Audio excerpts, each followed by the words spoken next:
Yeah.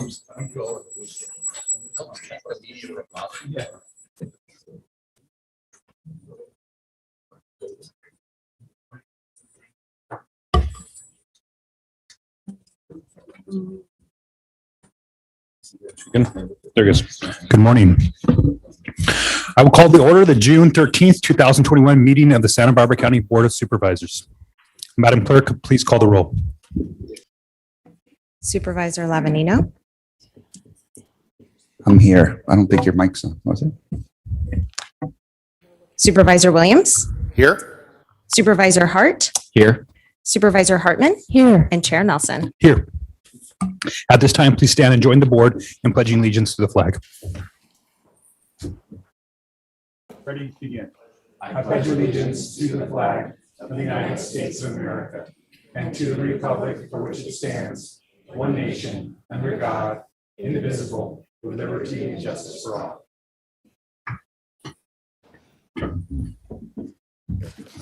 The next item of business is the approval of the minutes from the June 22nd, 2021 regular meeting. Second. Any discussion? See none. Madam Clerk, will you please call the roll? Supervisor Lavanino, Aye. Supervisor Williams, Aye. Supervisor Hart, Aye. Supervisor Hartman, Aye. and Chair Nelson. Aye. Motion passes unanimously. Thank you. Madam Clerk, are there any announcements or changes to our agenda today? Yes, thank you, Chair Nelson and members of the board. I do have quite a few announcements this morning. I will begin with our addendum that was posted on Friday. We posted an addendum to the agenda amending today's agenda with the 6 following items. First, we amended today's agenda with a location change that was previously scheduled for Santa Barbara by way of the approved board schedule and mistakenly stated on the front cover of our agenda that was posted last week that it was by virtual participation only. And that was amended to change the location to Santa Maria, which is located at 511 East Lakeside Parkway in Santa Maria. If you have any questions regarding this change, please contact the clerk of the board at 805-568-2240. In addition, we added an agenda item to our closed session agenda under conference with real property negotiations. This is property assessors parcel number 005-080-006, Temple Street, Summerlin, California, 93067. Agency Negotiator General Services Director, Jeanette Pell. Negotiating Party, Maureen Fitzgerald, Assistant Superintendent of Carpinteria Unified School District, under negotiation, price and terms of payment. In addition, we amended the recommendations for administrative item number 7. This was a communications for referral from the City of Lompoc to approve a request from the City of Lompoc, and we amended the recommendations to delete recommendations A and C to this item as seen on page 2 of today's addendum. Additionally, we amended recommendations for administrative item number 20 from General Services. This is to consider recommendations regarding an agreement with Federal Engineering, Inc. for Public Safety Radio System Replacement Project. There's a 4/5 vote required on this item. And recommendation C for CEQA was amended to read, determine under California Environmental Quality Act, CEQA guideline section 15061B3, that this activity is exempt from review on the basis that it can be seen with certainty that there is no possibility that the activity may have a significant effect on the environment. In addition, we did add 2 items to our agenda today. First, we added administrative item number 57 from Behavioral Wellness. This is to consider recommendations regarding an agreement with Dignity Health, DBA Marion Regional Medical Center for fiscal year 2021 through 2024. There is a 4/5 vote required on this item. And lastly, we added administrative item number 58 from the County Executive Office to consider recommendations regarding a proclamation of local emergency caused by drought conditions. And those were all of our amendments to today's agenda. In addition, I would like to remind the public that the Board of Supervisors meetings are now being interpreted and broadcast live in Spanish. We are broadcasting our meetings in Spanish, both for Cox Cable subscribers in South County, as well as Comcast Cable subscribers in North County. Members of the public can now view our meetings in Spanish by turning on the second dairy audio programming, also known as SAP, under their language settings.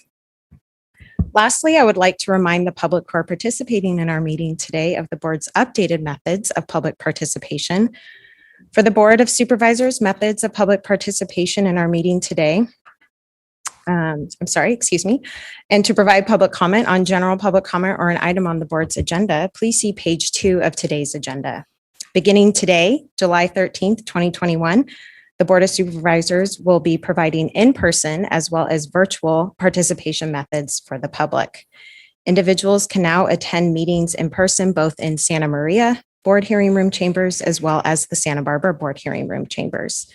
Individuals that would like to provide verbal public comment virtually may do so via Zoom by registering in advance via the link available on page 2. After registering, you will receive a confirmation email containing information about joining the virtual meeting. If you have any questions regarding our public participation process, please contact the clerk of the board's office at area code 805-568-2240. Again, that was 805-568-2240. And thank you, Chair Nelson. That concludes my announcements today. Thank you, Madam Clerk. Next item of business is the County Executive Officer's Report. CEO Miyasato, if you have anything to report today. I do. Thank you, Chair Nelson and board members. Today I have a couple announcements. One is it's summertime and we are lucky to be hosting Women from Girls Inc. So the County Executive Office, the First District Office, and the Clerk Recorder Assessor are sponsoring 4 young women from the Eureka Teen Program from Girls Inc. of Carpinteria. The program is a 4-week externship or opportunity for the girls to see firsthand the career experience of county government and draw their own conclusions about whether they would like to pursue these types of careers in school, work, and life. If the girls wait until later in high school to explore careers, they may not have the time or resources to take the necessary classes that would set them up for success in post-secondary education. The 4 externs this summer are in the Santa Barbara chambers, I'm told. The students are Bella Velasquez, Savannah Santizo, Viviana Medina, and Leslie Tinajero. So if we could, I believe they're in the South County Chamber. If we could swing over to them. Okay. Maybe not. Okay.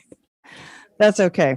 Well, we welcome them and thank them for joining the county and hope that they have a great experience in learning about our county government.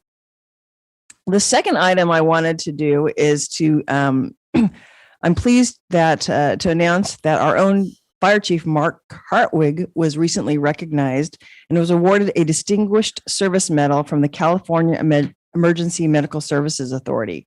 The award recognizes distinguished service or achievement affecting statewide EMS over an extended period of time. The authority noted Chief Hartwig's exemplary leadership in healthcare for the citizens of California, saying, quote, Chief Hartwig has been a model leader in the EMS field for decades, advocating for the citizens of the state and the public servants who serve them. Chief Hartwig is chair of the California Metropolitan Fire Chiefs Association and legislative director of the California Fire Chiefs Association, where he serves as president of the Emergency Medical Services section. We extend our appreciation, congratulations to the chief for this well-deserved recognition. And he is here today. We just want to say thank you to the chief.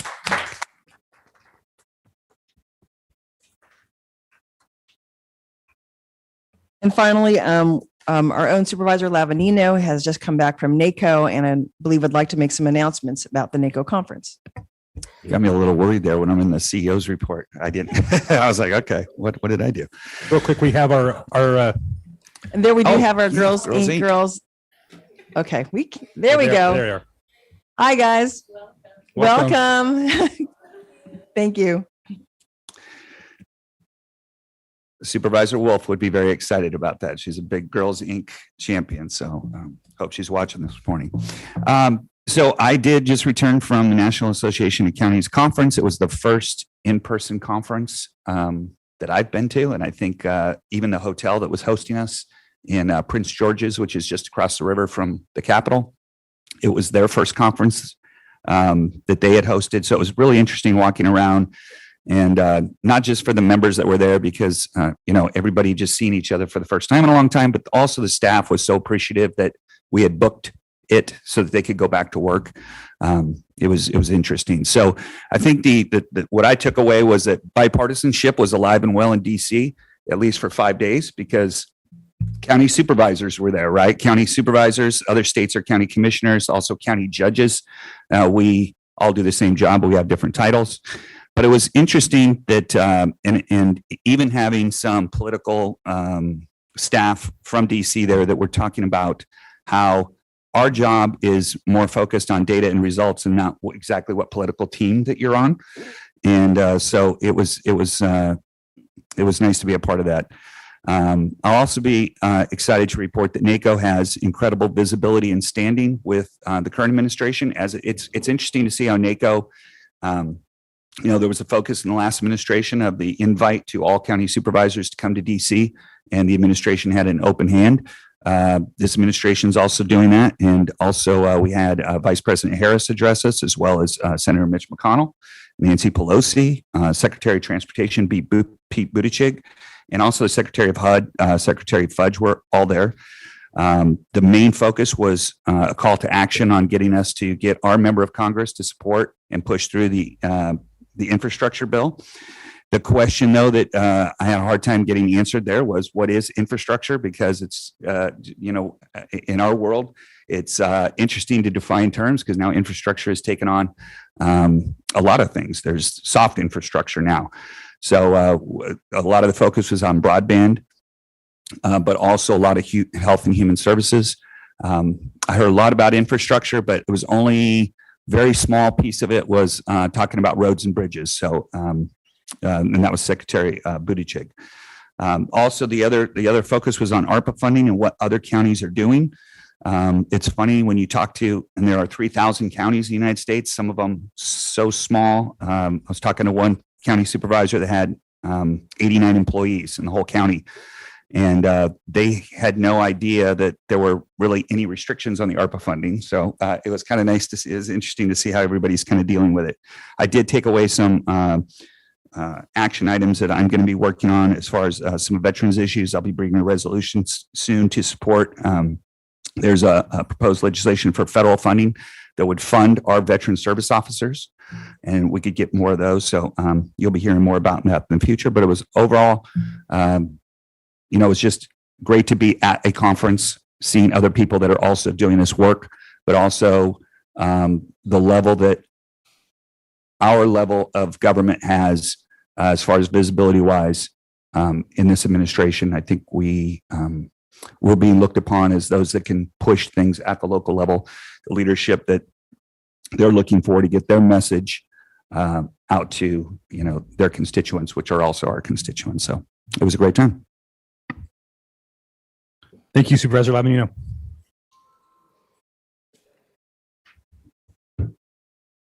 All right. Well, I believe that concludes the CEO's report. And the next item is approval of the administrative agenda. Currently, I have items A11, 26, 36, and 57 being pulled by myself. Also, Supervisor Williams is pulling A9.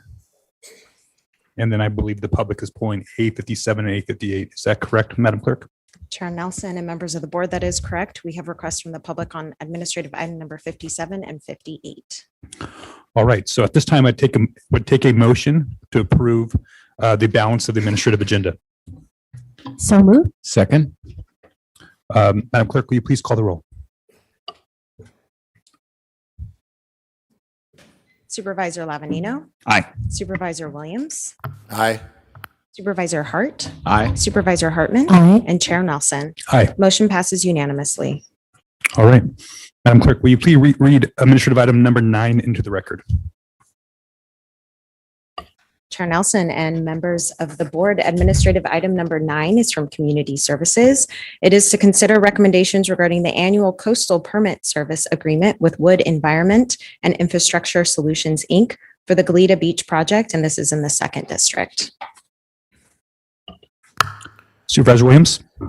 I'm just requesting a separate vote on this. I have a problem that with the history of this issue of the revetment of of county parks, violating the Coastal Act and then trying to do as little as possible to rectify the situation. I understand that there is potential mitigation plans that the department has, which are potential actions further down the road if and when revised triggers deem it necessary. I think that is not sufficient, and therefore, I need to stop supporting any projects having to do with Goleta Beach. Thank you, Supervisor Williams. Any third comment? Is there any comment from the public on this item? Chair Nelson and members of the board, we have no request to speak from the public on this item. All right. And I will be joining Supervisor Williams and voting against this item as well. I have concerns about the environmental firm working on this project. So I'll move approval. I'll second that. all right. Madam Clerk, will you please call the roll? Supervisor Lavanino. Aye. Supervisor Williams. No. Supervisor Hart. Aye. Supervisor Hartman. Aye. And Chair Nelson. No. Motion passes 3-2. All right. So Madam Clerk, will you read item A11 into the record? Chair Nelson and members of the board, administrative item number 11 is from Community Services. It is to consider recommendations regarding the reallocation of Homeless Emergency Assistance Program, also known as HEAP, funds to Good Samaritan Shelter, Inc. for the purchase and installation of a restroom shower trailer to be located on the county-owned Bridge House Shelter site as part of the Pallet Shelter project, and this is in the 4th District. All right, thank you. I pulled this item for a couple of reasons. One, we first saw this item back on May 11th, at least the pallet structure village that will be coming to Bridge House. And I wanted to take, I didn't pull it then. Since then I've seen it evolve, and I wanted to get a chance just to kind of memorialize some of the things that have been decided to this point and how we're going to move forward, and some of the other challenges that might be coming up in the future with other projects like this that might occur. And so a couple of things that I want to make sure the public understands is these 20 pallet structures coming to Bridge House came also with the understanding, working with Community Services Department as well as Good Samaritan, that also additional transportation would be provided to that location. That location is on the other side of the Robinson Bridge. And if anybody that's familiar with the Lompoc area, many of the residents at the Bridge House, trying to walk across that bridge is a safety hazard. And so there was an agreement to work to bring additional transportation to mitigate and improve the transportation from Bridge House into town so that the residents could get additional services. Also, there's a large concern about with these structures coming to the Lompoc Valley that the previous residents in Isla Vista would be coming to Lompoc as well. My understanding is that there's been plenty of outreach to those groups, and that they have been housed and they would be staying in the South Coast, that these structures would be made available for houseless people in the Lompoc Valley would be the priority there. And also as part of this, that 40% of those pallet structures would be made available for an outreach and cleanup effort in the Lompoc Riverbed. So this is going to help solve the problem in that area. I wasn't a big fan of this originally because, I wanted a plan in place before we added capacity, because I think if we just add capacity without a plan, that's a recipe for disaster. I was convinced to support it back in May because of those pieces there. The other concern that I had is that the Bridge House also has children there. And I was given assurances that they would be careful in vetting the residents and making sure that those populations that might be incompatible with children at the Bridge House be excluded. Couple of questions I have for Community Services with this. I know we had a big rush to approve this on May 11th because we needed to expend the funds by June 30th. Here we are in July and we're still working on the project. So I need to understand how that funding works. And since we've gone past that June 30th deadline, how does that work moving forward? Thank you. Chair Nelson and members of the board. Our staff did talk to the state. The state allowed us to extend it to July 31st of this year. So all the expenditures are approved by the state.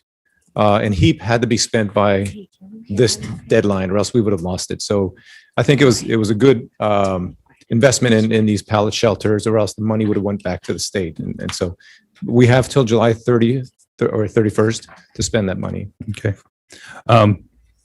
Along with those, I understand that there's been some redistribution of the original plans, the site plan at that project, and some configurations. I understand that there's a request for some additional cameras and lighting to make sure that there's proper supervision of the pallet shelters. And I just want to make sure that that's going to be a part of the plan moving forward. I believe so, Chair Nelson, but I think Jeanette is here for general services. She could talk about that, but I believe they are going to be putting cameras in, making it as safe as possible Okay. for the residents. And then the last question, and Jeanette can answer this, or sorry, Director Pell or yourself. I have some concerns about the LAMP, our local area management plan. And I went through and I read that last night to make sure that we have the compatibility with when we brought in, chemical toilets and whatnot into that area, that we have the ability. I'm not seeing that in the LAMP. So I'm a little confused on how we're able to do that. According to our LAMP, that's only available for special events. And, this is something that I'm reading in the documents that they need to solve the problem over the next year. I don't see that as an availability in the LAMP. So I'm trying to understand how that works. I did give a heads up to environmental health that might be able to help us with that. Because I see this to be an issue with future projects that we do. Right? I think these pallet shelters are going to be part of the at least bridge solution in the future. And so we need to figure that out, whether that's an amendment to the LAMP or, something else. I think that's something that we need to be moving forward with. So if I can get some explanation on that, it'd be helpful. I believe so. There is someone from environmental health. And let me also speak to the restroom situation. I think we'll be looking for some grant money for a permanent solution to the restroom issue for Bridge House, whether it's expanding that or expanding the leach fields, whatever we have to do. We'll be working with general services. We'll try to find some money, some state money, outside money to do that. But I think there is someone from environmental health that can answer this question. Chair Nelson, you have Lars Seifert for the Environmental Health Services Deputy Director is on the line. Lars, would you like to answer that question? Yeah, good morning, Chair Nelson, members of the board, and thank you for the opportunity. There's a couple of considerations with this particular project. One being is the pallet structures are coming in and do not have plumbing fixtures associated with them. So the proposal and project description provided for temporary portable toilet and sanitation facilities available for the occupants. In the meantime, the pallet structures and project is subject to the LAMP requirements. As you indicated, Chair Nelson, chemical toilets may be used only on a temporary basis. That is further clarified in county code. And basically, as a provision or a condition of this project, a condition or provision was placed on the project to allow only chemical toilets up to a year, to allow the applicant to provide the design and construction of permanent facilities at the site, whether that be expansion of the multipurpose or dormitory facilities or the addition of a permanent restroom facility itself. So the LAMP provisions would be required for this project, and they would have up to a year only to design and construct a conforming septic system. Mr. Seifert, so let me understand that correctly. So it's within the discretion of environmental health to provide up to a year exemption on the use of chemical toilets for LAMP purposes, because I think this is important because it extends to just beyond this pallet shelter or future homeless facilities. We have a lot of projects out there in the private sector, and I want to make sure that we're applying the rules equitably. Yeah, Chair Nelson, the term temporary is not currently defined in Santa Barbara County Code with respect to the local agency management program. We have considered the project proposal reasonable to be able to, the construction permits for a septic system are valid for a year, and it will take some time to design and approve and install a conforming septic system for permanent wastewater management at the site. Okay, so we're defining temporary as a year as far as environmental health is concerned. for this project, we felt that that fit within the temporary, yes. All right. Thank you. Supervisor Hartman. Thank you. I realize that you're looking at more of the details of this pallet, how it will operate, but I just wanted to give you the statistics from IV. I don't think we've ever had that at this meeting, but 41 people were served, 27 successful exits, 22 to permanent housing, 1 family reunification, 2 in residential treatment, and 2 in a safe house placement. 100% became document ready and medically assessed. 100% were connected to mainstream benefits. 3 secured employment. 10 are receiving outpatient treatment. 3 veterans were connected to services. 5 had respite, a place to go after delayed surgeries. 2 received dentures, and 12 received mainstream vouchers. So if you can stabilize people for a period of time, 120 days to 6 months, and really come back with the same people interacting with them, building trust, building a relationship, even the hardest to serve can find success. Thank you, Supervisor Hartman. Supervisor Lavanino. Well, and I think, I believe this is coming back August It's 24th. 24th? Yeah. Okay. Because there is a deeper discussion, and I totally agree with you. I just recently had a chance to go out and tour some homeless encampments, and I've never been a big pallet house person myself, but there has to be something between a place where we can get folks. I mean, trying to do outreach in that environment, I don't think works. And so, I took a big cohort of folks out, and there was disagreement about, let's continue to outreach here. A lot of these people are just service resistant, and others just have issues that aren't going to be dealt with on the side of a road. And so I do believe we've got to get them somewhere where we can surround them with services. I think those statistics that you pointed out show that it can be done effectively and efficiently. And so I'm looking forward to that. I just want folks to know that this is going to take on a much broader scope on the 24th. And looking forward to that discussion. Thank you, Supervisor Lavanino. And just the reason I brought this up is I want to make sure that we're thinking ahead of time about these things. We do know that this is going to be a part of the solution, or at least the approach, maybe not the solution, because no promises yet. But I think probably amending the LAMP is something that we should be looking at. I think temporary. While we can use that in a broad way because it's not defined, I think it should be something that we address so that we have as much flexibility, and that we're also not just changing the rules for ourselves, but changing the rules and creating flexibility for not just the regulators, but the regulated public. So that's always a concern of mine. I hope that we can move forward with that from here, and look forward to having some of the similar successes in Lompoc that you guys had in the Isla Vista area. And this project is not just for the period 6 months in Lompoc. Right now, the way it's been designed, although we don't know how long these structures will last, it's 5 years with a 5-year option. So potentially 10 years that these will be available to the Lompoc Valley to address those needs. Just recently, I heard from a Bridge House staff that one of the young ladies who was a part of the cleanup effort and actually evictions in the riverbed a couple of years ago in Lompoc just was housed permanently at the Marks House as part of those ADUs. So she to this day still attributes that effort, while uncomfortable, was the point where she actually made a turn in her life because the city and the county came in and said, we're no longer going to let you live in that environment. It's not healthy for you. It's not. She was pregnant at the time. She now has 2 children. Not healthy for her children, and she's moved into permanent housing. So, thank you.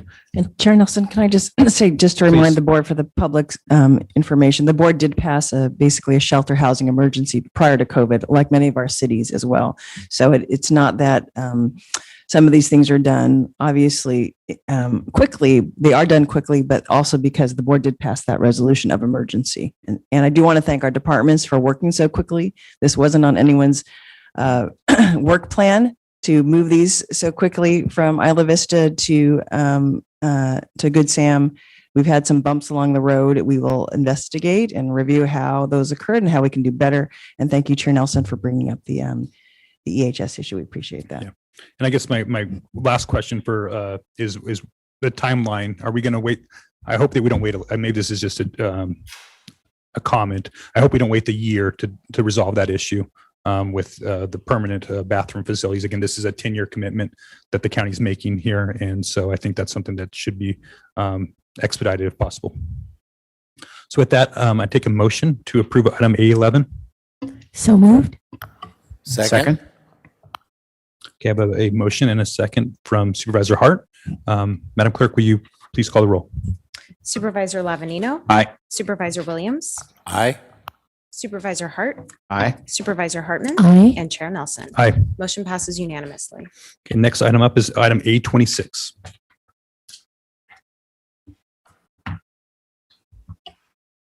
Chair Nelson and members of the board, administrative item number 26 is from Public Health. It is to consider recommendations regarding a request to ratify the execution of a license and reimbursement agreement with Allen Hancock College for COVID-19 vaccinations.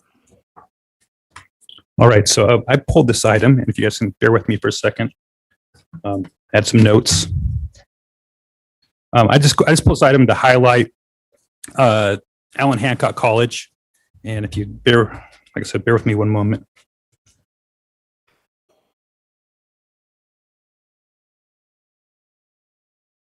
Who I believe went above and beyond during the COVID crisis. Hancock College, answered the call, and I think more than any institution of higher education in their county stepped up to the plate to help in this crisis. Allen Hancock College spent 2020 and 2021 marshaling its resources and innovative ways to serve its students and the public. Hancock partnered with the Food Bank of Santa Barbara County to operate an emergency food distribution program in its Lompoc and Santa Maria campuses. The program, manned by a dedicated group of college students, staff, and volunteers, has provided food to more than 450,000 community members. To combat the spread of COVID-19, the college partnered with the public officials, nonprofits across its service areas, and the chamber to encourage the community to wear face masks as part of the Protect, Respect, Wear Your Mask campaign, which was later rolled out countywide. Finally, the college worked hand in hand with Santa Barbara County Public Health to operate a COVID-19 vaccination clinic at its Santa Maria campus. The clinic helped provide more than 32,700 vaccine doses in the county. Those doses accounted for 1 in every 3 doses administered in the Santa Maria and Guadalupe region. Meanwhile, Hancock also graduated many students during that year. And this agreement is actually to reimburse them and cover some of the expenses for the college. And I just thought it was a great opportunity, especially since the meeting today being in Santa Maria, to thank Dr. Walters, his board of trustees, and Naomi Ornelas, who worked above and beyond and overtime to serve our community during the pandemic. So again, thank you, Hancock. Supervisor Lavanino. Yeah. It's and I see we've also got Dignity Health with us on another item, but those two up here really push the program forward, and great partnerships. Every time I called Dr. Walters, it wasn't what can the county do for me, but it was like, hey, what else can we do? We've got resources. We're more than happy to do whatever you guys need us to do. And whenever I would drive over to the site to just kind of see how it was working, he was always hands-on right there, just with an offer, and just great partnership. Thank you, Supervisor Lavanio. With that, we go ahead and take a motion to approve item 826. I'll make the motion, but I just wanted to say that I volunteered at Hancock and had the opportunity to tell everybody about its 100th birthday. But you're right, President Walters was there checking in, and it was extremely well organized. I got my own vaccine at Marion, and again, they had music, and it was really upbeat and extremely well organized again. So we're lucky to have 2 such great partners with the county. Thank you. So I have a motion from Supervisor Hartman. I'll second. Second from Supervisor Lavanino. Madam Clerk, can you please call the roll? Supervisor Lavanino. Aye. Supervisor Williams. Aye. Supervisor Hart. Aye. Supervisor Hartman. Aye. And Chair Nelson. Aye. Motion passes unanimously. Next item up is item A36.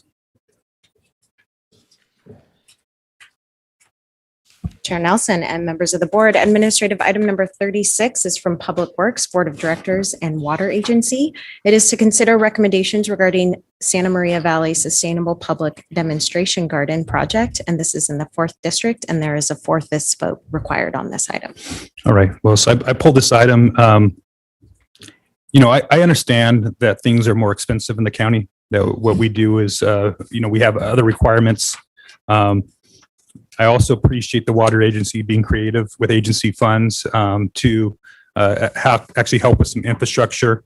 The plan here is to use a local contractor, and I think it's really to provide a service to the Foster Road campus that's needed. It's the patio area there is definitely in some of improvement. But I did choke on the price tag here. I think that part of my role on the board is to call out some of these, but it's over $250,000 to do the sustainable garden, and I don't think that that's a responsible use of those funds. I think there's probably other things in the county that we could be spending, or at least in the water agency could be spending those funds on that would be more effective for the ratepayers, because these are taxpayer dollars that are being spent.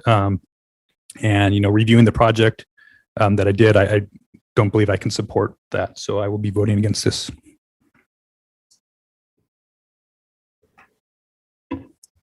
May I request some staff to explain?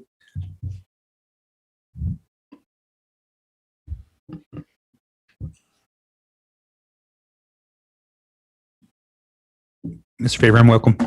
Thank you. Mr. Chair, members of the board, as noted in the staff report, this sustainable garden, the water conservation feature, and also a pollution runoff features that will be enhanced in this. It's a rather large area if you've been out there. So yes, the prices did come in, above our estimates, but we're seeing that in a lot of the construction industry as the competition is growing with all the work going on. Material costs have gone up. It is 7/10 of an acre. It's been more or less neglected for a long time and needs improvement. And it's a good opportunity for the county to model the way and show efficient use of water and stormwater runoff. And so, we think this, while the price is high, it will last us for many years to come, and it'll be a good addition to that Foster Road campus. So I would move staff recommendation. All right. Second. I have one more question for Mr. Favorham. So along with the price tag, so is there funds that are set aside to maintain this in perpetuity? Because again, as you said, it's been neglected in the past in that area. So how is that budgeted and worked forward with water agency? So, Mr. Chair, my understanding is as a part of the maintenance of the overall campus, the general services does that. It is designed for minimal maintenance. I would just note that in my own yard, since the last drought, I replaced turf and whatnot with more drought tolerant native landscaping. And it's great because the amount of work that you have to do is a lot less. The pavers that allow permeability of storm runoff, that hardscape requires a lot less maintenance. So it will require less maintenance with the design. Okay, and that'll be the responsibility of general services as moving forward, ongoing- not the water agency. Yes, as Okay. ongoing maintenance of the grounds. All right, thank you. Thank you. So we have a motion and a second. Madam Clerk, will you please call the roll? Supervisor Lavanino, Aye. Supervisor Williams, Aye. Supervisor Hart, Aye. Supervisor Hartman, Aye. and Chair Nelson. No. Motion passes 4-1. All right. Thank you guys for all bearing with us here. We got two more items. Item 57. Madam Clerk, will you please call that? I believe that's been pulled also by the public. Yes, Chair Nelson and members of the board, administrative item number 57 was previously read into the record, but I'll go ahead and read it again now. This item is from Behavioral Wellness. It is to consider recommendations regarding an agreement with Dignity Health, DBA, Marion Regional Medical Center for fiscal year 2021 through 2024. And there is a 4/5 vote required on this item. And we do have 2 requests to speak from the public on this item. Okay, let's go ahead and go to the public and then we'll go back to the board.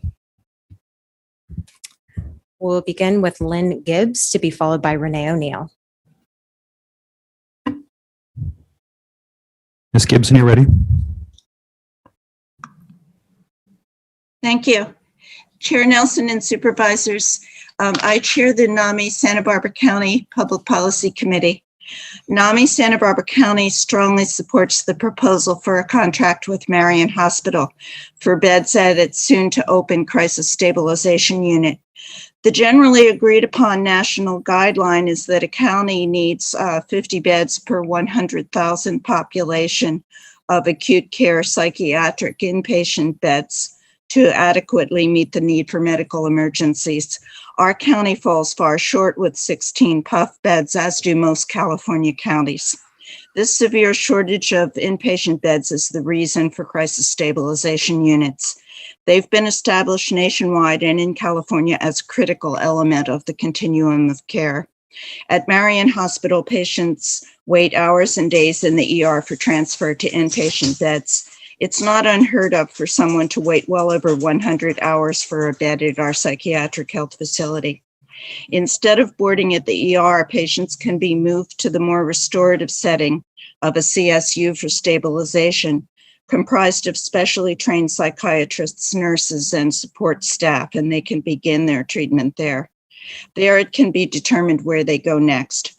CSUs have been shown to reduce the need for inpatient bed placement by 35 to 70%. The CSU in Contra Costa County serves 900 to 1,200 patients per month. In Santa Cruz County, much smaller than ours, 1,600 patients are served per year. And this was an error in our letter. We said 1,600 per month, but it's 1,600 per year in Santa Cruz County. Ours would not be the only Dignity Health CSU in California. Well-run hospital CSUs have an evidence-based record in addressing a portion of psychiatric crisis so that those patients can be connected back to the community and outpatient care. Please approve this contract. It's badly needed.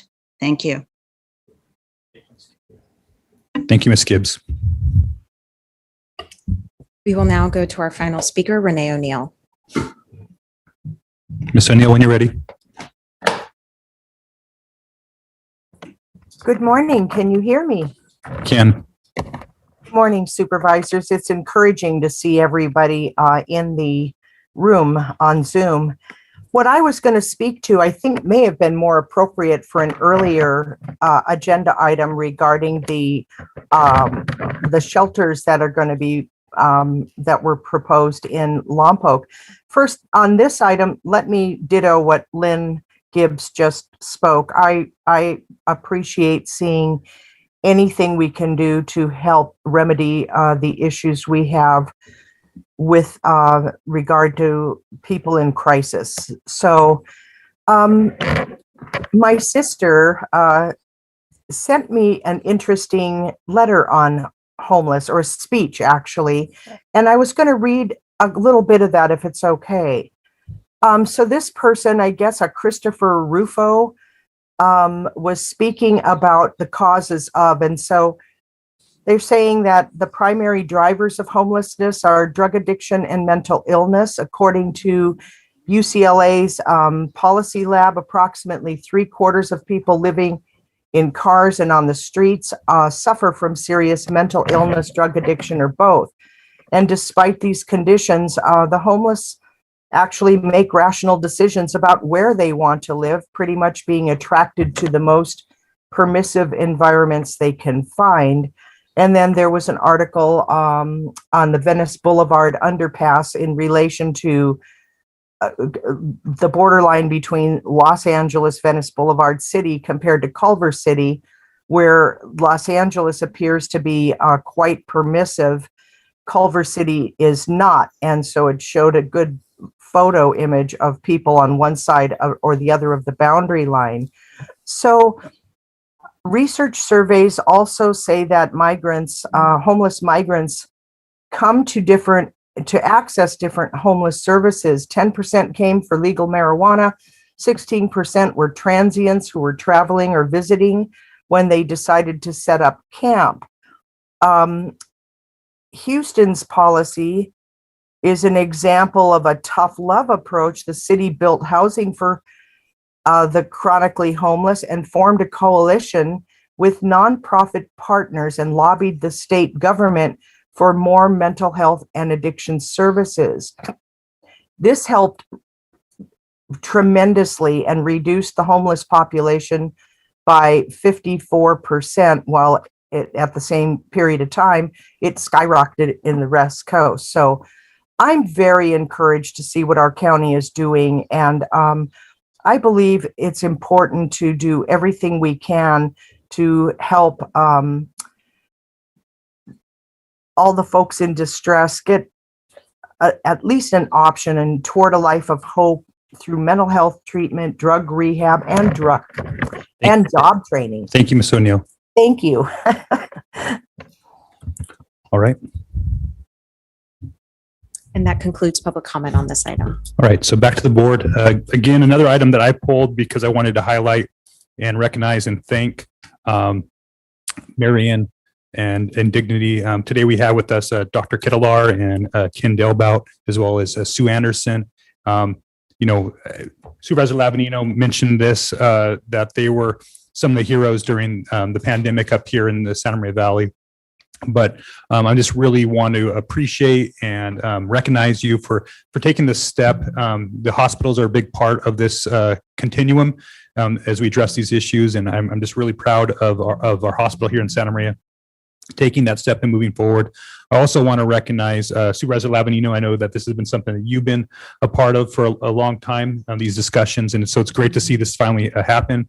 And then last but definitely not least is the donor community in Santa Maria Valley is paying for this. Yes, there's a contract with the county, with other services, but this is only happening because of donors in the Santa Maria Valley that step up to the plate. And it's not a sexy thing to be contributing to, but it's a necessary thing. Most of those being some of our agricultural families here in this valley. And so I just want to take an opportunity to not only recognize Marion, but our donors and our just community as a whole for stepping up to the plate to deal with these important issues. So that's it. Supervisor Lavanino. Thank you, Mr. Chair. It's my dad has been around. Well, he was born and raised here, and 86 years old. If you ask him, and I have what are you most proud of in the city of Santa Maria? He says the hospital. For a city this size to have an asset like that, and it is a testament to those in the community who have stepped up, because it does take an entire community to support a hospital of that size. So I also want to, while I have been involved in it for a long time, like you said, there are discussions. Unfortunately, it takes a lot more than discussions to move things forward. So I really want to also call out Terry Mosnisich, who I think was on that. I know she was on that first tour. Things have changed quite a bit since then, but things do as the world changes. So I think this is just also a testament that societal issues, these huge things, homelessness, poverty, mental health crisis, they're not going to get solved by the five of us. Congress isn't going to solve these. I'm not sure they're going to get solved, but they can be improved. Things can get improved, but it is through collaboration, partnerships, and that's exactly what this is. So increasing our capacity is critical. I appreciate the efforts of our staff of Dignity working together, and this is just the beginning. This is a small step. It's a crucial first step, but as I've been on the board over the last 10 years, this is the issue that has risen to the top. Also, thanks to people like Lynn Gibbs and NAMI, who continually have just kept knocking on that door, kicking that door, and finally kicked it open. And so we appreciate all their efforts as well. Thank you, Supervisor Lavanino. Can I get a motion to approve item 57? I'd like to make that motion. I'll second. But Mr. Chair, I did want to take the opportunity that perhaps we should request permits, an update on the county's expansion of our continuum of care. I mean, this is obviously a modest expansion. It's an important one because there wasn't a CSU in North County. But this was something we had a hearing on about a number of years ago when I was first on the board, but it was very helpful to be looking at what is our current continuum of care and our bed capacity in each of those continuums, and what do we need to be looking at for the future? Thank you, Supervisor Williams, and I will work with the CEO and our departments to go ahead and schedule that in the coming months here. So I have a motion and a second. Madam Clerk, can you please call the roll? Supervisor Lavanino, A hearty aye. Supervisor Williams, Aye. Supervisor Hart, Aye. Supervisor Hartman, Aye. and Chair Nelson. Aye. Motion passes unanimously. Again, thank you. All right, one last item. We have item A58. I believe has been pulled by the public. Madam Clerk? Chair Nelson and members of the board, that is correct. Administrative item number 58 has been previously read into the record, but I'll go ahead and reread that now. This is from the County Executive Office. It is to consider recommendations regarding a proclamation of local emergency caused by drought conditions. And we do have one request to speak from the public, and that is Renee O'Neill. Ms. O'Neill, when you're ready. Good morning. Again, Supervisor Lavanino, first of all, I wanted to back up on that last item and thank you very much because I did not recognize you for all the work you have done in regard to addressing homeless issues. So thank you for that. And all the other folks involved, of course. In addition, on this next item, I just wanted to point out my concerns with regard to water usage and what I've observed in relation to the amount of water being used by cannabis industry. As you know, we had a grower that was accessing our property for many, many years. And because they didn't have an operable well, they transported water into that grow site. This person had 3 provisional licenses on a 40-acre parcel.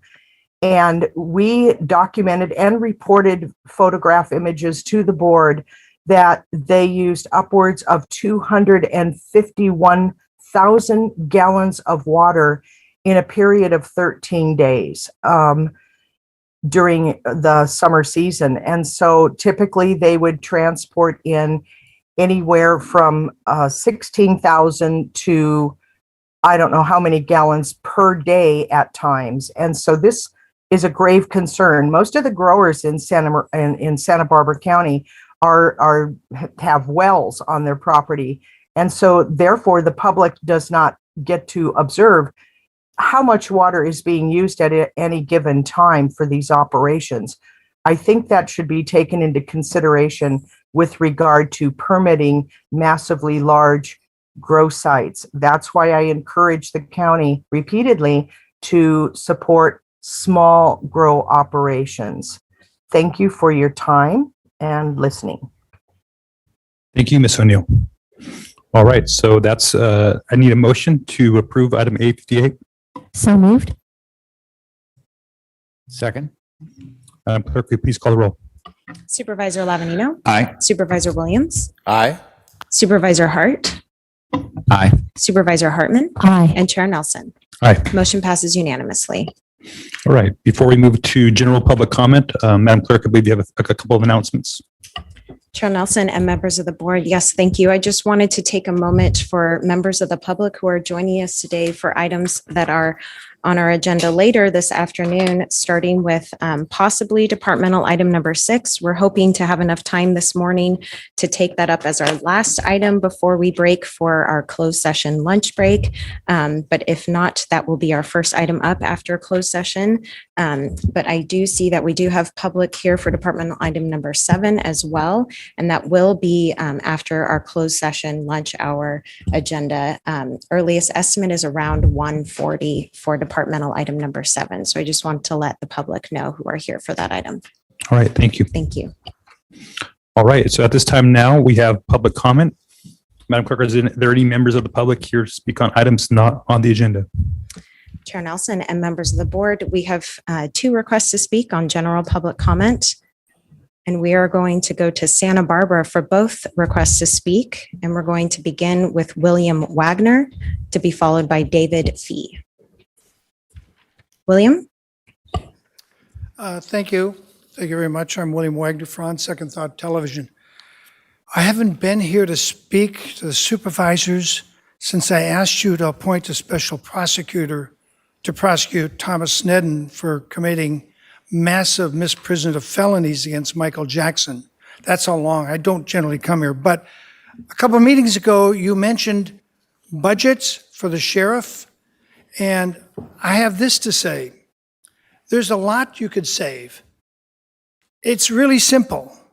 Listening to that discussion, that past meeting for the county, and I wish I could have been there and spoken. I can tell you with the Sheriff Bill Brown, who I consider a friend of mine, office, and the current DA, Ms. Dudley, can save money. I put a file on your desk via the clerk this morning, Mr. Williams, and it's basically simple. A house was stolen from Randy and Evie Quaid more than a decade ago. They didn't know their house had been fraudulently moved into somebody else's possession. They came back to the house after doing film somewhere in the United States, went to the house and were arrested on a misdemeanor trespass for being what was their own house. Anybody that's gone to law school knows that when fraud is committed, fraud goes back to the point of the fraud. They still own that house, even though the records are wrong in Santa Barbara and short in someone else's. What needs to happen is for someone needs to talk to Bill Brown and Miss Dudley and say, why are you ignoring the forged signatures and keeping a misdemeanor warrant out for the Quaid's arrest? So they won't come back to the court physically and prove their case. I do a television show for 20 years. This isn't the only person. Hundreds of people are being defrauded out of their homes with forged documents. And I've even gone to San Diego, to McCarthy and Holtis, where they have the mill where they forge these documents regularly. So I ask you to have a chat with DA Anthony Davis, Assistant DA. Why doesn't he return my calls? Why won't he simply give the evidence? Because the Quaids have been arrested in multiple jurisdictions and then released because our county DA will not give the evidence to these other jurisdictions so they could be arrested and sent back here. This is a scam and it's a tremendous waste of resources. It's real simple. Give them the evidence of the broken mirror. Not a big deal. Someone needs to have that chat with Bill Brown and Miss Dudley. Thank you for this time. Thank you, Mr. Wagner. We will remain in Santa Barbara and go to our final speaker, David Fee. David? Good morning, Mr. Williams. My name is David Fee. Just a brief comment about, I am a... I'm sorry, Mr. Fee, can you please move the microphone up a bit? Great, thank you so much. And restart your comments, thank you. Good morning, Doss Williams. Nice to meet you. I was a first responder in the Montecito floods. The same people or entity that foreclosed on the Quaids stole one of my homes. There was a declaration of disaster at the state and the federal level. Nobody's done anything about it. And I feel that justice needs to be served. I feel I've been treated unfairly in our Superior Court. It was a dream home that I built, worked very hard, took years to get the permit. And when I was fighting the fire at my avocado ranch, they foreclosed during the declaration of disaster. If you can think of anything to support me to seek justice, I'd be happy to hear any kind of comment from you. Thank you. That's all I have to say. Thank you, Mr. Fee. And that concludes general public comment. Okay, thank you. Mr. Chair, I'd just ask the last speaker to perhaps give a summary of his situation to my office, and I'm happy to share it with any other member of the board that's curious. Thank you very much. Thank you, Supervisor Williams. That concludes our general public comment. Now we will be moving on to a departmental agenda. Next item up is departmental item number 1. Madam Clerk, will you please read that item into the record? Chair Nelson and members of the board, departmental item number 1 is from the County Executive Office. It is a hearing to consider recommendations regarding an update on the coronavirus disease 2019 COVID-19. Good morning, Chair Nelson and members of the board. Madam Clerk, may I have my slides?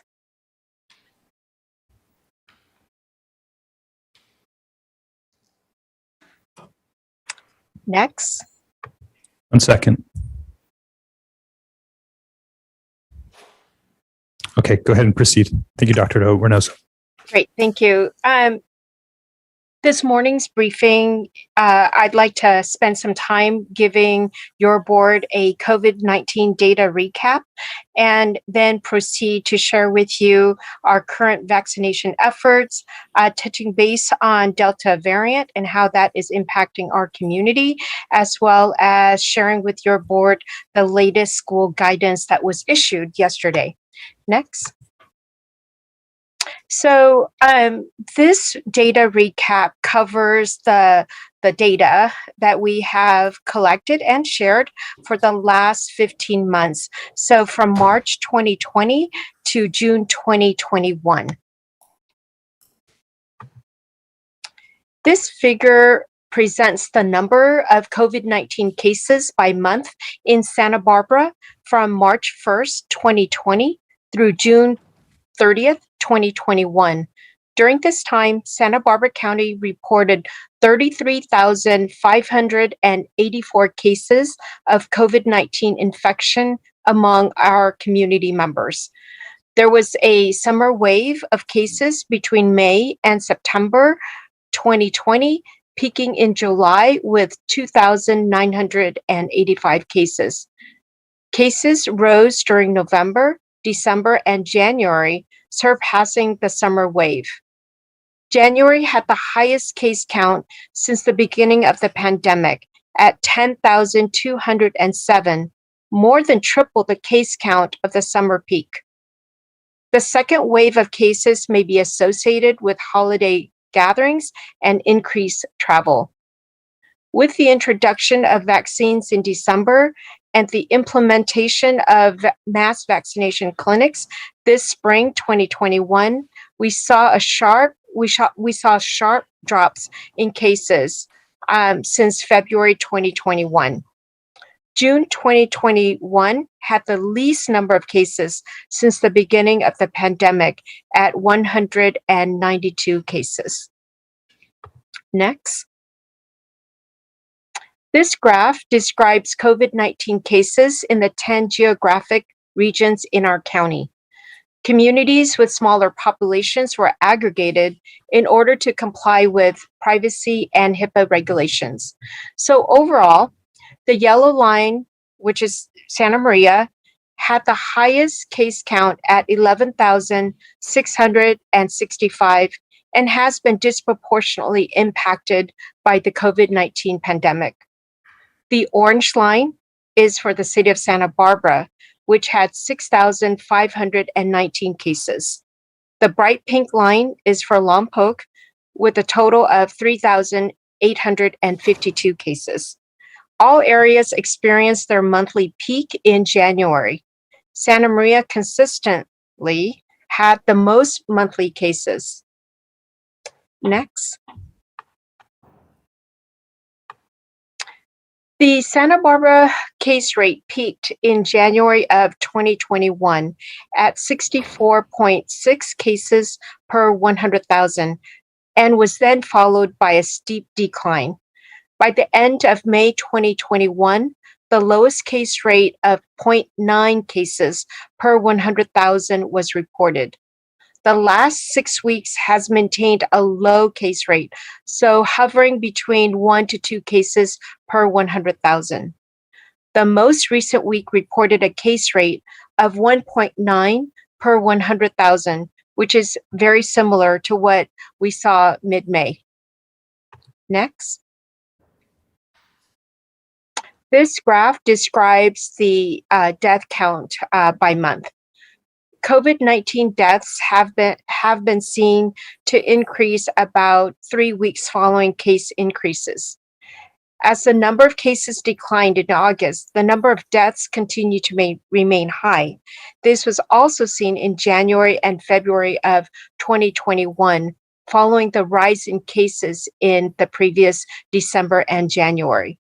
The number of deaths per month peaked in January with 169 COVID-related deaths, followed by February with 76. Next.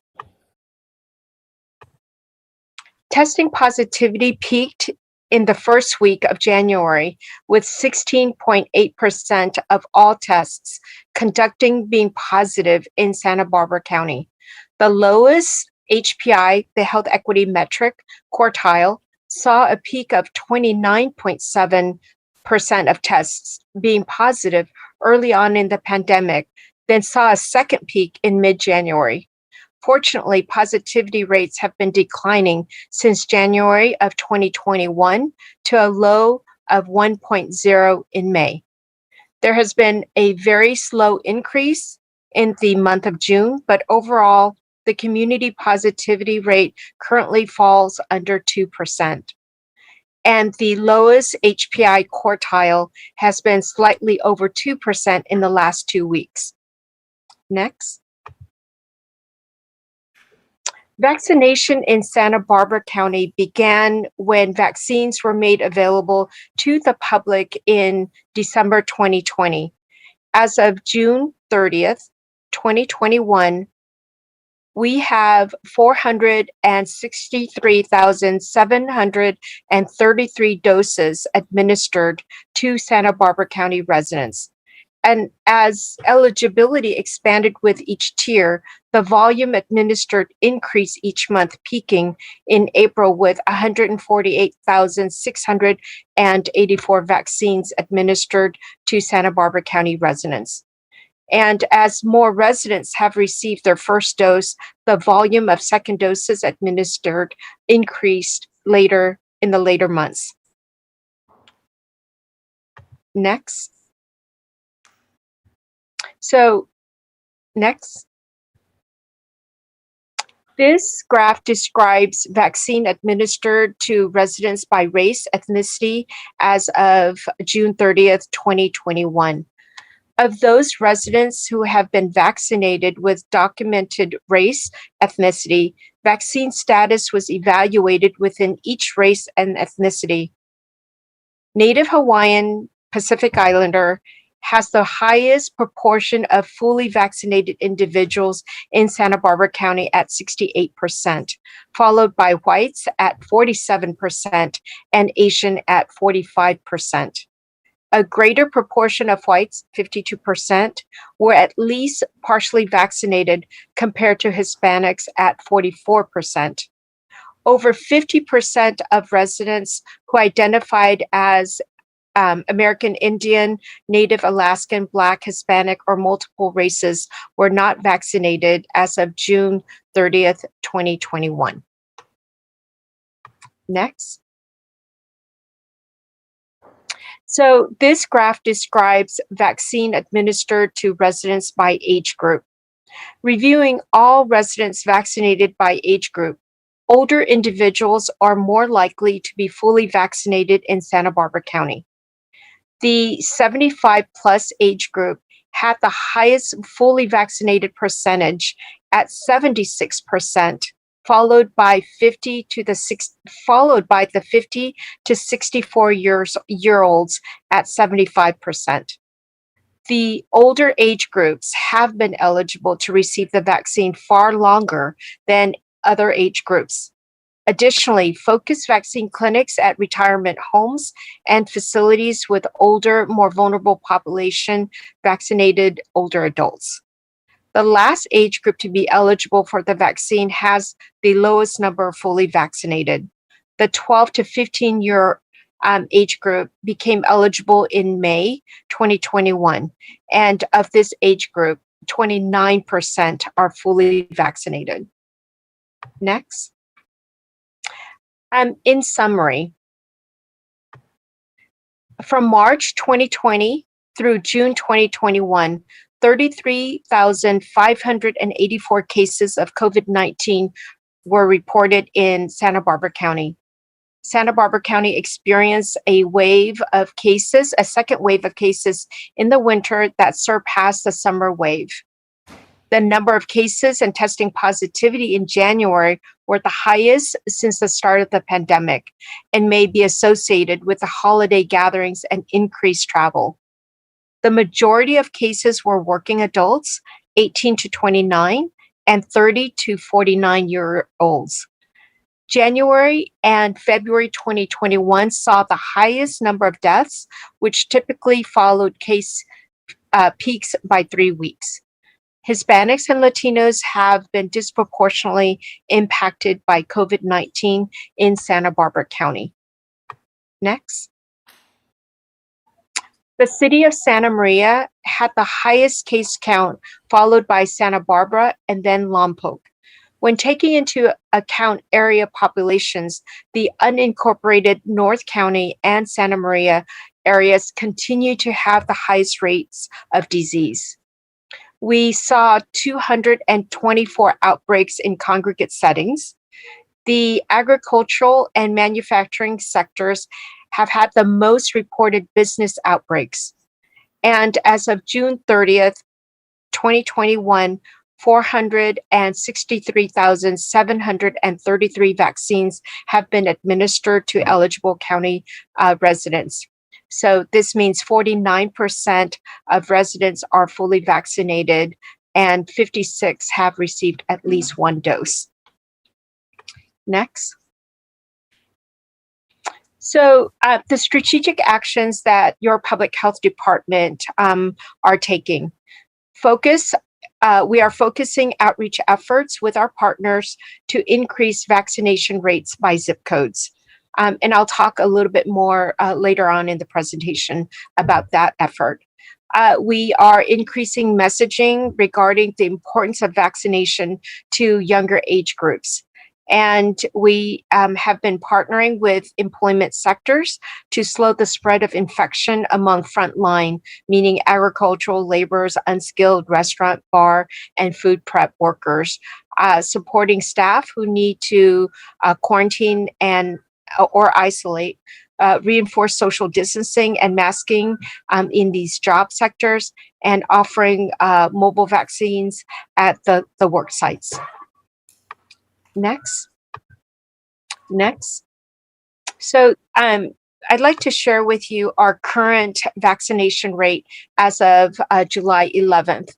We are seeing 68% of eligible Santa Barbara County individuals with at least first or single dose. Of that, we are seeing 59.7% fully vaccinated.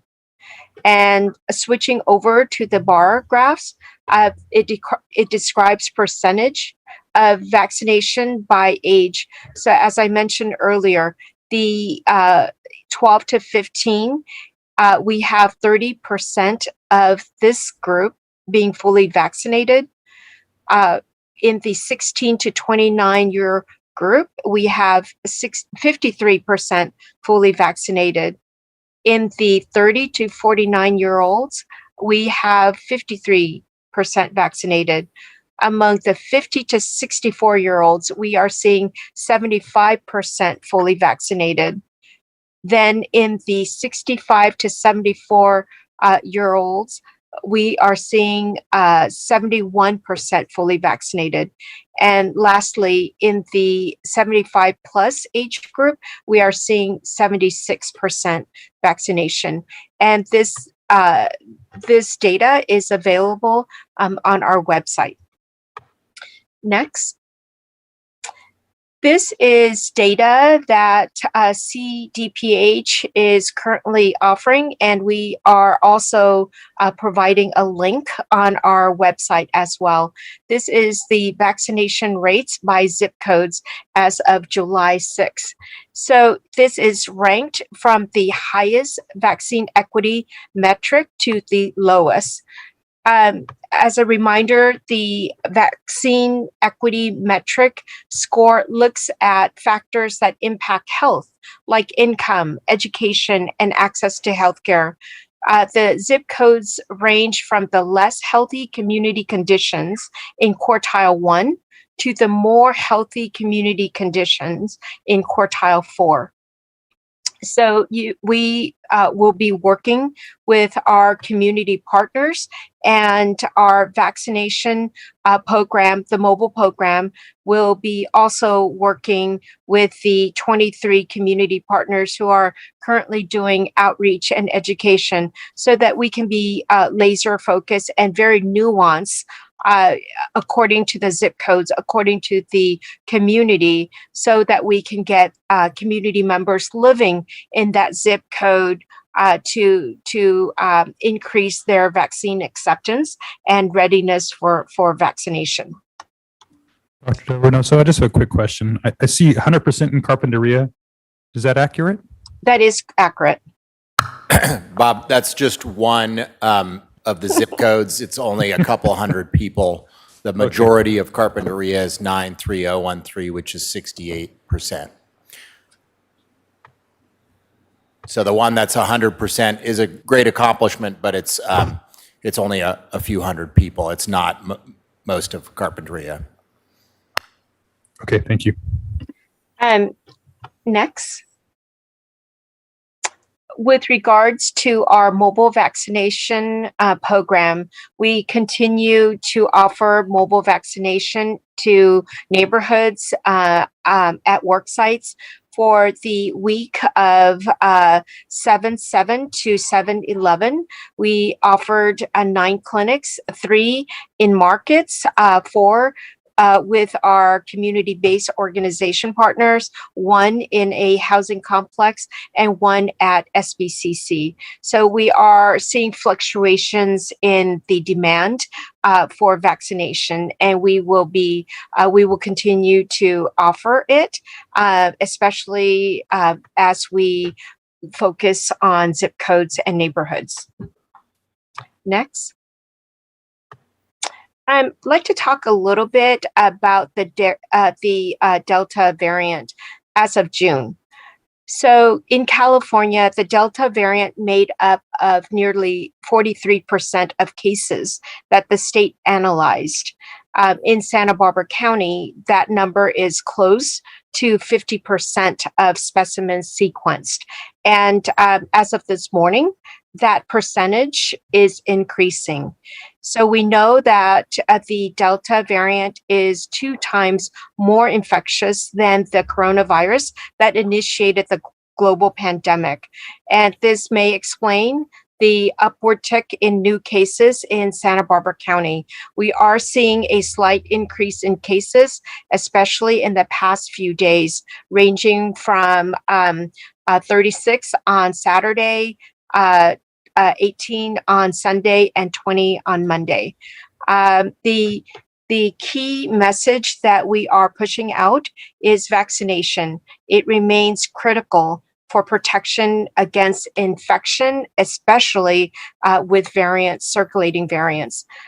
Per CDPH, in California, the current case rate is 4.9 per 100,000 among the unvaccinated, and significantly less among the vaccinated at 0.6 per 100,000.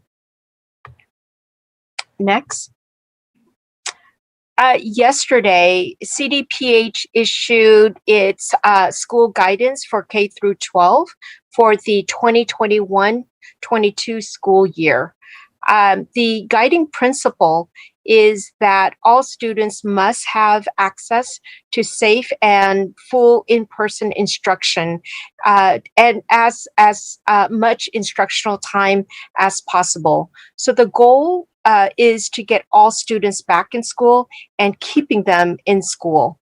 The guidance contains 2 requirements: universal masking for indoors and case reporting, contact tracing, and investigation. So universal masking requirement allows for the minimum physical distancing requirement to be gone. So no more physical distancing requirement with the universal masking. Universal masking also allows for modification in the quarantine. CDPH announced this morning that they will be working on revising guidance to allow local officials, the school officials, to have discretion about how to enforce the mask mandate, just as they had been doing the previous school year. With regards to the requirement for case reporting, contact tracing, and investigation, per AB 86 and California Code Title 17, schools are required to report COVID-19 cases to the Public Health Department, and schools are to assist the local health department with the contact tracing and investigation.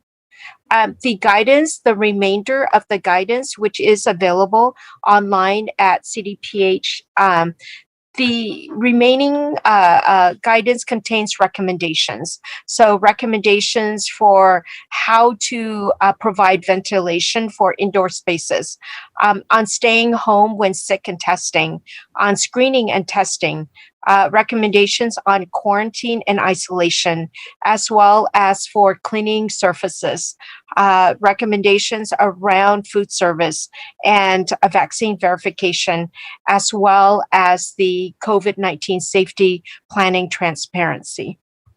Dr. Do Reynoso, I have a couple questions on this slide. You said that there was something new that came out this morning, that there'll be a local effort. Can you repeat that portion of your presentation? Yes. So in the original guidance that was offered yesterday, there was lack of clarity about what to do for students who will not be masked. And so the state is working on the language to clearly state that local school authority will have that discretion, just as they had in the previous school year, to make that determination. So just to clarify, that's the school district will have that decision for their, case by case basis. Each district will have the ability to monitor and enforce that. Chair Nelson, this was really right off, Okay, hot off the press via a Twitter and a newspaper article.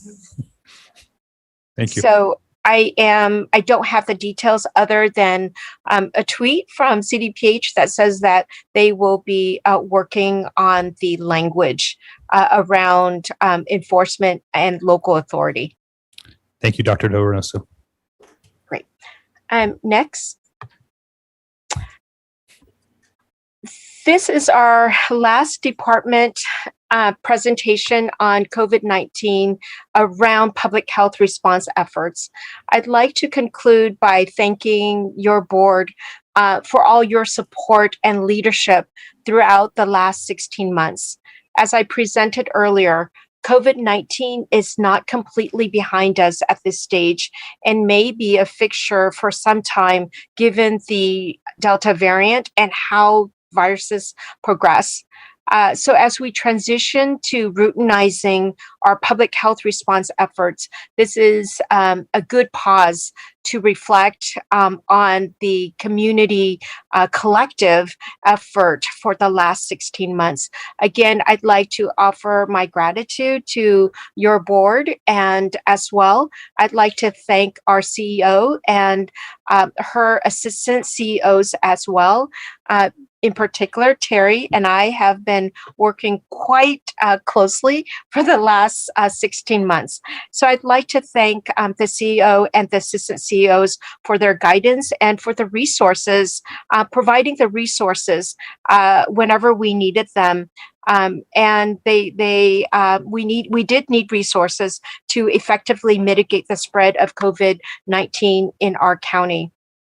I'd also like to thank the county departments for lending us so many helping hands. I don't think that we could have done this without being bolstered by all of the county departments. From the early days, we had help with contact tracing and case investigation. And then for the past 3-4 months, working in the mass vaccination clinic. So huge thanks to all of the county staff that worked alongside us in our response efforts. We are tallying about 272 county and cities redirects to assist us. In addition, I'd like to acknowledge the state redirected staff to help Santa Barbara County. We had about 150 staff from the state, and we still have state staff in our county supporting us in our vaccination clinics. I'd like to thank the community volunteers, the healthcare partners, the business partners, the community-based organizations, and community members. We could have not, again, effectively responded without all their support. I think that that as a community, we have come through fire and brimstone these past 15 months, and we emerge more resilient than ever.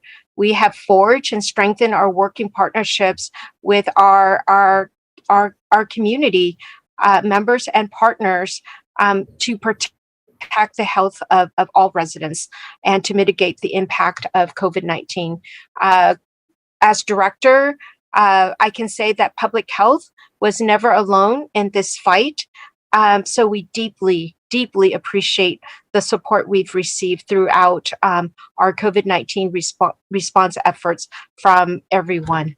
And I'm sure I missed a few sectors, but really heartfelt gratitude to, in particular, to all of the healthcare partners for their current vaccination efforts, and everyone for being our ambassadors in outreach and education around the vaccine.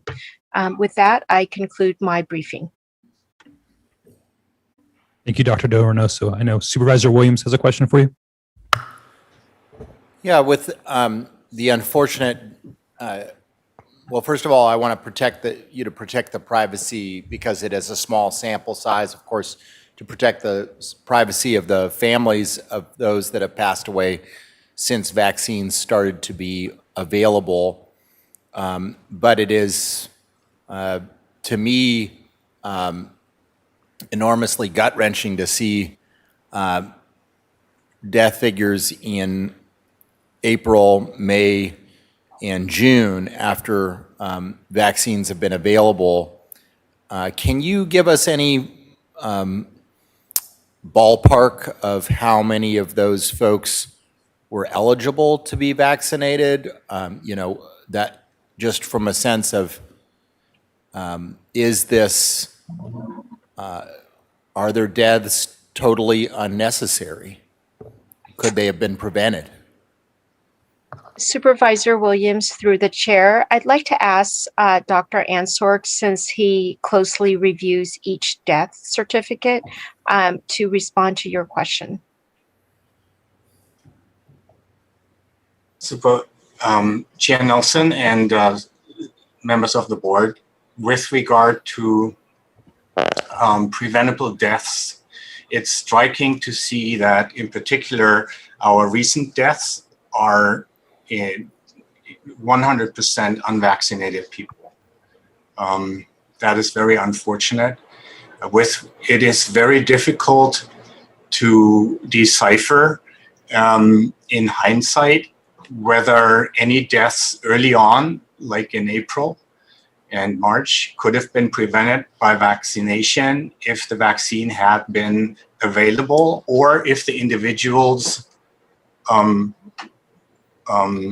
would have declined the vaccine. Now, it's also important to understand that many people who died maybe in March or April had been ill with COVID for quite a while and couldn't have received the vaccine due to the severe illness that they, suffered from. I know that's maybe not completely satisfying answer, but ever since May, I would say every single death could have been prevented by a vaccine. That is hard to hear. And I guess I would just think it my duty to keep on asking that particularly it pains me to see a lot of areas, a lot of groups of people in the county, vaccination levels lower than I would hope. And just want to urge folks that are healthy, folks that don't have contraindications, that is symptoms or potential problems from vaccine, to go get vaccinated. If you're an adult that has heartburn about your kid getting vaccinated, well, then you sure better get vaccinated in order to heighten the safety of the community and your family. That being said, I do want to register some puzzlement with the idea that you can go to a concert, you can go to a large group of folks as adults, but that the most restrictive place in terms of regulation, it seems to be, is ironically among children, including elementary school children that our experience and the science indicates are harder to contract it than everyone else. And as an adult, I would much rather take more restriction on myself so that kids had less restriction. So to me, I'm a little puzzled, frankly, by that double standard, whereas adults are free to go about without restriction, but kids who seem to take hours and hours of exposure in order to contract it if they're younger, that is 10 and under, have the most restrictive environment. And I guess a question to public health personnel, because there are some places in town that are interpreting an educational environment as a Sunday school or even a church sanctuary where children are present. Is that also required for masking essentially anywhere there are children? Because that is definitely how people are interpreting it in some sectors in the community. Supervisor Williams, through the chair. So this guidance is specifically for K through 12 school guidance. And noteworthy, per CDPH, there's 66%. So 66% of 7th through 12th graders are not vaccinated. And K through 12, obviously, because they're not eligible, are not vaccinated. So that increases their risk. And universal masking is indoors. And again, just a reminder, this is indoors. The K through 12 will have a requirement for universal masking. When it's outdoors and when there's eating, it's not universal masking requirement in place. That being said, I do want to share that there have been studies or case studies in California where there is when children are exposed, there are outbreaks. For instance, in a county with very high vaccination rates among the eligible adults, in a second grade classroom with the teacher unmasked, the first 2 rows of kids in this particular classroom got infected, and then subsequently another second grade classroom in the same school got infected. So while children are lower risk in getting infection, they are not immune, and so that is why CDPH has issued the universal masking requirement in order to increase the protection for the children so that every one of them can feel safe going back to school and that they can be remained in school should they be exposed. And I don't know if Dr. Ansorg can share his thoughts as well. Yeah, thank you, Dr. Dorino. So I would just add that cumulatively, the kids are exposed for longer periods of time during their normal school day. And CDPH has basically eliminated the social distancing requirement, which is very difficult to maintain with kids indoors. So therefore, this seems like as the most efficient measure to implement so that kids stay safe.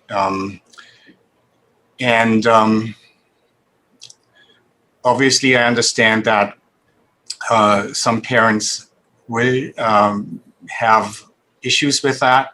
However,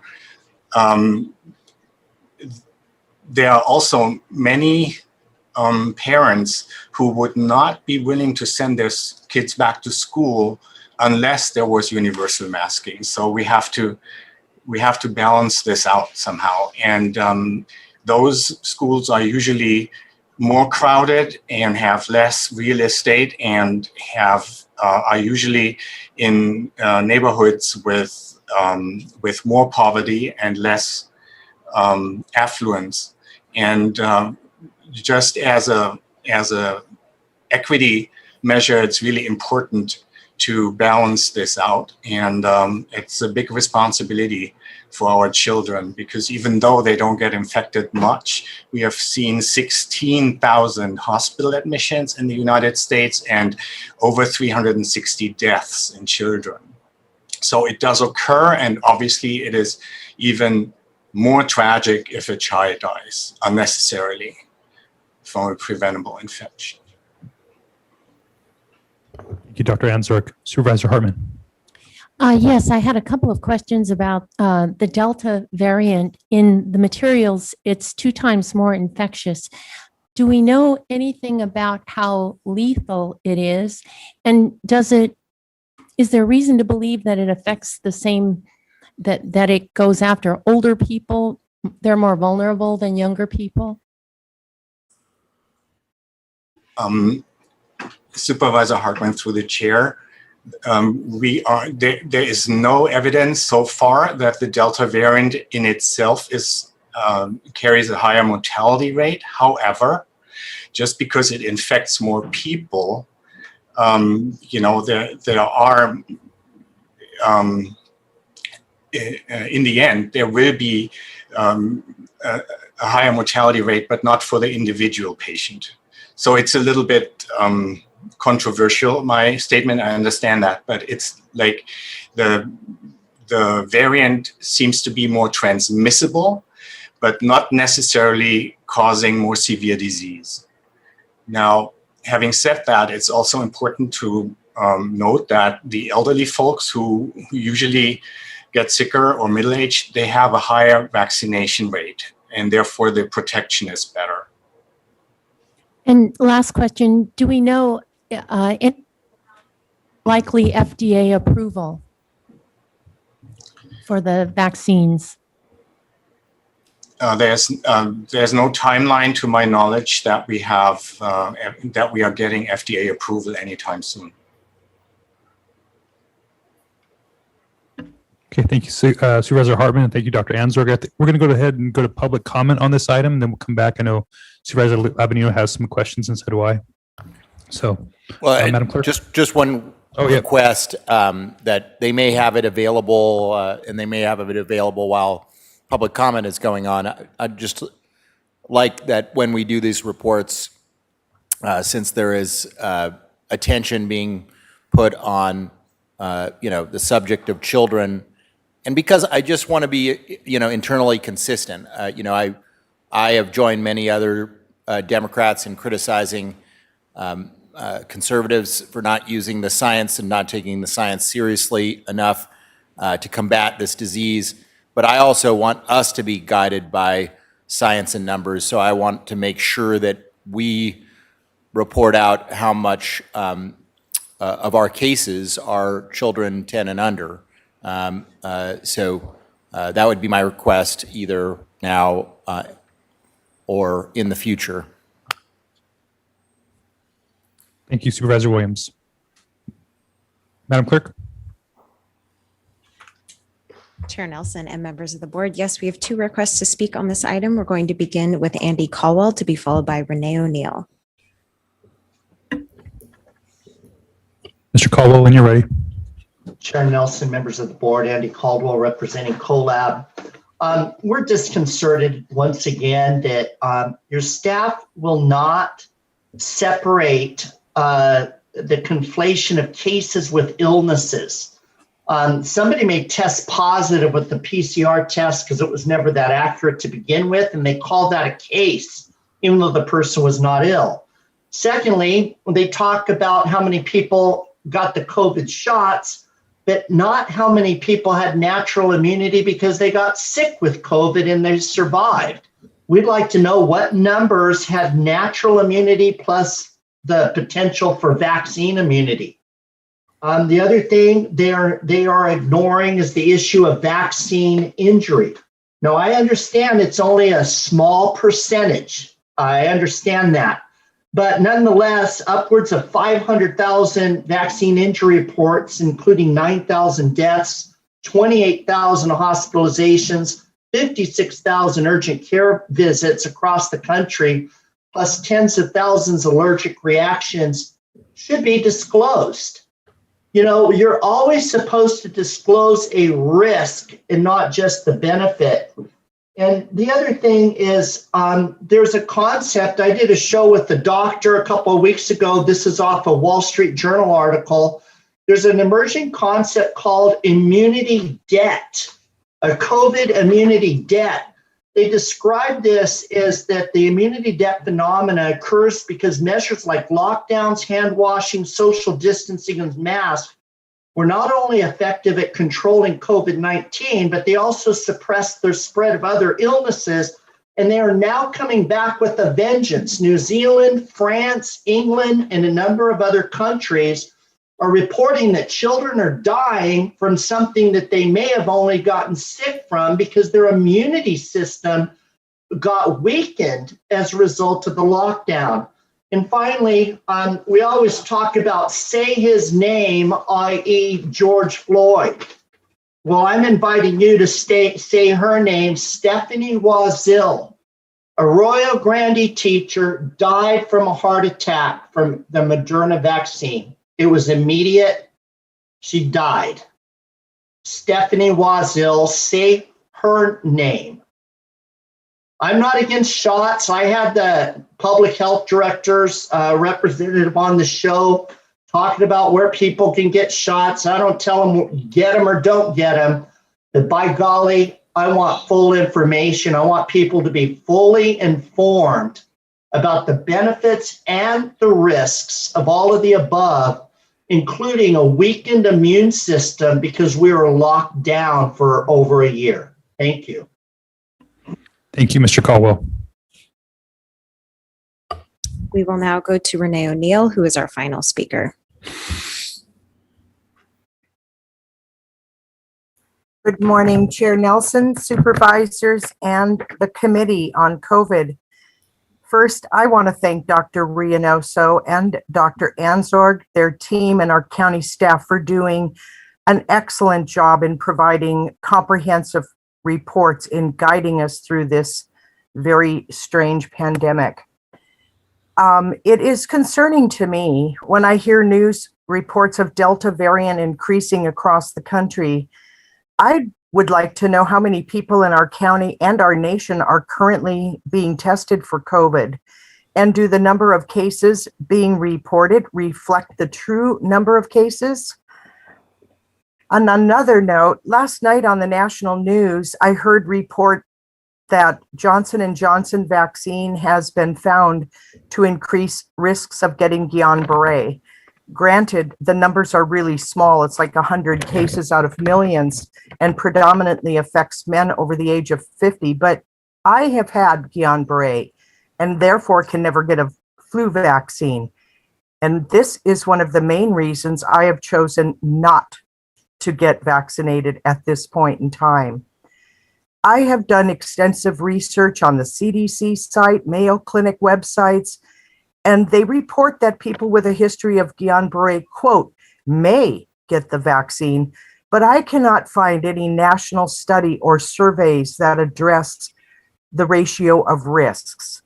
Frankly, I'm still uncomfortable getting the vaccine without first seeing evidence of extensive research studies on this, so I continue to avoid exposure as much as possible. I'm blessed I have the ability and choice to do that. I've considered the risks of not getting vaccinated and the fact that I have the option, if God forbid I did get it, of getting ivermectin as a treatment. So with that said, I'm asking, what is your opinion about people with a history of Guillain-Barré getting vaccinated? And can you point me to a study or send me a link to a website that might give some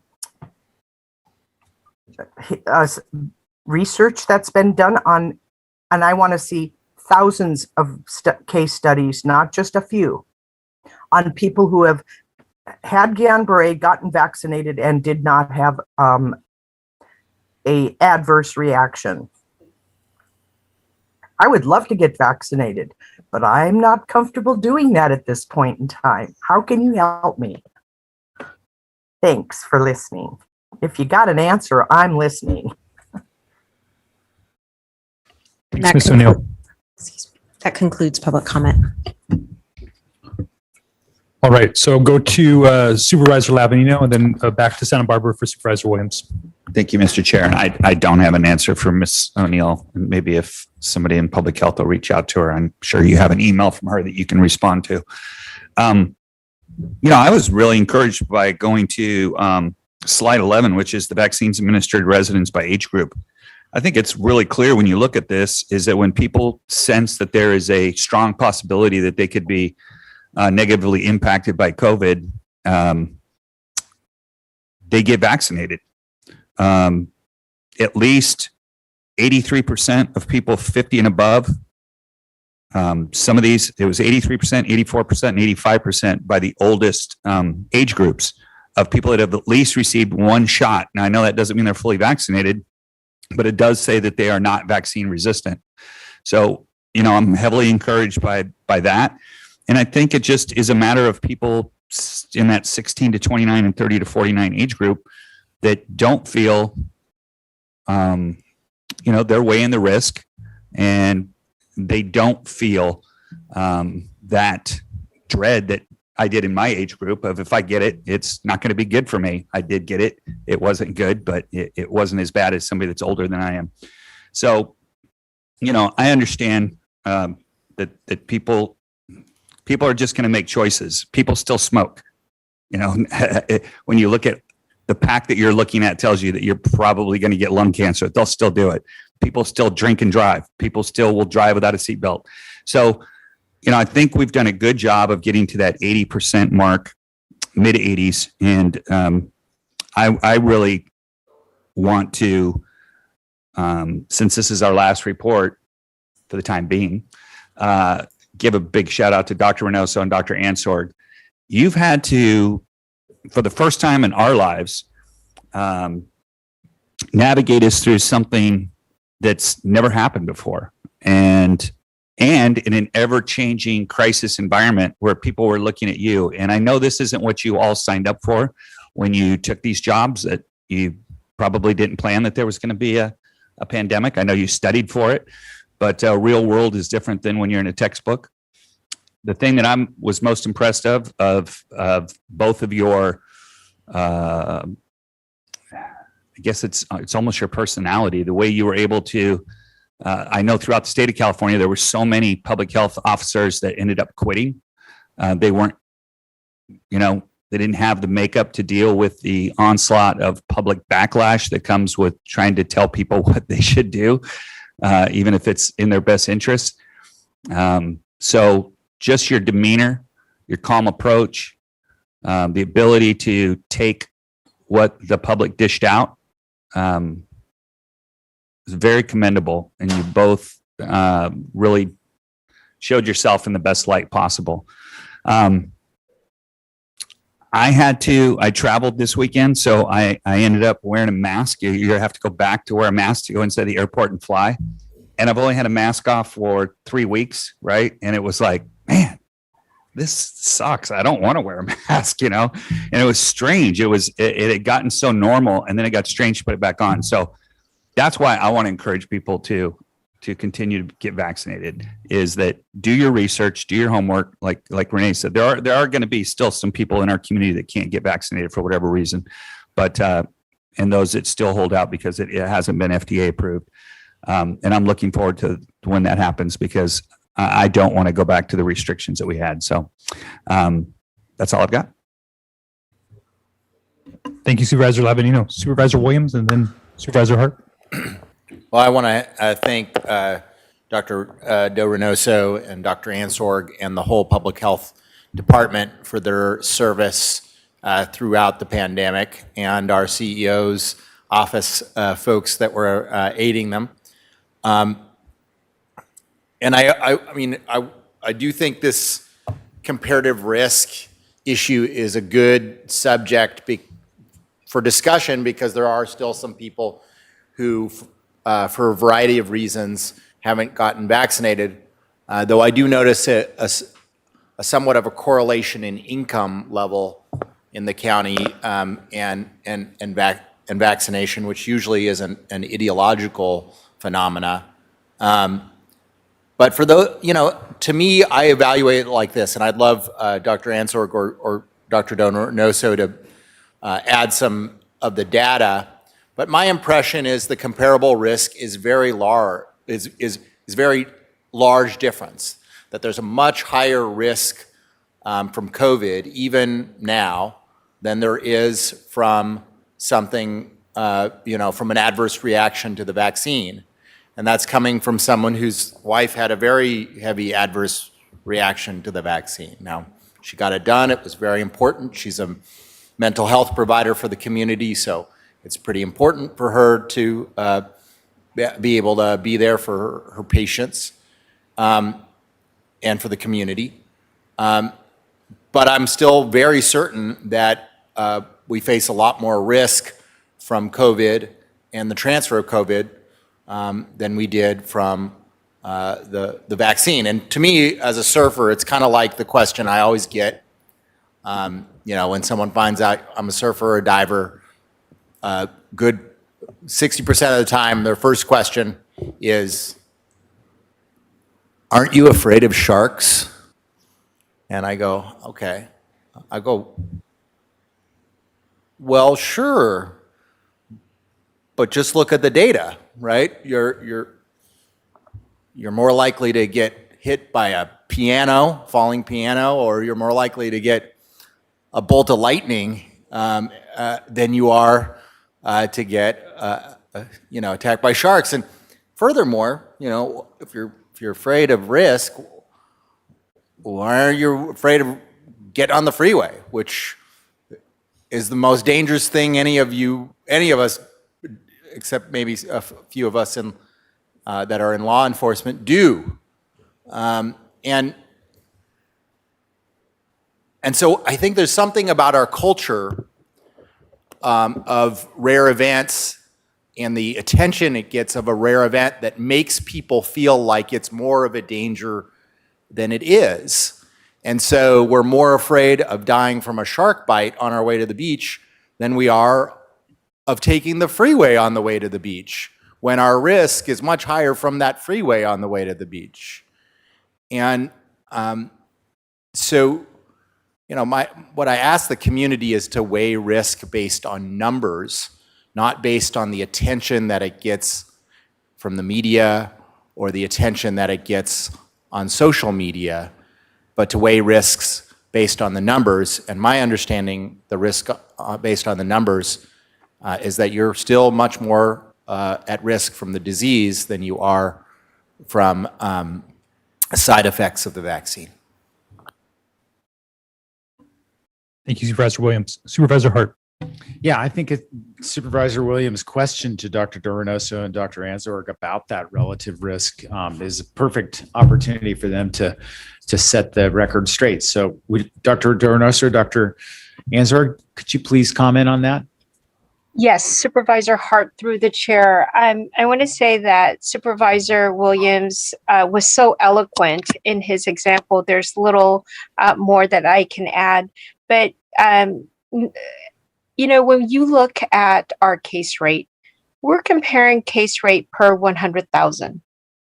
And we know that the case rate is not zero in our county. So the per chance of people getting infected is real. It is very real. Comparatively, when we look at adverse events, first and foremost, anyone can report an adverse event to the national database. Much of that is unsubstantiated, and much of that reports are still being investigated. So I would not, and then I'll say it, most of those numbers have been misused and used in misinformation campaigns to dissuade people from getting vaccinated.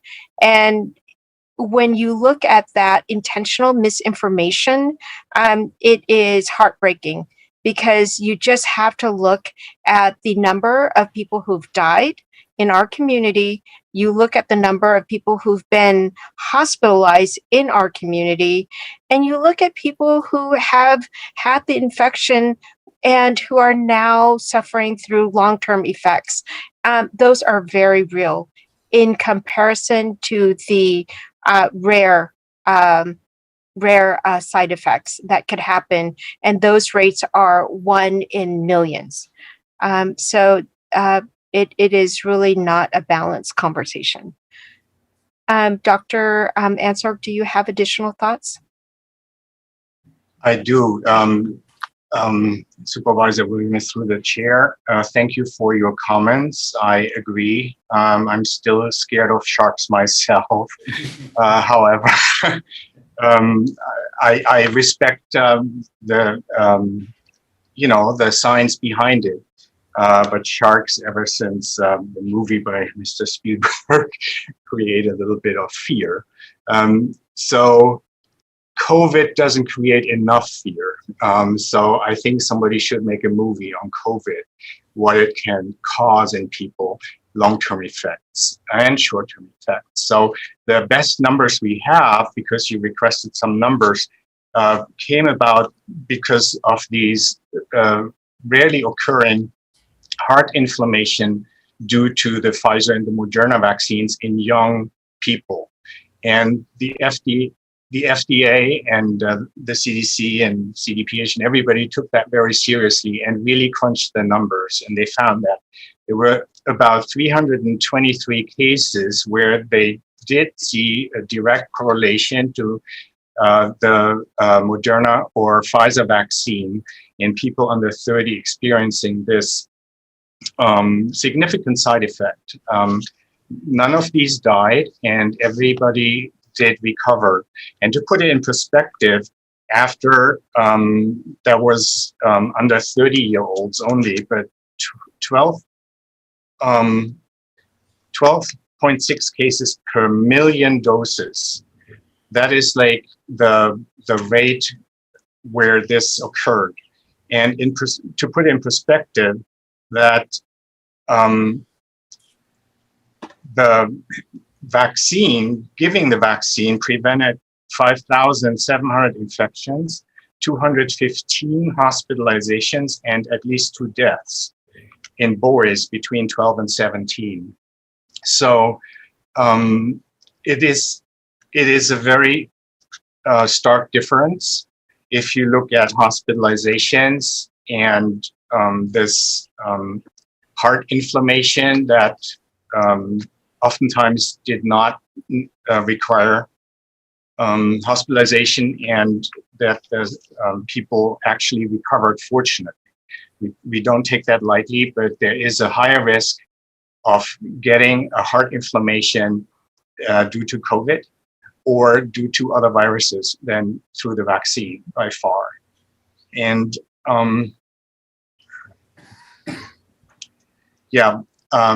we can definitely get more numbers for other age groups, and I'm happy to provide that to you.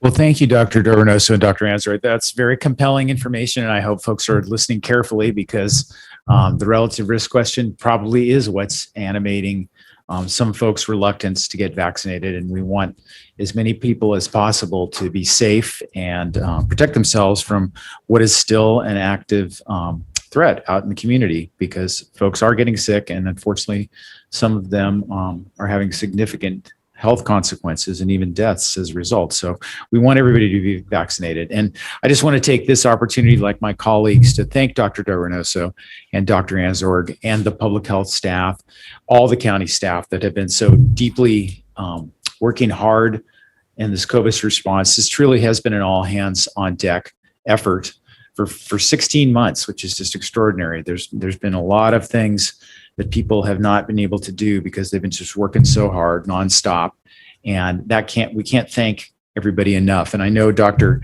Dorenoso has organized an event, I think it's tomorrow, to thank the volunteers for the public health department and to recognize there's the staff that have been doing this work for so long. And I just want to add my voice to that and say thank you.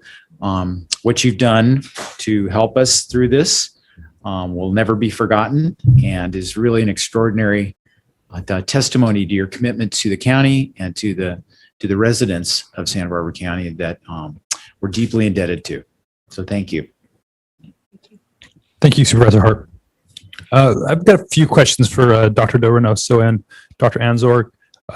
So if I understand correctly, now we have the local health officer orders have expired. Is that correct? That is correct, sir. Okay. Under what conditions would we potentially issue new health officer orders? Just so as we move forward, and hopefully this is the last time that we have a public presentation on this, since that hopefully it becomes a more of a background issue. And just for the general public, we will still have a COVID item, but on the administrative agenda moving forward. So there'll still be an opportunity for the board to ask questions, get updates, and even for the general public to comment on that. But so just so as we move forward, what would you be looking at, Dr. Anzorg, as you move forward on when and where you would potentially issue a new local health officer order related to COVID? Sure, Chair Nelson and members of the board, we are looking at case rate per 100,000, which is currently was at 1.9. In our old tier system, that was better than the yellow tier. So we are still in a very good position. We would get a little nervous when we are reaching 4 cases. That would be doubling of what is going on right now. We would definitely take a closer look.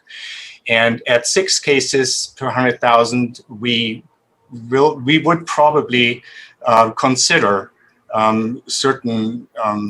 reinstating certain mandates, or at least recommendations. Well, that's very helpful. Thank you. Because I think that it's good for the community to know what those benchmarks are. There's always been a discussion about a moving target throughout this pandemic with some of these regulations. I know that as we get new information, there's been a desire to reevaluate. And I think that that's really helpful to the public to hear that from you, Dr. Anzorg. The other question is, I read through the CDPH guidelines yesterday, is it sounds like herd immunity is now called community immunity. And just want to get our terminology correct. Do we have a number there that we're looking at? Because is that a moving target?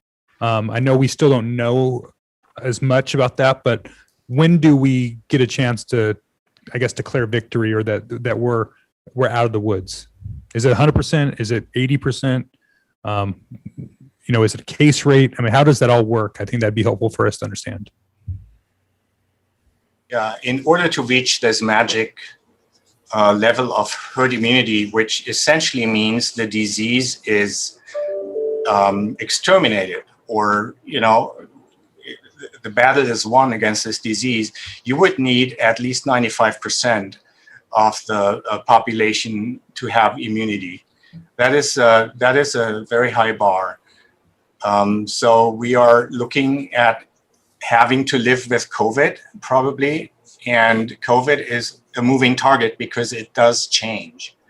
So we are fortunate that all variants are, all our current vaccines are protecting us against severe illness and hospitalization, so forth, from these current variants, but that could change in the future. So it's very difficult to predict the behavior of this virus, but it will probably remain in the community on a hopefully very low level, and therefore not be completely eradicated.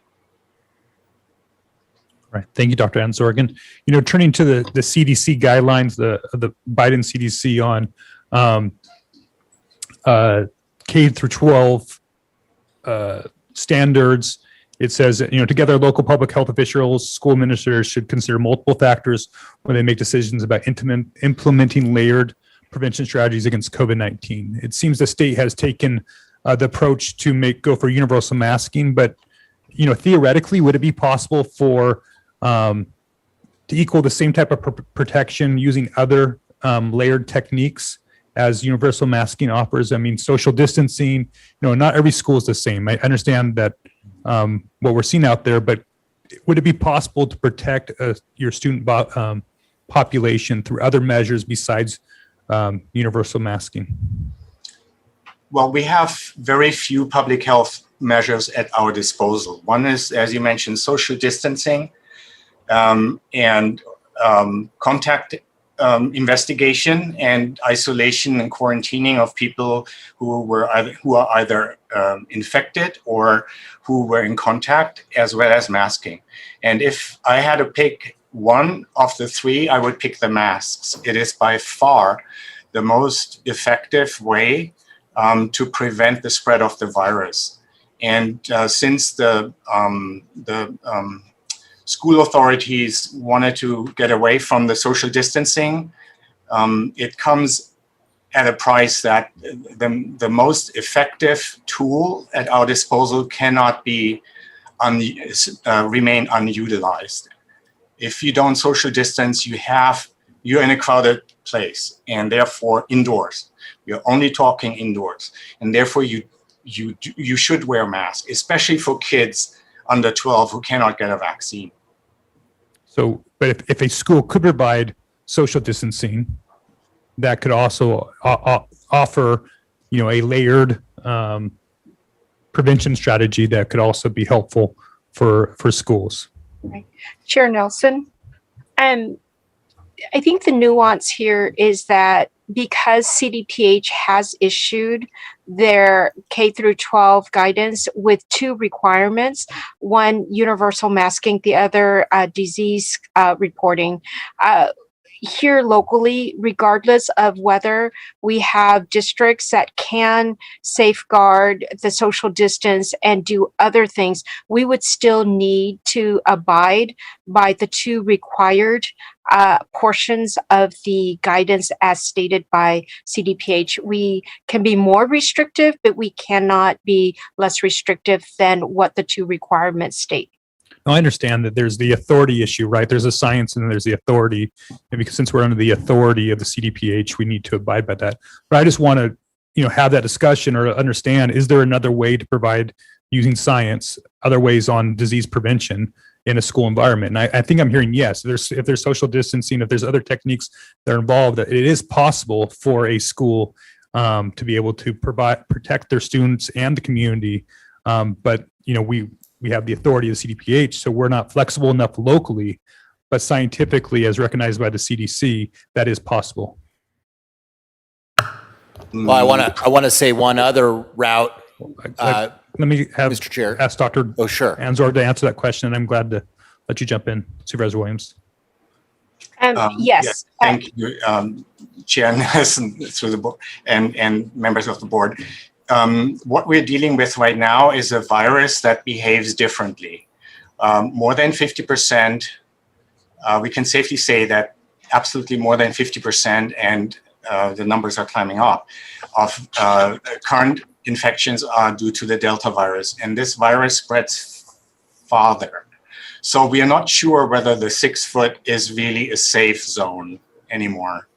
And we would love to have science on this, but it develops so quickly that it is impossible almost to get good data in a timely fashion to make best decisions. And therefore we have to rely on anecdotal evidence, like this elementary school in the Bay Area County where the first and second rows were all infected by one teacher just taking the mask off for reading something out loud. So it is possible that the social distancing is not equivalent to mask wearing, and therefore I would not feel comfortable recommending it as a replacement. The social distancing is not a replacement for masks. And that wasn't what I was suggesting, the social distancing alone. My point was going back to the CDC guidelines. It talks about layering, yes, addition, measures. And so, obviously universal masking is one layer, but could there be other layers that are stacked that can equal that is what I was trying to get at. And so I'm not sure if that's helpful in clarifying what I was asking. No. It was very clear what you were asking, okay, sir. And maybe I didn't make myself clear enough, but we actually only have these 3 methods. That is contact investigation, masking, social distancing, and maybe hand washing. That is, those are the 4, and good ventilation. So if we take the social distancing away, there's a significant hole in the protection, and that's probably why CDPH feels very strongly about this masking. Right, Supervisor Williams. Well, Mr. Chair, I mean, because of the massive rise in screen time among school kids, because of the massive disenrollment from our public school system, and 20% drop, because of in Carpinteria alone, it's a 10% drop. Unfortunately, that's better than some places. I'm very concerned about the long-term effects of measures on our particularly our smaller kids. But I also know that one other route to get there would be if every adult that doesn't have a health reason not to get vaccinated got vaccinated. I mean, we might not get to eradication, but we might get so close that some of the other measures would be unnecessary. So one of the other routes I just want to put out there, I guess we're beating a dead horse, is if almost all adults got vaccinated, many of these measures would probably be unnecessary. Thank you, Supervisor Williams. And I guess my greater point about this is I just think it's a bad strategy, the universal masking for vaccinated students. As a parent of 3 high schoolers, the only parent of 3 high schoolers up here, I'm hearing these conversations. This is a huge disincentive for our young people to get vaccinated, that nothing will change for them. I mean, we can bombard them with facts and data and whatnot. The single biggest thing that I'm hearing out there is if I can know how to wear a mask anymore, I'll go ahead and get vaccinated. Okay, and so we're taking that off the table. I think it's a mistake. I know that we're worried about bullying and other things. I would hope that there's a healthy school environment that people can still respect each other's choices or health conditions, and that we could eventually allow vaccinated students into the classroom in an indoor environment. I think it's a total mistake that CDPH is making. Obviously, CDC has recognized this. I wish our own state health department did, because I think the direction that the rest of the country is going is a successful one, scientifically as well as socially. You know, we are having, as Supervisor Williams pointed out, a significant amount of students that are checking out. And I think that this is another measure that doesn't make sense and is going to further dissuade people from wanting to go to school. I know it sounds like a small thing, but where the rest of the world that they no longer have to wear a mask, their whole entire family's throwing away their masks, then now they got to go grab one to show up in the classroom. It just doesn't make sense. As Supervisor Williams pointed out, they can go to a concert. And when something doesn't make sense, I think people, start to reject that. And so again, I think this is a really poor public policy call on the state. I don't think this is, I understand there's a scientific basis, but I think that there's other layered measures as recognized by Biden's CDC that can also provide that protection for our student bodies and our communities. So those are my thoughts. Yeah, I understand. Chair Nelson, maybe I may, as my last comment to this is that this is not cast in stone, or, this CDPH is absolutely reconsidering this and reevaluating this on a regular basis. And, come September, hopefully the situation will look different. Right. So I wouldn't take this is not the law of the land for the rest of the school year. Depending on the trends and the behavior of the Delta variants and so forth, I'm sure that CDPH will reconsider this on a regular basis. Well, thank Chair you for Nelson, that, Dr. I Yes. totally hear your concerns about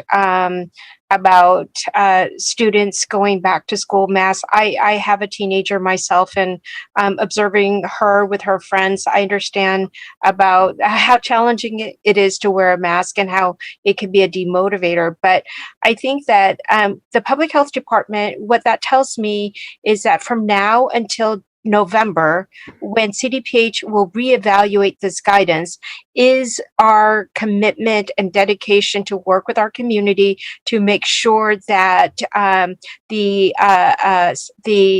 12 to 18-year-olds, we increase the number of that population vaccinated, because right now it stands at only 1/3 of that eligible population is vaccinated. So we have a lot more work to do to achieve a point where we can be convincing that say, okay, for everybody's safety, we don't have to wear masks anymore. We need to improve our vaccination rate among the 12 to 18-year-olds. Thank you, Dr. Dovernoso. At this time, I think there's no other questions. Oh, Supervisor Hardman. I just wanted to add my expression of gratitude to those of my colleagues for our public health department, and especially the leadership of Dr. Ansorg and Dr. Do Reynoso. You've been measured and it's professional, and it's really inspired confidence across the county. I've often said to people, government can't do it alone. And one of the great things that you've done over this period is engage community partners in a way that I've never seen before, and across the board. And I think that again is a testament to the kind of confidence you inspire and how you are able to adapt to changing conditions. And I'm really looking forward to seeing how you use those relationships to enhance community health and well-being going forward. So thank you very much. Thank you, Supervisor Hart. With that, can I get a motion to receive and file formal item number 1? So moved. Second. Madam Clerk, will you please call the roll? Yes, Chair Nelson and members of the board. And just for clarification purposes, that is to approve staff recommendations A through C. Yes, ma'am. Thank you. Supervisor Lavanino. Aye. Supervisor Williams. Aye. Supervisor Hart. Aye. Supervisor Hartman. Aye. And Chair Nelson. Aye. Motion passes unanimously.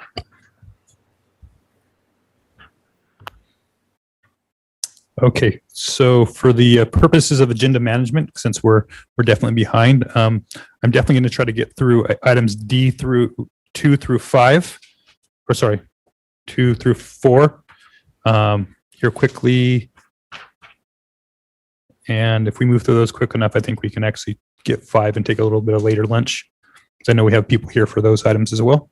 So we'll try to get through D5 and then we'll break and have the public safety radio system replacement project after lunch, as well as utility scale solar and the Suarez appeal. So hang in there, Supervisor Levin. I have already crushed one bear claw, so I'm good. All right. With that, Madam Clerk, we read item D2 into the record. Chair Nelson and members of the board. Departmental item number 2 is from Community Services. It is a hearing to consider recommendations regarding CPI adjustment of the fiscal year 2021 through 2022 library special tax rate for County Service Area CSA number 3, Greater Goleta, and this is in the 2nd and 3rd districts. All right. Before we go to you, Mr. Bailey, nice to see you and team. Do we need to do a presentation on this item? Is that necessary? Could we? Staff, Chair, we can dispel with a presentation if necessary. Okay. Oh, sorry. It's 2 pages, so I apologize. Go ahead, Ryder. Good morning, Chair Nelson, members of this County Board of Supervisors. We will skip to the recommended actions.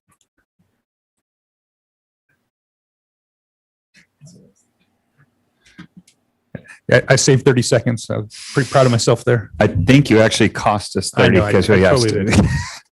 Rookie move.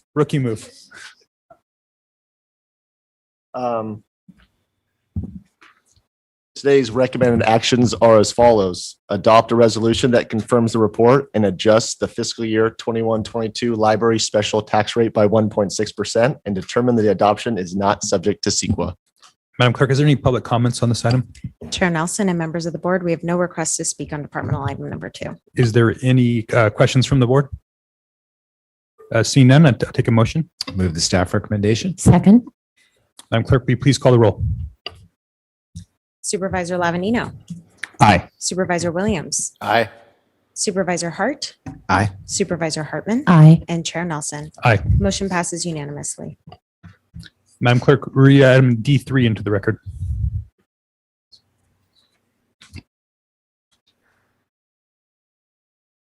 Chair Nelson and members of the board, departmental item number 3 is from Community Services. It is a hearing to consider recommendations regarding fiscal year 2021 through 2022 Orchid and Providence Landing Community Facilities District Special Tax Levy, and this is in the 3rd and 4th districts. All right, I'll keep my mouth shut and let you go. Good morning again. I will give you the full presentation, but I will be brief. Chair Nelson and members of the Board of Supervisors, today you'll be receiving a brief presentation on the Orcutt and Providence Landing Community Facilities Districts special tax levies for fiscal year 21-22. The Community Services Department annually coordinates changes to the tax levy for both of these districts. Orcutt CFD provides funding for sheriff, fire, parks, and flood services within the CFD. This assessment was unanimously approved by the board in July of 2003 as a condition of development to mitigate fiscal impacts to the general fund. Per the CFD's original resolution, the special tax is to be adjusted annually by the greater of 2% or Los Angeles CPI, which was 1.45%. So in this case, parcels will be increased by 2%.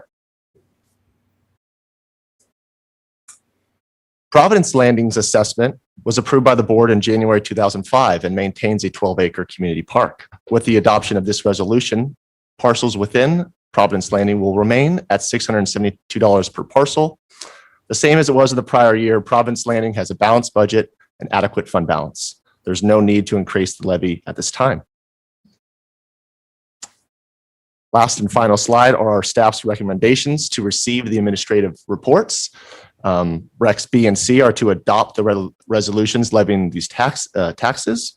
D and E are to certify the list of our parcels subject to the tax and direct the clerk of the board to file the list with the county auditor. And recommendation F is to determine that the levying of these assessments are not subject to CEQA. That concludes staff's presentation. Right. Madam Clerk, is there any public comment on this item? Chair Nelson and members of the board, we have no requests to speak on departmental item number 3. Any questions from the board? I do have a couple quick questions for you. As far as you're aware, the Orchid Community Facilities District is the only district we have in the county that pays for fire and sheriff services above and beyond their property taxes ongoing, correct? Correct. Okay. And we haven't had a district do that for any other residents before or since. Not that I'm aware of, Okay. Supervisor. All right. So I just point that out for maybe a potential discussion on the equity issue there for the taxpayers in the Orchid area. Madam Council, in the future, if the board decided to amend that resolution, what would that process look like? Mr. Chair, members of the board, if the board would like to change the services, is that what you're asking? So Yes. change the services that are financed by the facilities district. There is a process laid out in the government code. It involves first a public hearing, a finding of public convenience and necessity, then adopting a resolution of consideration, which then says what is going to be changed. There's another public hearing and a vote by the impacted residents. And if that passes, then the would adopt a resolution of change. Okay, thank you. And the reason why I bring it up is this has always been a burr under my saddle that the residents in the Orchid Community Facilities District, which is all new development in the Orchid Community Plan, pays above and beyond their property taxes and the rest of the county does for the same services. There's no additional services that are provided because of it. It's the same level of service. I'm not against having this district, but I think that the concept of districts like this is to provide additional services above and beyond what comes through typical property tax revenue or sales tax revenue to the county. And over the next year or two, I plan on trying to have a discussion with my community and with you as my colleagues on right sizing this district and other assets that are available to Orchid to make sure that the residents there are maximizing the benefits of their tax dollars. So just want to layer that out there. And Chair Mr. Nelson, Ryder? if you don't mind me adding, my direct line is right next to the assessment on people's property tax bills. They're more than welcome to give me a call, explain this process and how they can participate. So if you'd like to share that, I'd be happy to. Thank you, Mr. Bailey. So with that, I don't mind taking a motion to approve this item. I just had a question. I think you raise a good point, and I just wonder what the history is, if anybody here knows it, or that's something that will come up. I'm glad to go deeper into that.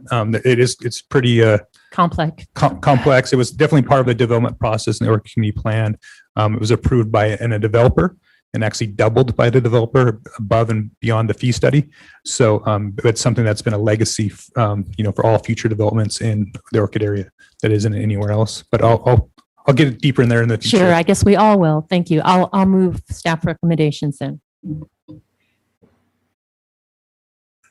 Second. All right. Madam Clerk, will you please call the roll? Supervisor Lavanino, Aye. Supervisor Williams, Aye. Supervisor Hart, Aye. Supervisor Hartman, Aye. and Chair Nelson. Aye. Motion passes unanimously. All right. Thank you, Mr. Bailey. Departmental item number 4. Madam Clerk, will you please read that into the record? Chair Nelson and members of the board, departmental item number 4 is from Public Works. It is a hearing to consider recommendations regarding the introduction, first reading of an ordinance amending speed limits specified in County Code Sections 23-15.4, 23-15.5, 23-15.6, and 15.7, and 23-15.8. And this is in the 1st and 3rd districts. All right, Mr. Snedden. Good morning, Chair Nelson and board members. Chris Snedden, County Public Works. Without further ado, though, I'm going to hand it over to Gary Smart, our traffic engineer, to give a brief presentation of our recommendations of what you have in your packet before you. Good morning, Chairman Nelson, board members. We're here to present the changes to the county code for speed zones. Before you are the recommended changes. We have 5 roads we'll be changing in the county code. If there's any questions on those, I'm available to answer those. All right. Any questions from the board? Supervisor Hartman. Yes, every year I get discouraged about the way we have to set these limits. I know the legislature was looking at changing that. Did that go anywhere? Is that still alive? Chairman Nelson, Supervisor Hartman. Yes, that's still in the process at the state level, still being worked out at the state level. There's hope that that may change and give the local agencies more discretion on setting speed zones. But right now, at this time, it's still the same policy of the state, or requirements of the state for the local agencies to set these. Great. And I just had one other comment, and that is to really recognize and thank you for how responsive you are. We get a lot of questions in my office about speed limits and suggesting signs and dangerous conditions, and you're all right out there and right away and figuring out how to make it safer. So thank you so much. Thank you. Mr. Chair, I just want to briefly say I also think it's ridiculous how these limits are set and bad public policy. But I unfortunately am more cynical and do not. I would be very surprised if they changed substantially. We ran a bill when we were in the legislature on the behalf of Goleta Unified School District, or at least through Mayor Perotti and at behest of the school, to at least be able to change it only in school zones. And even having more discretion in school zones was considered too much at the time. So I think we're going to be stuck with this paradigm for a while. But I hope I can be pleasantly surprised and have a change in state law. Thank you, Supervisor Williams. And I'd like to echo the appreciation for Mr. Smart and his efforts. He's great with constituent care and informing the public on these issues. So really appreciate all the work you've done. And so having you at the board is a great opportunity to recognize that. With that, we'll go ahead and take a motion to approve. Oh, actually, is there any public comment on this item? Chair Nelson and members of the board, we have no requests to speak on this item. Thank you, Madam Clerk. With that, can I have a motion to approve item D4? Move the staff recommendation. Second. Madam Clerk, will you please call the roll? Supervisor Lavanino, Aye. Supervisor Williams, Aye. Supervisor Hart, Supervisor Hartman, Aye. and Chair Nelson. Aye. Motion passes unanimously. Thank you. And now we're ready for departmental item number 5. Madam Clerk, will you go ahead and read that item into the record? Chair Nelson and members of the board, departmental item number 5 is from the County Executive Office. It is a hearing to consider recommendations regarding a status report on criminal justice improvement efforts.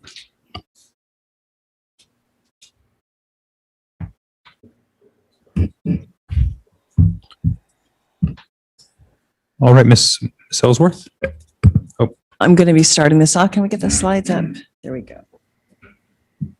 So good morning, Chair and board members. Today we have a presentation on the county's continuing efforts to improve the effectiveness, efficiency of our criminal justice system and access to justice for all. Today presenting, we have John Savernock, Chief Deputy District Attorney, Tanya Heitman, Chief Probation Officer, and also on Zoom, Cheryl Ellsworth, a retired presiding judge from the Superior Court of Riverside County, who's been assisting the County Executive Office as a consultant. If we can go to the next slide.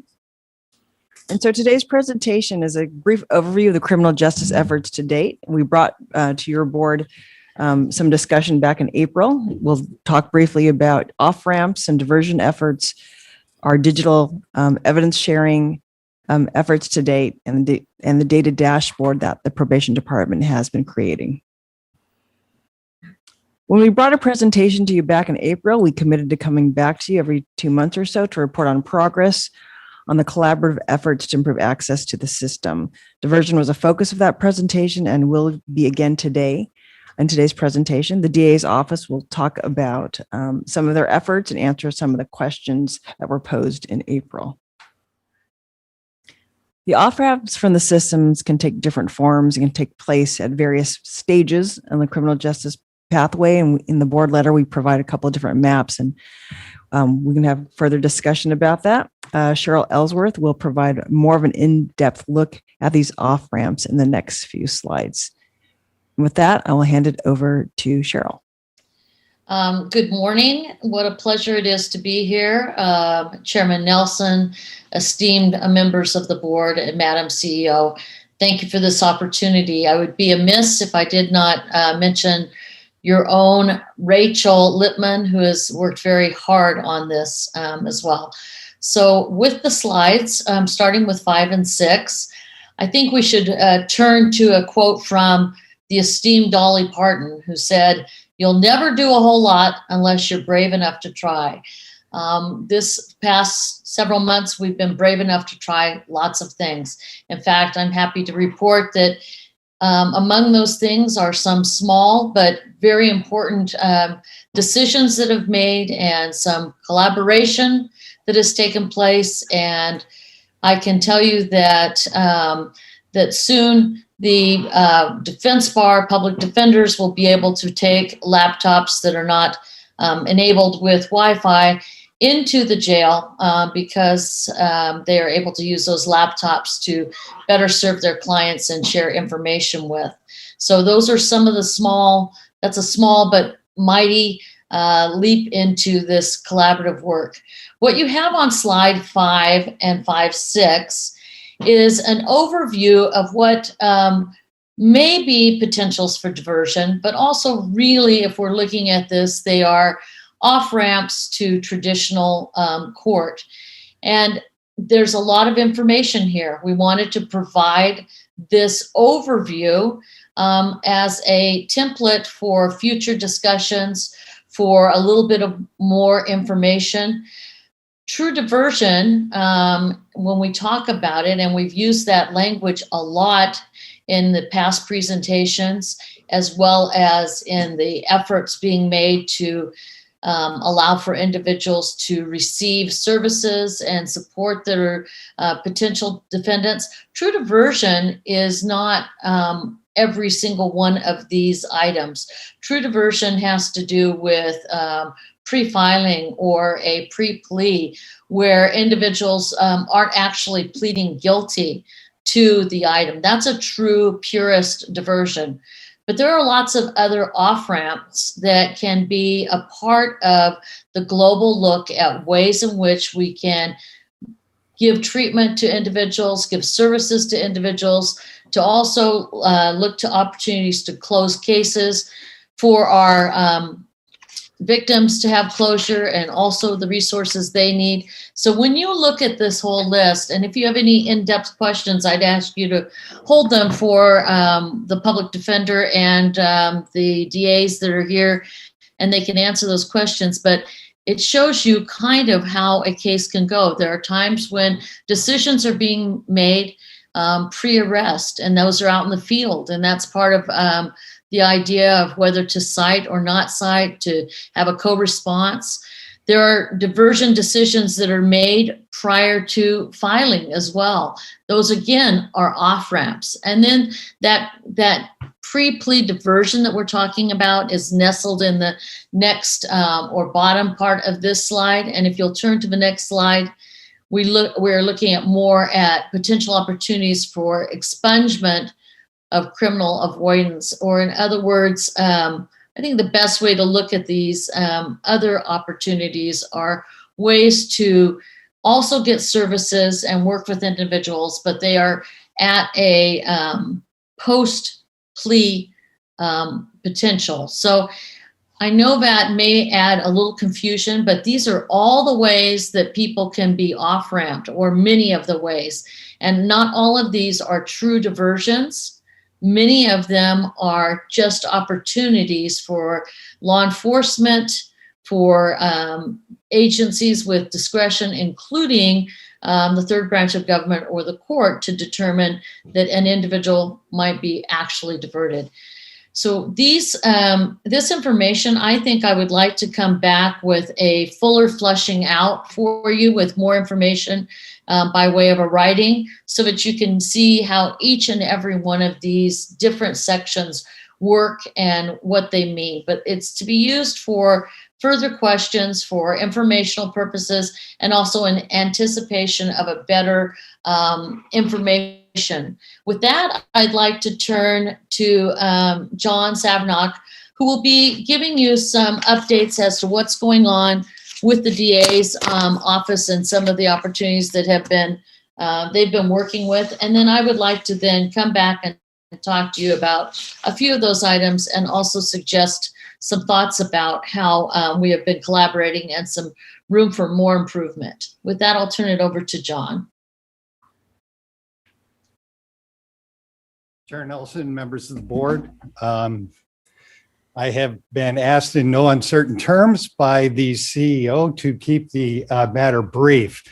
That being said, after having spent the entire pandemic on the collaborative COVID compliance unit team, I have to give a shout out to Supervisor Williams. The freeway shark analogy was perfect. It was simple. It highlights the ridiculousness of the opposition. And with credit to the author, I plan on using that a lot. So with me today is Chief Financial and Operations Officer Michael Soderman and Chief Deputy District Attorney Meg Nicole. So can we go to the next slide? We'll try to get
what we are doing. We are also collaborating with probation on utilizing the master name project to facilitate an interim or a county data dashboard.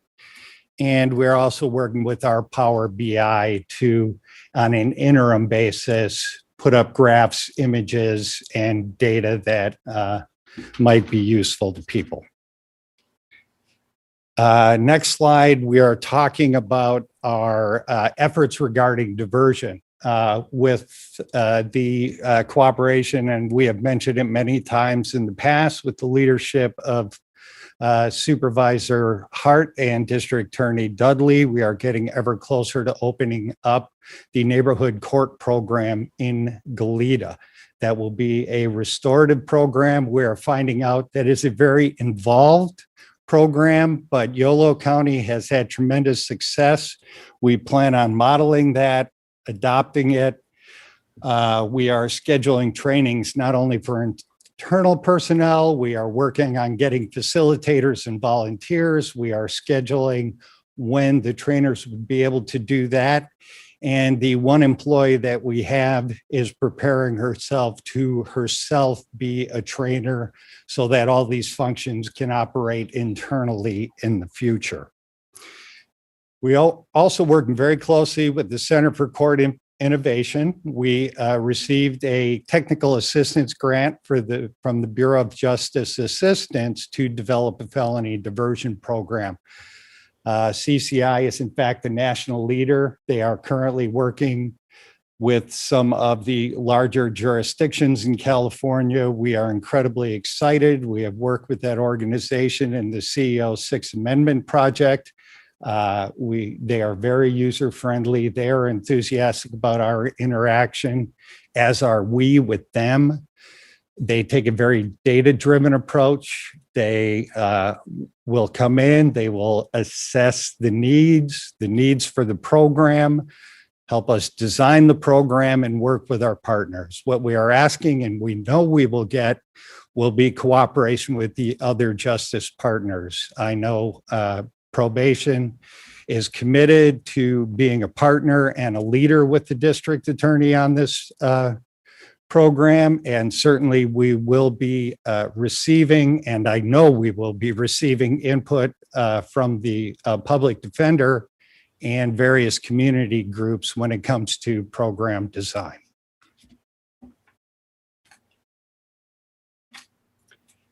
Early disposition efforts. This basically is just a snapshot, and we brought this back to the board because of questions in the past. The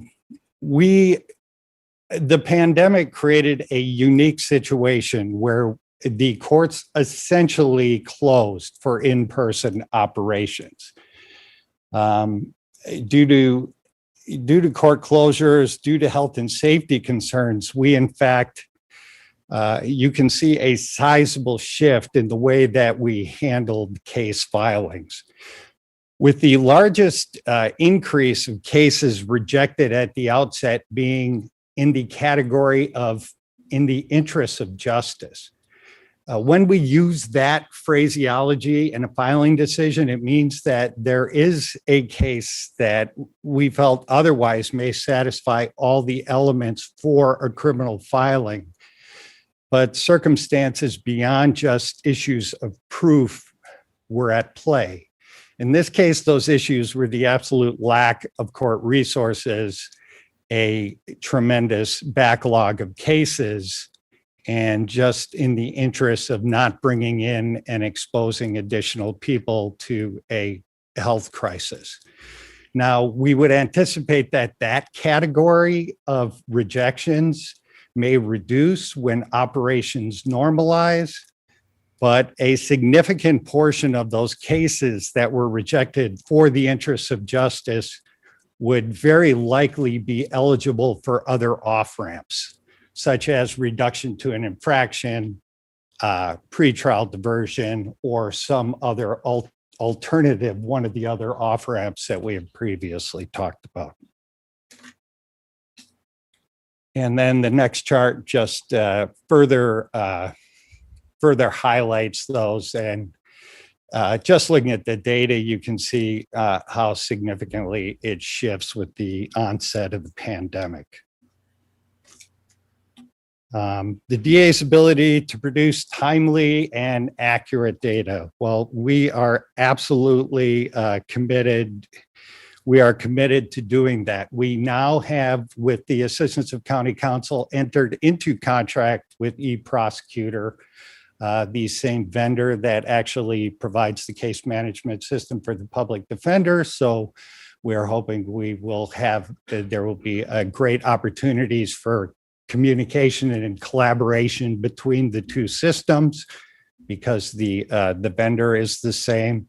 So we are now finally in contract. I will say that these hearings, the focus on data, the KPMG report did provide additional issues. It did cause us to reevaluate, to go back to the company we were working with and discussing a contract with to ensure that some of the data points that we are now interested in collecting are available. We did additional sandboxing. We brought the vendor back. They satisfied our issues, and we feel it will be a significantly more robust system, allowing us to extract on a real-time basis significantly more relevant data. We will, at some point in time, all of these discussions bring up our need for a data analyst, and we will be revisiting our requests for such. So basically, I think the last slide is just that we had been using Yolo County for various reasons at a benchmark, and we did compare our filing decisions to them. I think the charts speak for themselves. We actually brought less cases into the criminal justice system as a percentage than Yolo County did. But when you look at Yolo's data dashboard, the only portion of diversion they put on it is their pre-filing misdemeanor diversion, which we currently have the capability of doing. They are having even working with their system of identifying accurate diversion data. So in collaboration with YOLO, who we have a very close relationship with our new case management system, with a new emphasis on timely and accurate data, we're hoping to resolve those issues, and hopefully in working with YOLO, we will all come up with data and metrics that will allow some of these other off-ramps to be accurately reflected in a very public manner. Was the 3-minute clock on or not? Thank you, John. Let me just add, if I might, the next slide. I can have that next slide up. Thanks. So part of this diversion and off-ramps and working at a better rate to resolve cases, whether that's getting to trial, whether that is actually diversion or resolution of a case, really all needs to be considered under the veil of discovery and how that can impact the entire criminal justice system. I think that it's important, if you'll go to the next slide, please, to understand that I think these are your slides, John, that I'm talking on. You sat down without doing your slide. I apologize. I kind of, from my binder, thought I was over. I will just say that as regards discovery, we have identified, the county has identified, the board has accepted the criminal justice system's position, the CEO as an advocate, that discovery is a significant issue when it comes to resolving or moving people through the jail, keeping the jail population at a realistic level, and just basically giving victims and defendants the rights that they're entitled to in order for a fair trial. And we do continue to work collaboratively with all the partners in the justice system. The DEM system we talk about would allow more accurate, significantly more accurate and timely compilation and transmission of the data from law enforcement to the district attorney's office. From the district attorney's office to defense, we are discussing utilizing either the DEM system or a box or other options. So it continues to be a focus. I know I speak safely for the public defender in that we have both identified this as a significant issue and one which we hope to resolve and move forward on. So we do have a grant application in with the BGA. We will find out in October if we got that. Anything we can do to reduce the impact on the county general fund, we will certainly do. How about that, Cheryl? Am I done now? Good. You're done now. Sit down.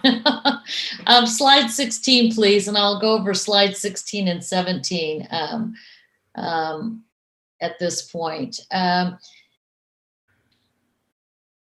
We are looking at a couple of options and are not just holding ourselves to that, but I think for the first time in a long time, there has been a real collaboration in viewing options for digital evidence management and or box or other systems that will help.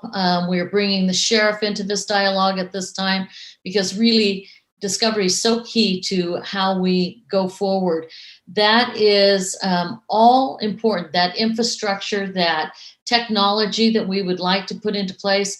But before that can even happen, we are in discussions about having policies, procedures, and processes in place so that we don't just go after this large technology answer and all work very hard on it and expend monies and then find ourselves with policies that do not further this opportunity for us to know when the discovery is received, when it will go to the next partner and the next partner, and how this will all work with communicating to all the systems. So that's a really important focus of what's going on.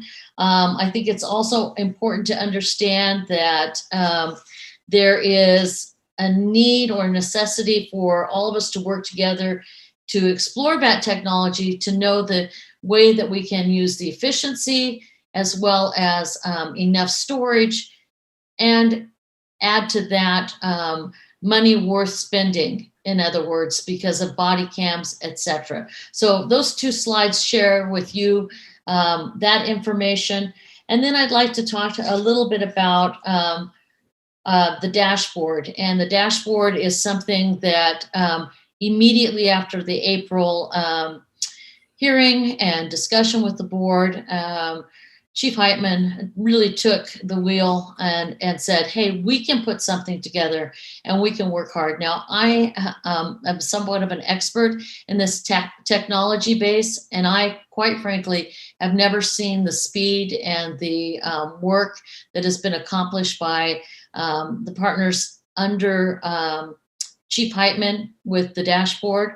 And I'd like to turn it over to her at this point so that she can share with you what's been going on. But I have to really thank the public defender, the DA, probation, and especially the probation's IT team that has been unbelievable on this. Chief Heitman. Good afternoon, Chair Nelson and Supervisors. I am Chief Probation Officer Tanya Heitman. And as mentioned just a few months ago, your board inquired about the ability of the criminal justice partners to produce a public-facing data dashboard that would allow for greater transparency of criminal justice data. Utilizing the infrastructure and collaboration of the Criminal Justice Data Committee and the Integrated Justice Information System, we were able to move forward quickly.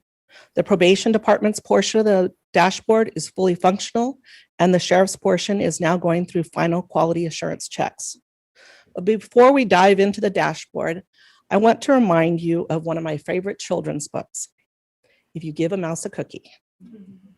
Hopefully, you're all familiar with this classic and will understand when I say we can offer you the data equivalent of a cookie, even a glass of milk, perhaps a napkin. But we will not be able to fulfill every request and must recognize that there are limitations to what we can provide with our current resources. Hopefully, you can enjoy the cookie and milk nonetheless.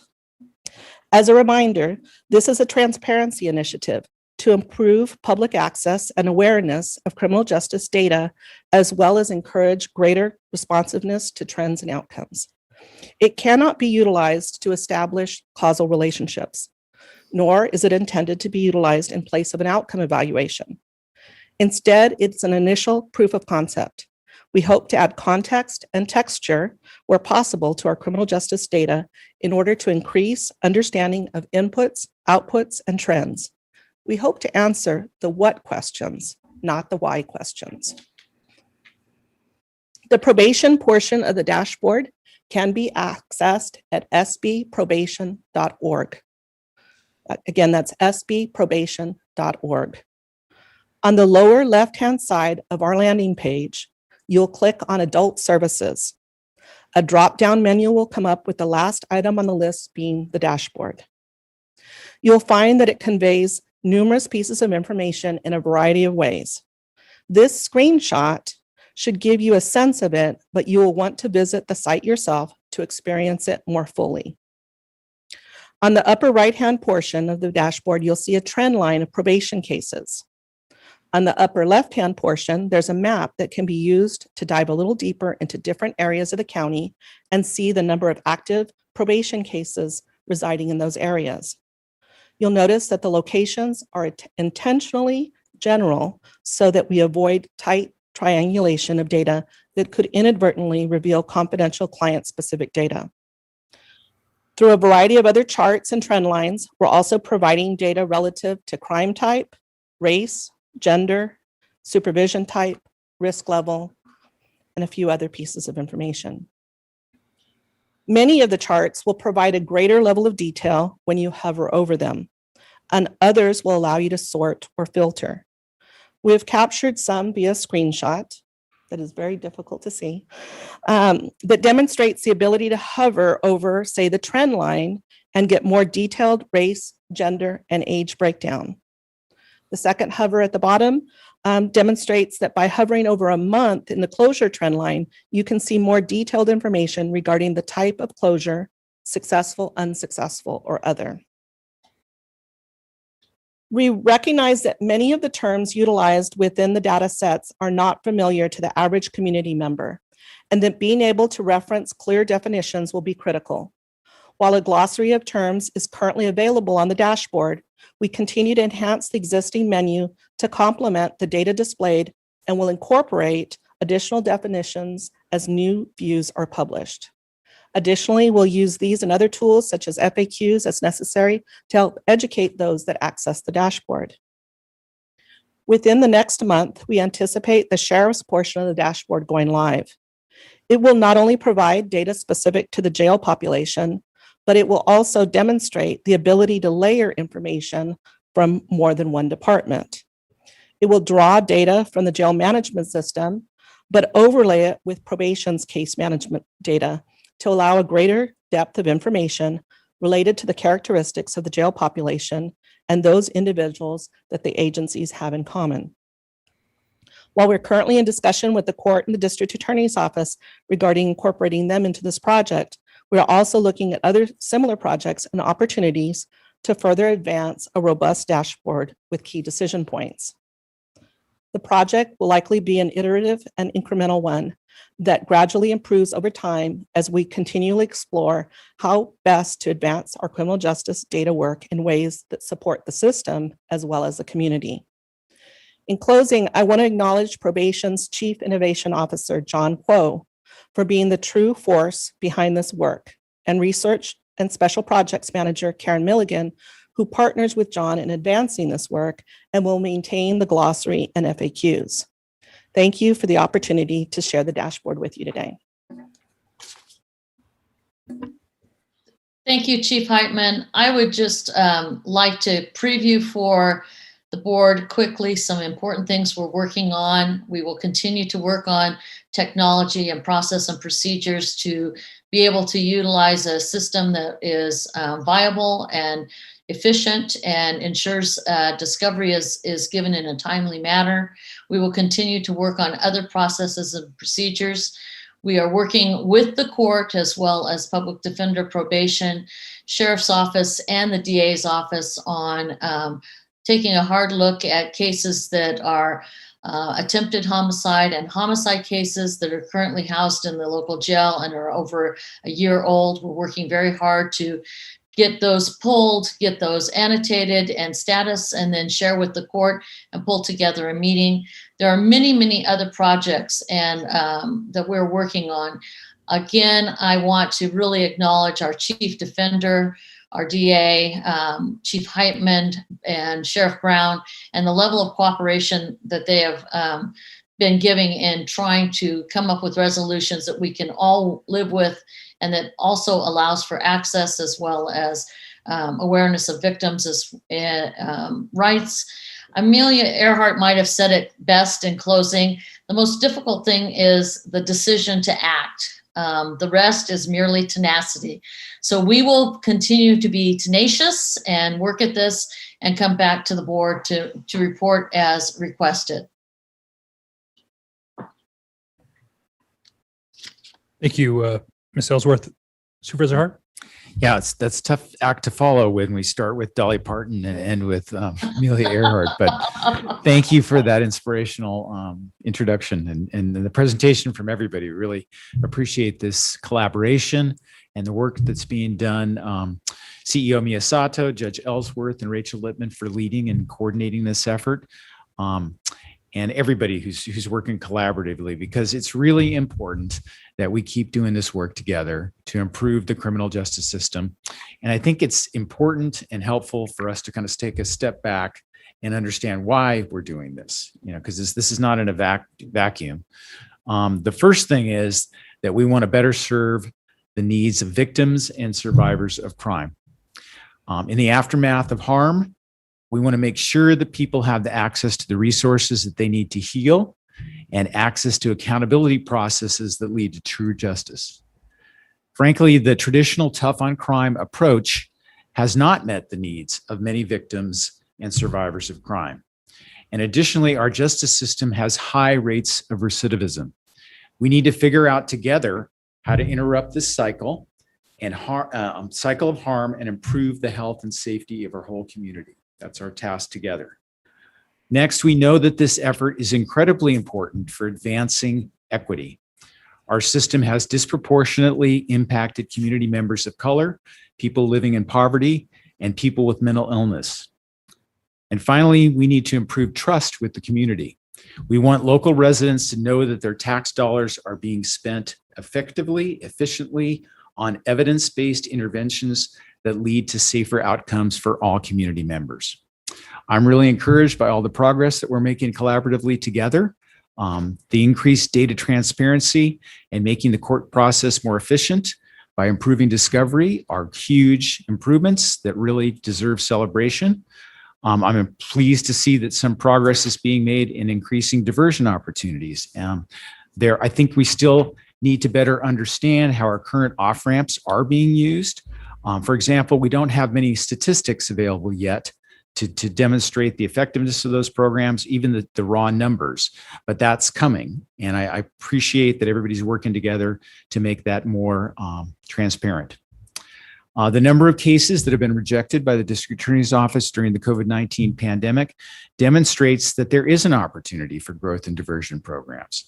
And I hope that we can focus on providing meaningful opportunities for the nonviolent and low-level cases that have been rejected during COVID-19, rather than going back to the traditional system as we go forward. I know that all the justice agencies will continue to collaborate to work on this in the months ahead.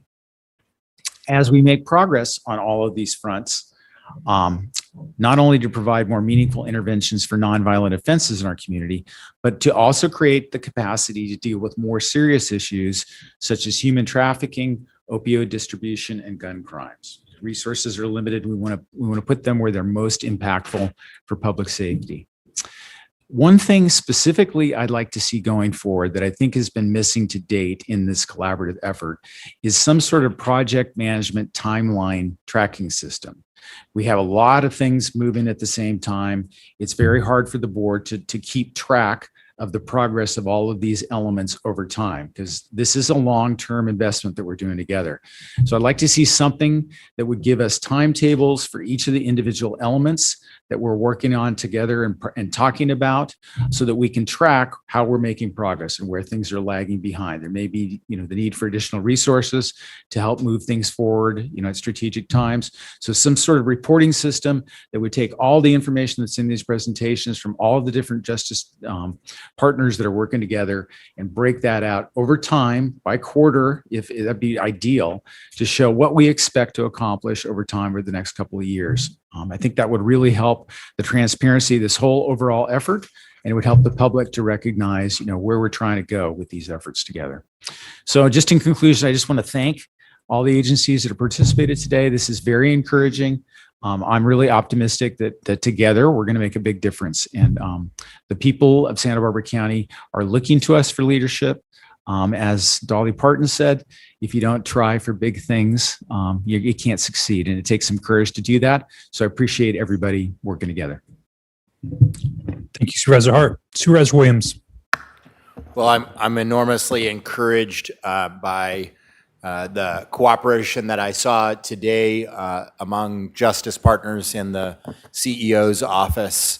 I really agree with Supervisor Hart and the thrust of the presentation that to achieve the most effective justice mechanisms, the true rehabilitation and true accountability, effective accountability, that we have some work to do, but we really have, seems to me, the best and the brightest moving us forward to achieve those goals of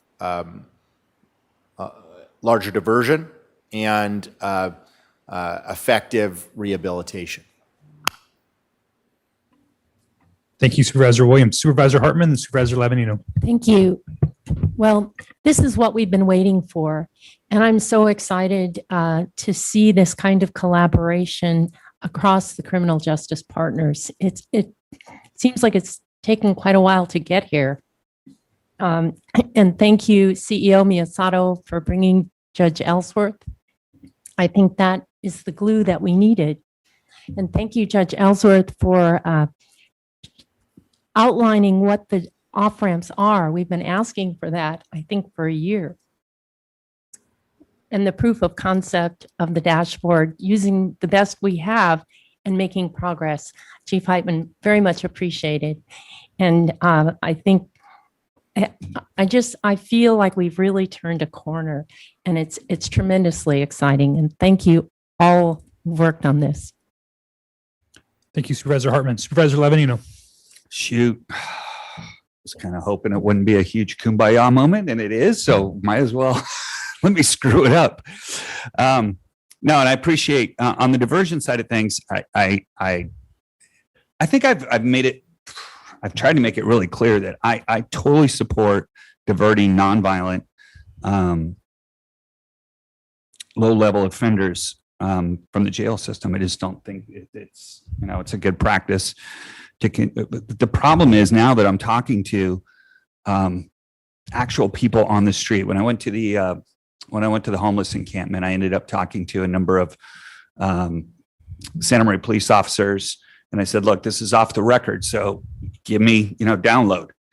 And they're just frustration of what being a police officer is now compared to our old model, which, like you said, doesn't work. Okay. But I'm not sure the new model works either, where, they're rolling up on people and guys are just doing whatever they want with impunity because they know that there is no, they just look at them. They're not an authority figure anymore.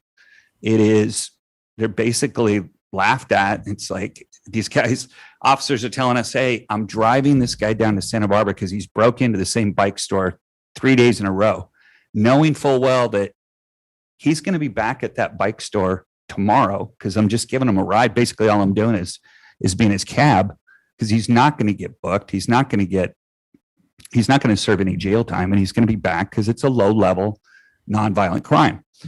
The Maya restaurant's been broken into 3 times just in the last month.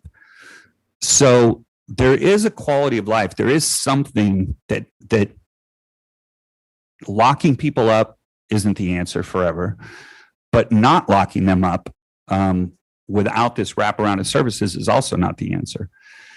And I was disturbed by, the presentation.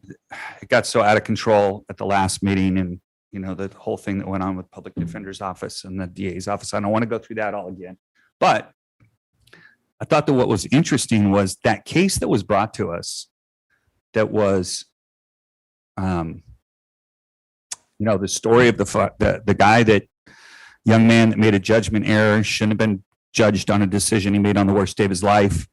He made this incredible turnaround, served in the wildland fires, and then wanted his record expunged.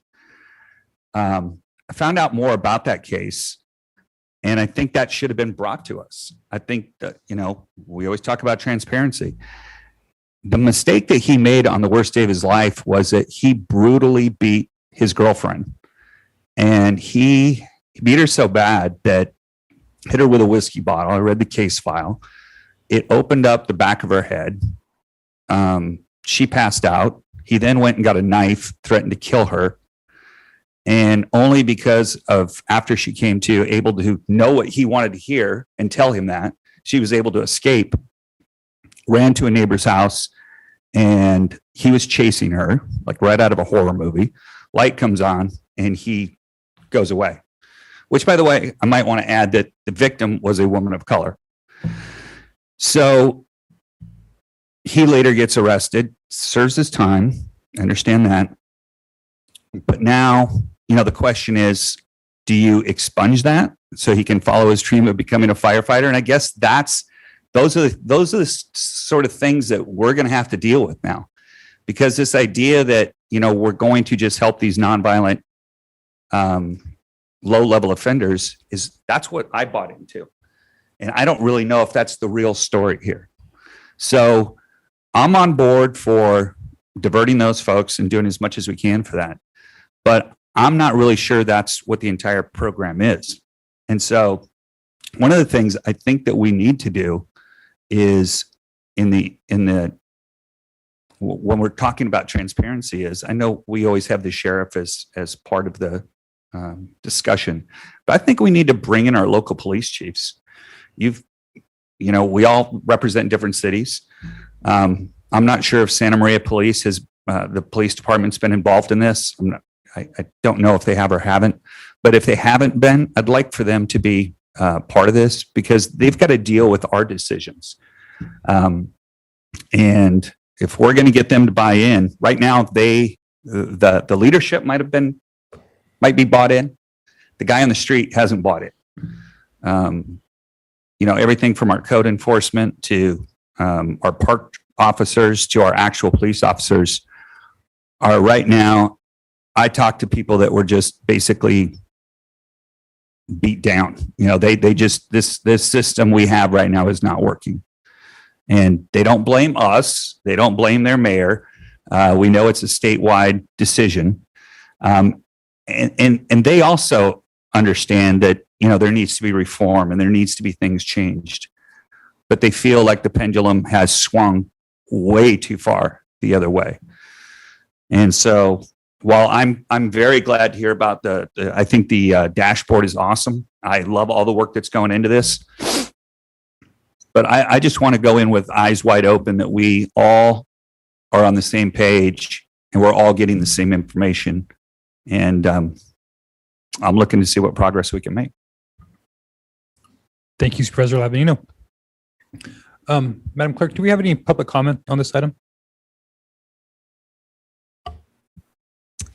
Chair Nelson and members of the board, yes, we have 2 requests to speak on this item. Okay, let's go ahead. We will begin with We will begin with Renee O'Neill, and if Andy Caldwell is available and would like to still provide comments on departmental item number 5, please log in now to do so. Okay, we'll go ahead and close public comment on this item. Good afternoon, Honorable Chair Nelson and members of the board. I wanted to speak on this item because I really want to recognize the amazing efforts that our sheriffs and our DA are making across the board on many things. One of the things that I've continued to advocate for is more funding for our sheriff's cannabis compliance team and our district attorney.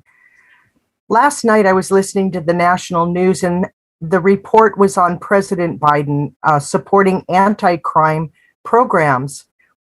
He said he wants to crack down on unlicensed gun dealers and help former felons who are free from incarceration reintegrate into society. He also wants to encourage community intervention programs to prevent violence.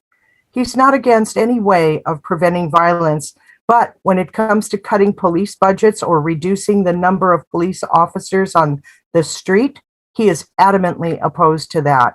In fact, he encourages the opposite by recommending that our state and local governments apply a portion of the American Rescue Plan funds, $43 million in our county alone, $350 billion for the nation, to support police budgets. Why is he encouraging this? Why do I continue to advocate for our sheriff's office? Because crime is a top concern of the American people, and the criminal activity that I see escalating in our county with regard to illicit cannabis growers and in our state is a very, very grave concern to me. I would appreciate it if our board, when they are making budget revisals, would please add funds from the American Rescue Plan to hire an additional cannabis compliance team and support our DA. Thank you for listening. Thank you, Ms. O'Neill. And that is our final speaker on this item. All right. CO Miyasada? Chair Nelson, Judge Ellsworth did mention the courts, but I do want to do an express thank you to the courts. They aren't here today. We did not ask them to be part of this presentation, but I do want to say thank you to Judge Lavayan, the PJ, as well as Daryl Parker and Angela Braun. They have been partners with us. We are working better together, I think, because of Judge Ellsworth and communicating, understanding where we can do better to help them and what they can do to help us. So I just want to say thank you to them, and we appreciate their partnership. Great. Thank you, CO Miyasato. Any other further comments or questions from the board? Well, I just wanted to add my thanks to all the work and the collaboration that's going on among these justice partners. I do think that we need to keep in mind some of the comments that Supervisor Lavanino made. There's no stick, that word gets out there. We're hearing not only just the guys on the street, but the amount of rural crime that has increased over the last couple of years here is really discouraging to many of our rural residents, which is a really big part of our constituency as supervisors. And so, the problem with these swings in one direction or another, if we go too far, it will go back in the other direction, and then we'll have lost the progress we made, the good progress on the things that really have made historical differences. So I just, stress the need to be balanced as we move forward to tackle both these issues of law and order, along with being more equitable in our justice system. Supervisor Hart. I think Mr. Severnock wants to add something. Please.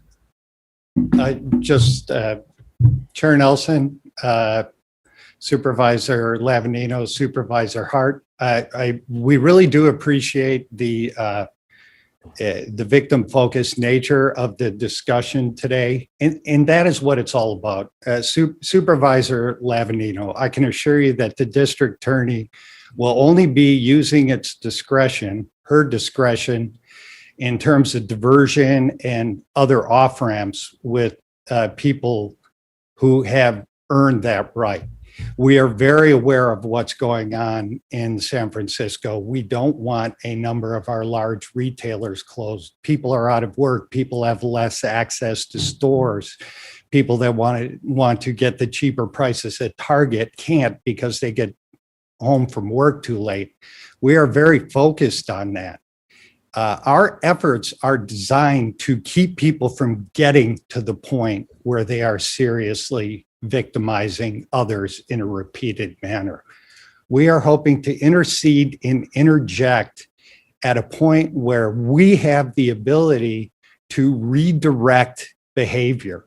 And that is why we are looking at evidence programs. We are looking at the Goleta Court will be a restorative programs with a basis to deal with the offenders before they get to the bike store the second time. So I absolutely agree with you. I appreciate the frustration of law enforcement. I really appreciate you bringing it up. I can just assure you that the district attorney will use her discretion in a judicious manner, but we do, I believe, have an opportunity to use evidence-based programs to interject before people go down a path that leads to a long career of criminality. But the people that repeatedly victimize, the people that feel there are no consequences, we truly do believe there do need to be consequences for those that either don't avail themselves of or don't benefit from early interdiction. I think that is a great way to frame this, because the point here is that we're trying to change a system historically that hasn't delivered the public safety protection and the care and treatment of victims of crime to the degree that we all want to aspire to. And that's what we're trying to do collectively, is to bend this system to a better place, thoughtfully, based on evidence, and have the courage to do things differently, because there's a better way to do things, and we're all trying to embrace that. So I think that was a great way to sum things up for this conversation. Thank you, Mr. Savanash. Thank you, Supervisor Hart. All right, I believe that Sheriff Brown had some additional comments to add. Thank you, Chair Nelson. I just wanted to just say that I appreciate the dialogue today that has been engaged in, and certainly appreciate the direction that we are going in terms of our collaborative approach to criminal justice, and we are looking forward to continuing that in the future. And I just wanted to take a quick moment to leave you with something that maybe you can end today's presentation with on a positive note. Something very positive. Didn't get a lot of play. We put a press release out on this last Friday, but I just want the board and the public to know that we in our county have received a Pathway Home grant from the U.S. Department of Labor, and this is under the First Step Act. It is a project that is designed to be job-driven and to build connections to local employers that will enable offenders to receive training in vocational training and to receive assistance with job placement and to provide employers with incentives to hire former offenders. And we received a $2.49, almost $2.5 million grant on June the 25th. It's going to be covering a 2.5-year period that began this month. It is going to be managed by the Workforce Development Board that we collaborated with in terms of applying for this grant. I'm very proud of our teams and what they did to get this grant. We're one of only 17 of these grants in the country, and it was highly competitive, and it is really a feather in the cap of the teams that work together to put the application in, and it works perfectly with our rehabilitative approach and with our desire for recidivism reduction. You have heard me say many times that the 5 things that an inmate, a former offender needs to be successful when they get released from jail. And those are a means to make a living, some kind of skill that they can get a job with. They need a job, which is the second one. They need a place to live. They need addictions conquered, and they need their anger managed. And this grant will help immensely with the first two of those 5 items. And it is aimed at providing pre-release and post-release employment services to incarcerated adults. And it is a partnership not only with the Workforce Development Board and the Sheriff's Office, but we also have involved in this social services, Santa Barbara City College, Allen Hancock College, Community Solutions Incorporated, Freedom for Youth, Equus Workforce Services, and the Good Samaritan Shelter. And it will allow us to provide consistent case management from enrollment to completion, which is a best practice that we're looking at. It subsidizes post-release employment, as I said, which is going to incentivize employers to hire people who have a record and need a second chance. And it is an exciting project, and I just want you to be aware of it. And there's going to be more to come on this. You'll hear more as the partners plan and prepare for the grant acceptance. But I thought it might be a really good thing to end with on today's meeting. Thank you for sharing that, Sheriff Brown. Supervisor Hart. Yeah, I just want to congratulate the sheriff on getting that grant. That's really important. That's one of the most important off-ramps that we can provide is, as you said, if somebody needs a job and when they're trying to exercise their second chance. And having that collaboration with the local community nonprofits and the educational community, to get folks trained to do meaningful work and get a better path for their life is the best possible outcome in that situation. So thanks for being a leader and getting out there to get that funding and working collaboratively with all those important partners. Right. Thank you, Supervisor Hart.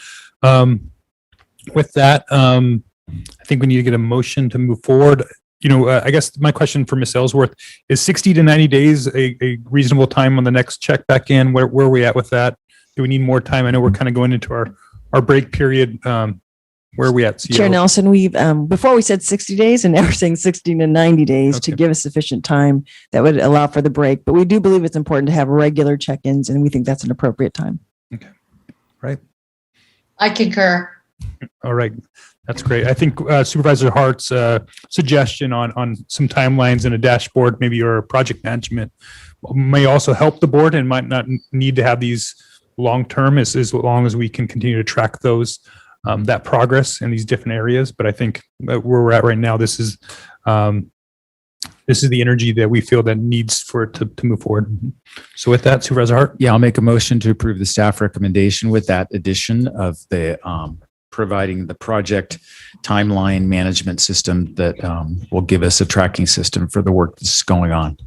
And I will second. All right. Any further discussion from the board? Seeing none, Madam Clerk, will you please call the roll? Supervisor Levanino. Aye. Supervisor Williams. Aye.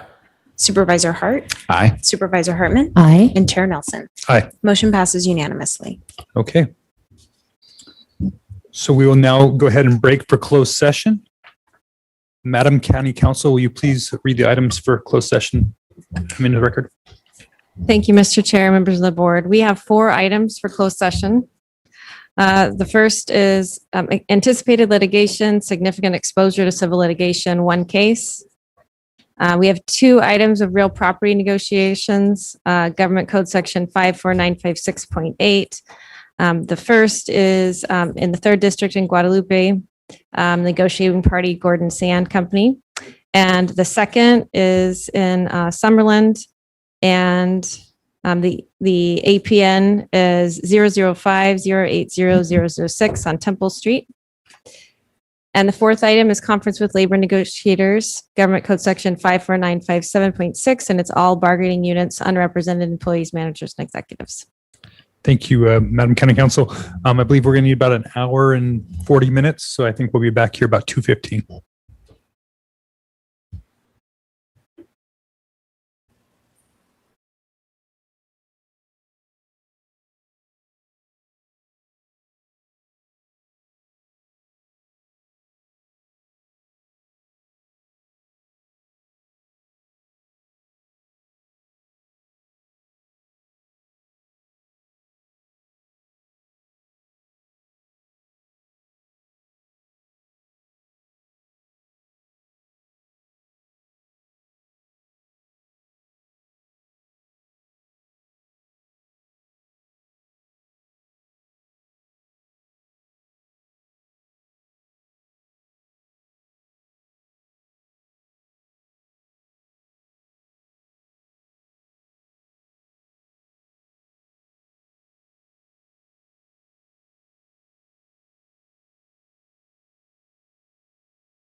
Welcome back. We are now reconvening the meeting of July 13th, 2021. Will County Council please report out from closed session? Thank you, Mr. Chair. The board met in closed session on 4 items. The first, anticipated litigation, significant exposure, 1 case, 2 real property negotiations, 1 at west end of West Main Street, Guadalupe, and 1 in Temple Street, Summerlin, California. And the third item, labor negotiations for all bargaining units, underrepresented employees, managers, and executives, and the board took no reportable action. All right, thank you. The next item is departmental item number 6. Madam Clerk, will you please read that item into the record?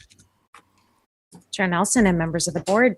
Departmental item number 6 is from General Services. It is a hearing to consider recommendations regarding an agreement with E.F. Johnson Company for the Public Safety Radio System Replacement Project, and there is a 4/5 vote required on this item. Thank you. Director Pell? Thank you. Chair Nelson and members of the board, I'm here today with Zahid Masood from Z Consulting to discuss the current status of the Public Safety Radio System Replacement Project.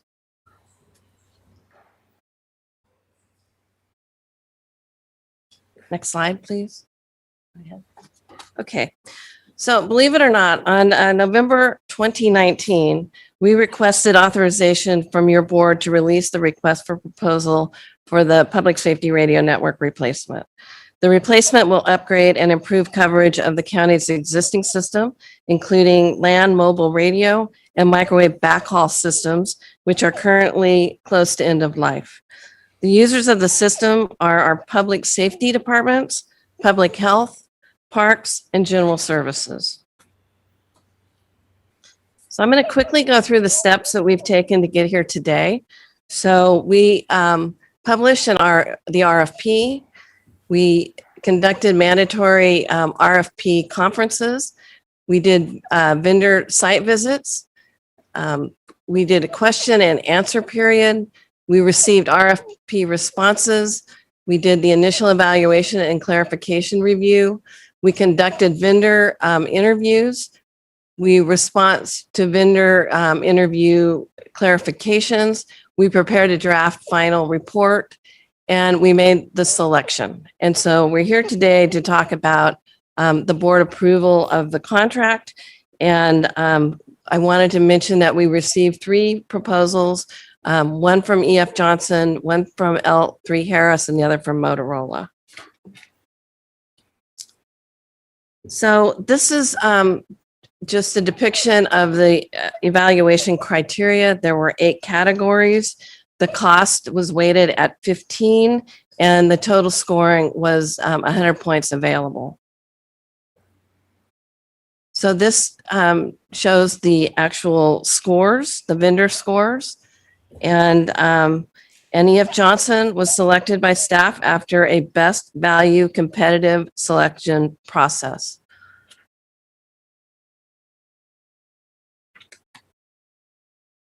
Okay, next slide. As we saw in previous slide, E.F. Johnson ranked number 1 based on overall score. And here are the cost comparisons from the proposals. The first line, the RFP response cost, is the cost that was taken into account when we did the scoring. But we wanted to get a better idea of the total cost of the project. So we did estimates on the construction costs for the tower shelters and included tax and contingency. So as you can see on the top line there, from low to high, there was a difference of $16 million. And then after we expanded the total scope of the project, the difference from low to high was $35 million.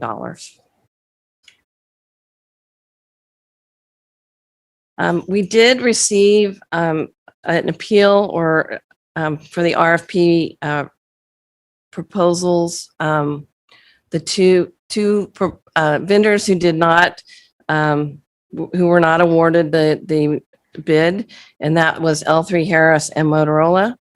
A protest process was conducted by the Protest Resolution Committee, which was made up of a representative from the CEO's office, General Services, and Public Works.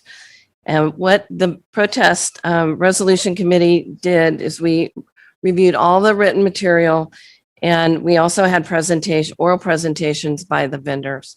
So after that, reviewing all of the information that we had received, the protest resolution committee unanimously found that the RFP process was fair and the selected vendor, E.F. Johnson, offered the best value for the county. So today you're going to see, you're going to be requested to approve agreement number 1 with E.F. Johnson. And that's for the system, the final system design and the installation. We will come back at a later time with the maintenance agreement for the public safety radio network. Once we get the final detailed design, we'll come back with the board with the maintenance agreement. It doesn't make sense to do that now. And then over time in this fiscal year, it's hard to say, the site development agreements will come back to the department or to the board for site work. Okay, there are 6 phases that has money allocated to it and expected. So that's what this chart shows: the 6 phases, the money, and then the timeline when we think we'll be back in front of the board with the next phase if necessary. And then we're also identifying where the funding will be coming from. So the total agreement number 1 totals $30.2 million. And that's what we're here today to talk about, to get approval for that contract. Director Pell? Yes. So you have these different funds there. If you can keep the slide up there for a second. But those have already been budgeted. Moving forward, you guys are anticipating these over between now and 2025. It's already baked into our long-term budget. So for fiscal year 21-22, that funding has been identified. And when we get into, so either we'll have to get it from the general fund or we'll be doing some debt financing. So we'll be coming back to the board with that specific plan, but we have the first fiscal year covered. Okay, thank you.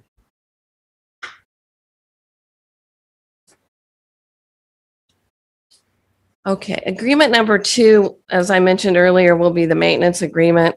We're estimating a $4.33 million investment over a 13-year period. And so again, that will be coming back to the board in early 2022.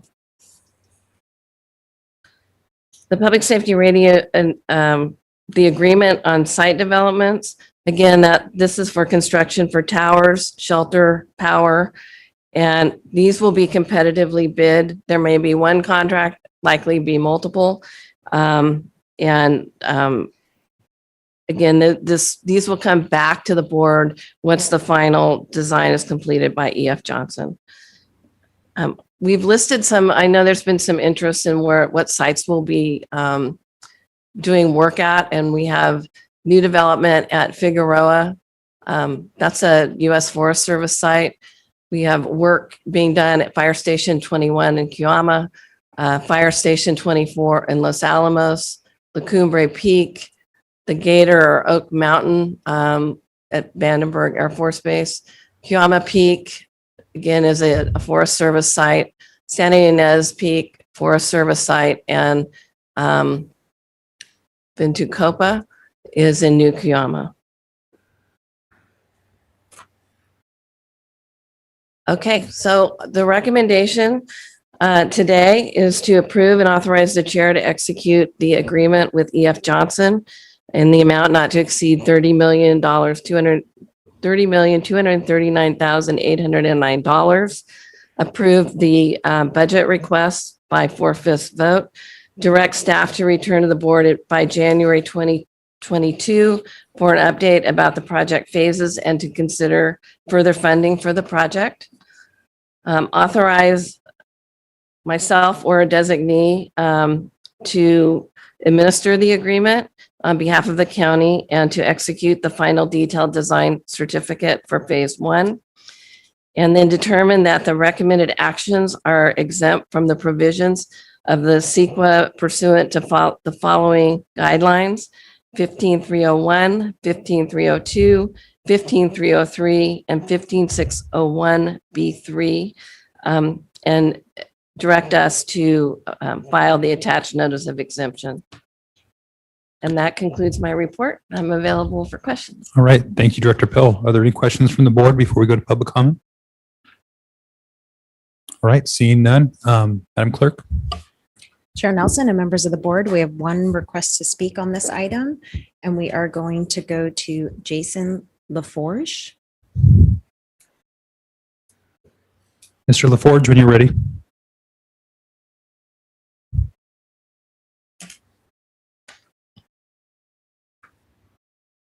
And Jason, it appears you are using a telephone, and to unmute yourself, you are going to need to press *6 if you're using your telephone.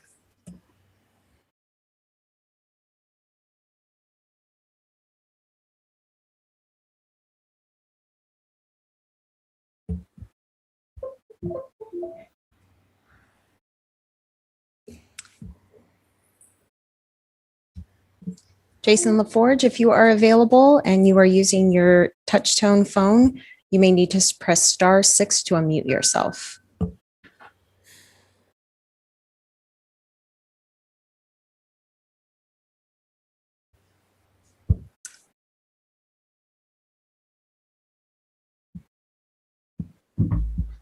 Chair Nelson, members of the board, perhaps we can go to board comments. And Jason, if you can hear us, if you can please call the clerk of the board's office if you're having any issues. They could be reached at area code 805-568-2240. Again, that's 805-568-2240. Thank you. All right. Comments from the board. Supervisor Lavadino. Well, thank you, Mr. Chair. I think it would be nice to hear from our new $30 million partner. If there's anybody that's representing E.F. Johnson, if you'd like to come up and I don't have any questions for you. I just kind of would like to hear who you are and maybe your commitment to getting this done on time and under budget. Thank you. I'm Dwayne Anderson. I'm President and CEO for E.F. Johnson. And, we have been, I was to say blessed to work with the county through this process. And again, as was stated, it was a very fair process. And I think, what we can offer the county is the next generation of LMR radio network, and one that's going to carry forward for the next 15 to 20 years. And you do have our commitment, and we take our commitments very seriously, especially when we are working with first responders. And I would say beyond just, the work and the solution that we have, our employees carry that commitment as well as an extension. So thank you for the opportunity, and we look forward to the board's vote. Yep. Thank you. I do believe we now have our public commenter available. Yes, Chair Nelson and members of the board, that is correct. And we do have one additional request to speak from Mark Shatillo. All right, Mr. LaForge first, and then we'll go to Mr. Shatillo. Great. Jason LaForge to be followed by Mark Shatillo. Jason, go ahead with your comments. Thank you.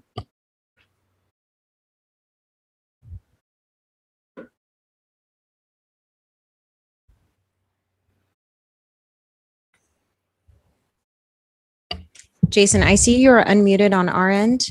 You can proceed with your comments.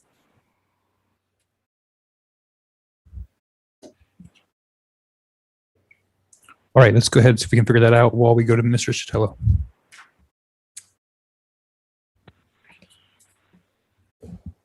We will now go to Mark Shatillo.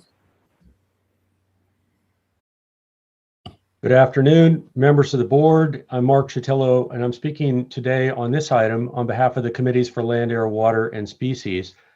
The obvious need for and the significance and importance of the public safety radio network cannot be understated, and I think we all support this project. I wanted to call the board's attention and staff's attention to one particular site on San Ynez Peak. and to raise a question as to the propriety of the exemption and ask that there be dispensation to protect the cultural resources on San Ynez Peak. This is a significant site to First Peoples in this region. To my understanding, they've not been consulted on this. The notice of exemption indicates that this will be new equipment installed in this location. So I think it's important that we find a way to accommodate the cultural resources and the spiritual significance of San Ynez Peak, which has been significantly impacted by other transmission equipment, and find a way to properly honor this site and to respect the interests of the First Peoples of this area. Thank you, Mr. Chair. Thank you, Mr. Sotelo. While we still wait for Mr. LaForge, Director Pell, would you like to respond to that question Yeah. from the public? Yes, Chair Nelson. So the San Ynez Peak is an existing site, and we'll just be increasing the height of the tower, and we will not be expanding the footprint of the existing site. So we should not be making any going outside the existing site for work. Thank you, Director Pell. Supervisor Hartman. I think the issue has to do with additional equipment and activities that would be taking place in that area.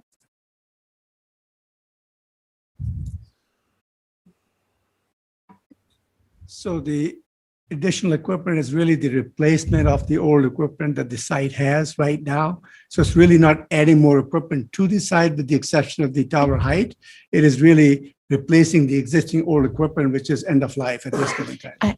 I understand that point. But during the construction process, there will be tractors or various kinds, I don't know, bulldozers, I don't know what kind of equipment you have, but I think that's what the commenter's point was going to. We can take a look at that factor basically in terms of the tower height itself to see what issues it may cause. During these final site walks that will be identified, and we'll take a note of that and then try to mitigate if there is some mitigation to be done. Thank you. Thank you. All right, let's go ahead and see if we can try Mr. LaForge again. Can you hear me now? We can. Welcome. All right. Yes, thank you. Thank you, and good afternoon, Chairman Nelson and members of the Board of Supervisors. My name is Jason LaForge. I'm the Senior Regional Manager for the Southwest United States, and I'm here on behalf of L3 Harris Technologies, one of the three bidders for this critical public safety communications contract. I'm requesting that the Board of Supervisors either postpone award of the public safety radio system contract or dismiss it altogether. This request is made to provide L3 Harris enough time to appropriately analyze the full production of documents from the county through a Public Records Act request submitted on June 2nd. Another reason for this request is to allow the Board of Supervisors to be certain that the procurement process was appropriate and fair, even though there are documented inconsistencies. The numerous irregularities with the procurement and appeals process does provide justification for additional investigation by the board prior to awarding this mission critical public safety communication contract to the smallest company by far in financial strength of the three bidders. As a result of L3 Harris's concerns with the staff's recommendation to award the contract to E.F. Johnson, L3 Harris filed a California Public Records Act request with the county to obtain documents related to the procurement and appeals processes, most particularly the Protest Resolution Committee.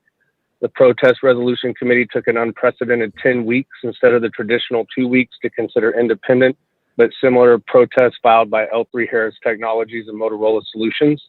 The Protest Resolution Committee stated that it had extended the appeal response period for good cause while failing to disclose the specifics that constitute good cause. The county's decision also determined that the proposal from E.F. Johnson is the most advantageous to the county. Again, the county failed to identify the specific reasons that make a $30 million recommended bid most advantageous, especially since we can only assume that an unproven, untested multi-band radio was proposed by the awarded vendor Not only is this outside of the RFP specification requirements, but is also a significant risk for the county and the first responders who serve your community. We can only come to this conclusion because the documents have still not been shared with L3 Harris. Another concern is regarding the requested contract amount being higher than the E.F. Johnson submitted bid price. These unknowns, coupled with the lack of transparency, requires additional supporting information, leading to our company's rationale for submitting the Public Records Act request. To date, we've only received a handful of documents. None of the provided documents allow us to fully understand the decision-making process and reasoning behind the recommended award. Until the county fulfills the statutory obligation to provide open and transparent access to documents, we believe a deferral or dismissal is appropriate to ensure the county is making the correct vendor choice. Today's board letter states the PRC determined that the county evaluated all the replies from the interested vendors in accordance with the criteria set forth in the RFP. The validity of that statement. You can wrap up here quickly. Okay, fair enough. Well, again, on behalf of L3 Harris, I respectfully request that the Board of Supervisors defer action on this contract award or dismiss it altogether until all documents requested under the Public Safety Records Act have been produced and thoroughly reviewed by the Board, Supervisors, and L3 Harris. Thank you. That is your time. Thank you. Okay. Back to the board. Are there any additional questions? I believe that was our last speaker. Is that correct? Yes, Chair Nelson and members of the board, that was our final speaker on this item. All right. Supervisor Lavanino. Well, I'd just like to get a response from County Council on the validity of our process and how confident you are that we followed all proper procedures. Thank you, Mr. Chair, Supervisor Lavanino. The protest procedure is laid out in the request for proposal, and we've confirmed that General Services and the review committee did follow that process, and it's been completed, and there is no appeal to that process. So what's before you today does not include the protests. It's only for award of the contract.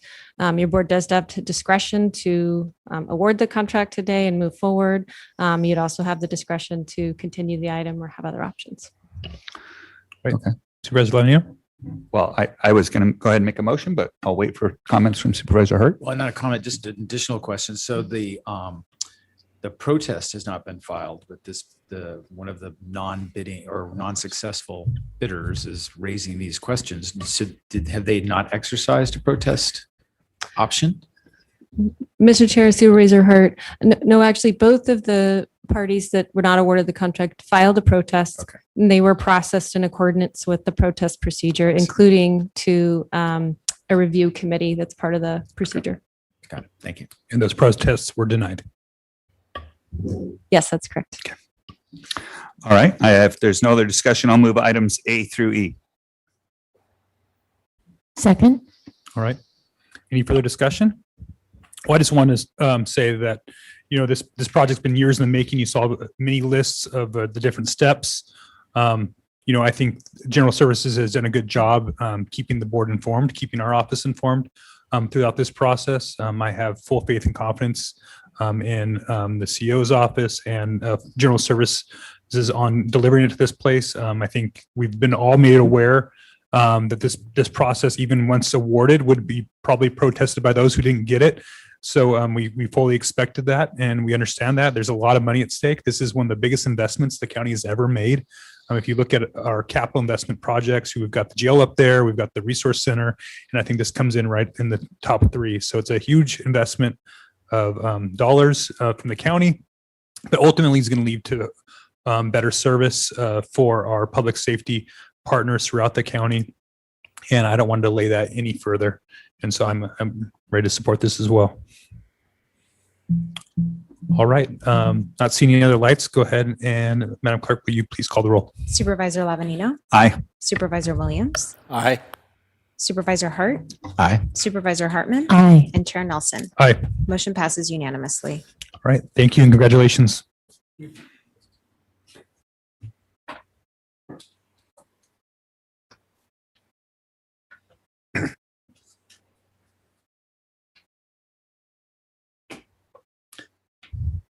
Thank you.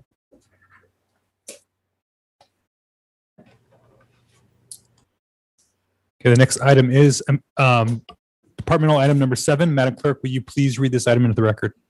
Chair Nelson and members of the board, departmental item number 7 is from Planning and Development. It is a hearing to consider recommendations regarding the scope of work for the utility scale solar comprehensive plan and ordinance amendments.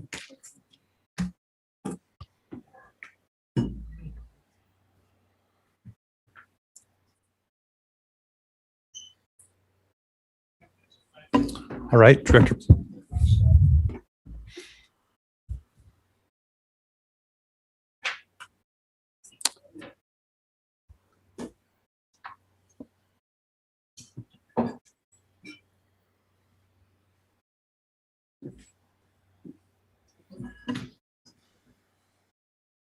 Right, we just need about a minute while we take care of some technical difficulties. Be right back with you here.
All right, Director Plowman, welcome. Thank you, Mr. Chair, members of the board. We're happy to be here today. I have 2 members of my staff that are available by Zoom, and that is Selena Evilsizer and Alan Bell. And today we are presenting the scope of work for the utility grade solar project. It's an ordinance amendment program that LRP staff is going to be working on. And the staff wanted to come back with an outline of that scope and the direction, general direction that we think we're going, and to be able to get feedback from the board to make sure that we're aligned with the board's objectives. So with that, I'd like to introduce Ms. Evilsizer, and she will go ahead and start the presentation.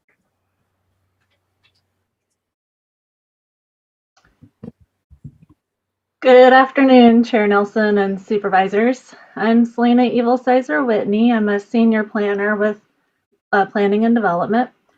Planning staff today is bringing the utility scale solar comprehensive plan and ordinance amendment scope of work to your board for review and direction. Next slide, please. Staff is requesting the board's direction on the proposed scope of work to expand utility-scale solar opportunities in the unincorporated county areas. The proposed scope of work includes zoning amendments, Williamson Act Uniform Rules amendments, and comprehensive plan amendments to facilitate utility-scale solar energy development. The proposed scope also includes minor ordinance amendments to clarify solar energy system permitting and to clear potential roadblocks for developing microgrids and other on-site systems. Next slide. Currently, within the unincorporated county areas, utility-scale solar is only permitted within the utility-scale solar overlay area. The overlay is on 600 acres in the Coyama Valley Rural Region, zoned Ag 2. Development standards within the county LUDC apply to utility-scale solar development within this overlay. Utility scale solar currently is not permitted elsewhere within the inland areas of the county. It's also currently not permitted within the entire Montecito planning area and the entire coastal zone. Next slide. Great and watched. This map shows the location of the existing utility scale solar overlay in the Coyama Valley rural region. The overlay is that little red polygon near the northern county border. The board previously directed staff to allow for development of utility scale solar facilities outside of this existing overlay area. Next slide. As described on page 4 of your board letter, and also in attachment 3, the 2019 Strategic Energy Plan, or SEP, recommended that utility scale solar be allowed within 22 different zones throughout the inland portion of the county. The Strategic Energy Plan recommended utility scale solar development within all of these zones, which including agricultural, commercial, industrial, recreation, resource management, public utilities, and mixed use zones. Next slide. The Strategic Energy Plan did not recommend utility scale solar in the coastal zone, primarily due to the additional regulatory and permitting requirements for allowing such facilities and due to the limited availability of suitable land as compared to the inland areas of the county. The Strategic Energy Plan also did not recommend utility scale solar in the Montecito planning area, primarily due to topography restrictions and a lack of available and suitable lands. Next slide, please. So staff took the Strategic Energy Plan's recommendations and performed initial research, as described in the board letter, to better understand the potential for utility scale development within the recommended zones, and to understand the applicability and the compatibility of utility scale solar facilities within those 22 recommended zones. We compiled statistics on the number of parcels, the total acres, the number of vacant parcels, and the intent of each zone to screen each recommended zone for potential utility scale solar development. Staff ultimately didn't include the majority of the recommended zones within this proposed scope of work for a variety of reasons, including that the utility scale solar would be an incompatible use, also because there is limited suitable land, either due to topography or due to a limited number of vacant parcels, and also due to the need to avoid sensitive resources. Specifically regarding lands in the coastal zone, there has been interest in pursuing utility scale solar in the South Coast. Therefore, planning staff also investigated the potential to include amendments to the coastal zone as part of this effort, amendments to our local coastal program as part of this effort, particularly within the Gaviota Coast Plan area, as the coastal zone elsewhere in the county is narrow with limited available lands. So staff examined the existing utility grid, land ownership and availability, and policies applicable to the Gaviota Coast planning area. Staff ultimately did not include proposed amendments to the local coastal program within this proposed scope of work, primarily because of the challenges connecting to the electric grid in that area, and also due to Gaviota Coast Plan policies that require further study before allowing solar energy generation there.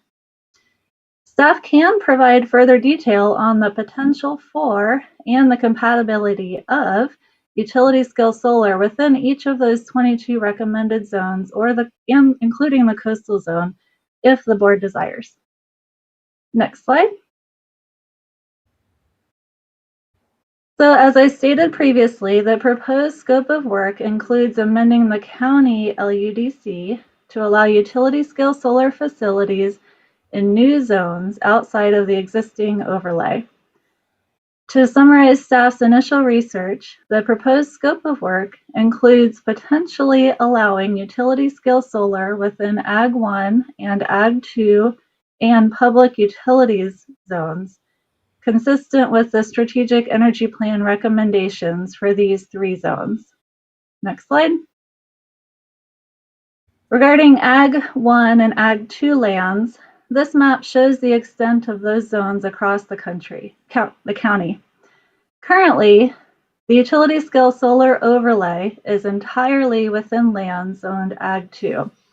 Ag 2 lands are shown here in orange. Ag 2 zone parcels are typically larger and located further from urbanized areas. Ag 1 zone lands are shown here in yellow. Ag 1 zone parcels are typically smaller and located near, within, or adjacent to urbanized areas in the county. Next slide. Regarding the public utilities zone, the LUDC currently allows energy-related facilities such as electrical substations, transmission lines, public utility facilities, and wind energy systems within the PU zone. However, there is limited opportunity for utility-scale solar on vacant PU parcels because there are only 25 public utilities zoned parcels, which comprise only 200 acres total in the inland area outside the Montecito planning area. The largest PU zoned parcel is only 22 acres in size. Therefore, staff supports the Strategic Energy Plan's recommendation to allow utility-scale solar within the public utilities zone, but recognizes that this zone offers limited opportunity for solar energy generation. Next slide. The Strategic Energy Plan also recommended that the county update its uniform rules for agricultural preserves and farmland security zones to allow landowners of contracted lands to take advantage of solar use easements as defined in the California Government Code. Government Code sections 51190 through 51192 allow a landowner to rescind an agricultural preserve contract or rescind a portion of that contract in order to simultaneously enter into a solar use easement. The land must be marginally productive or physically impaired in order to qualify for a solar use easement, thereby avoiding impacts to highly productive agricultural lands.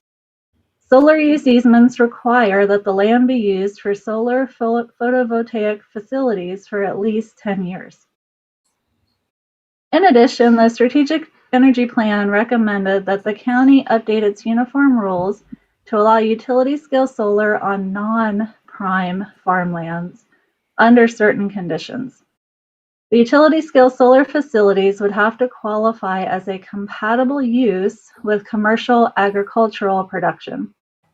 The facilities could also be allowed as a dual-use project where the facility would be co-located with small grazing animals or shade-tolerant crops. Next slide, please.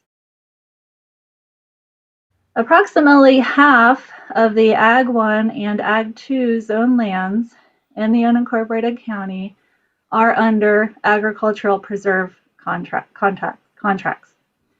However, as this table shows, only 1,300 of those contracted acres are zoned Ag 1. The bulk of contracted lands, 471,000 acres, are zoned Ag 2.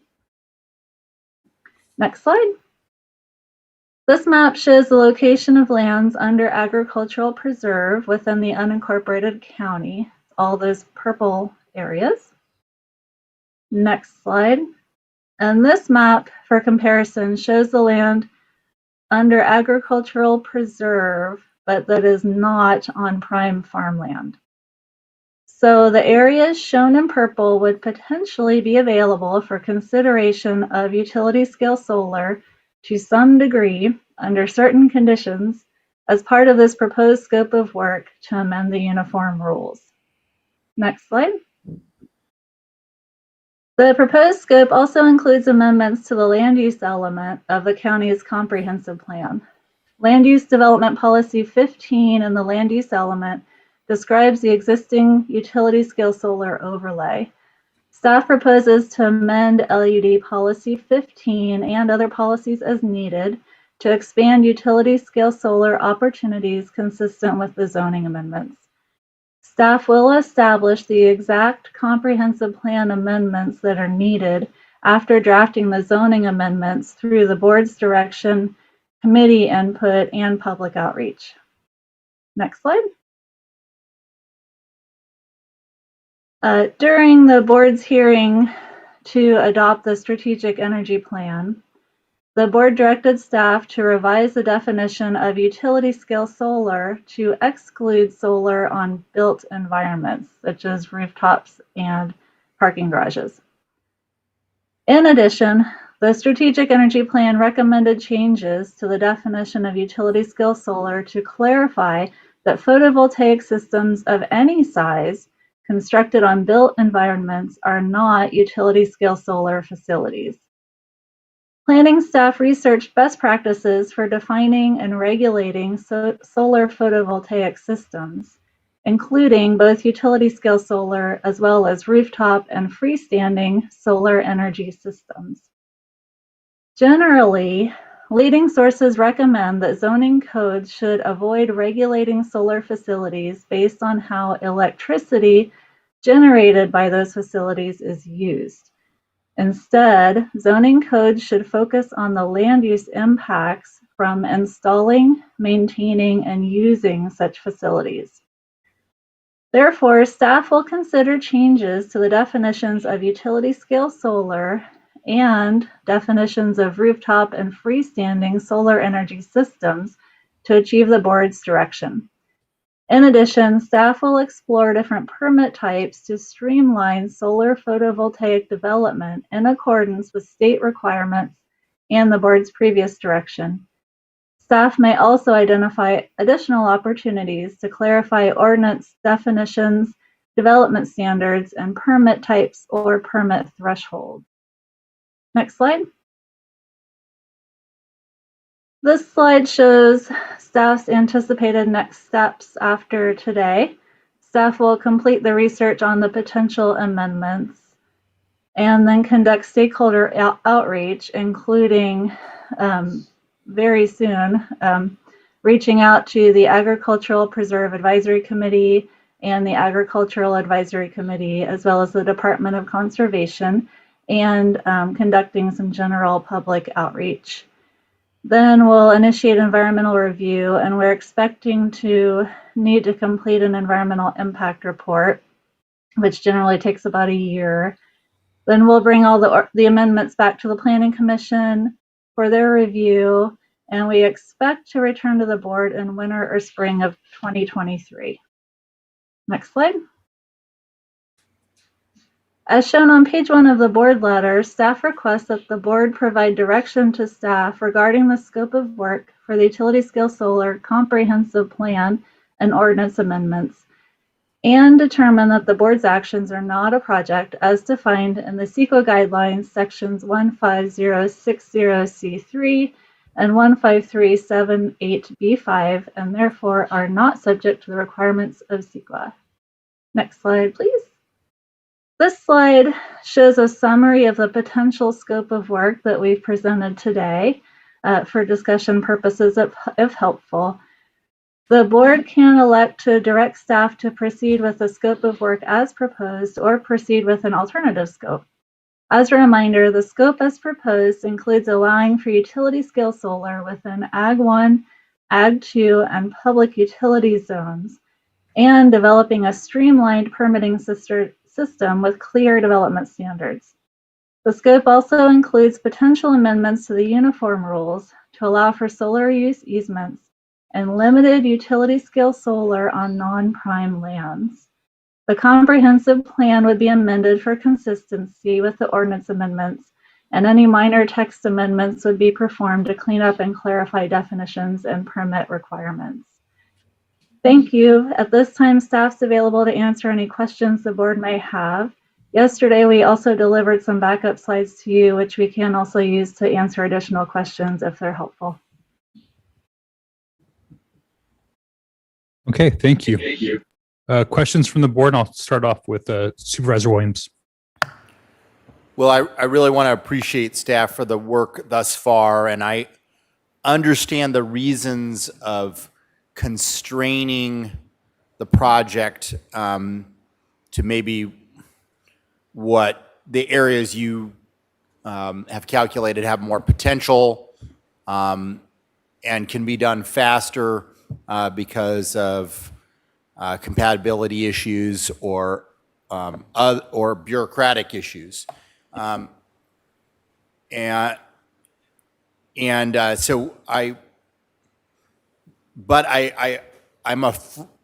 I'm concerned about is the danger.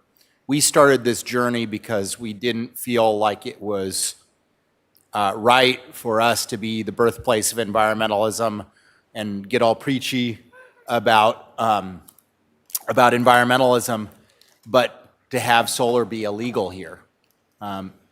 And we're in danger of continuing that sort of hypocrisy by permitting solar, but only in the North County.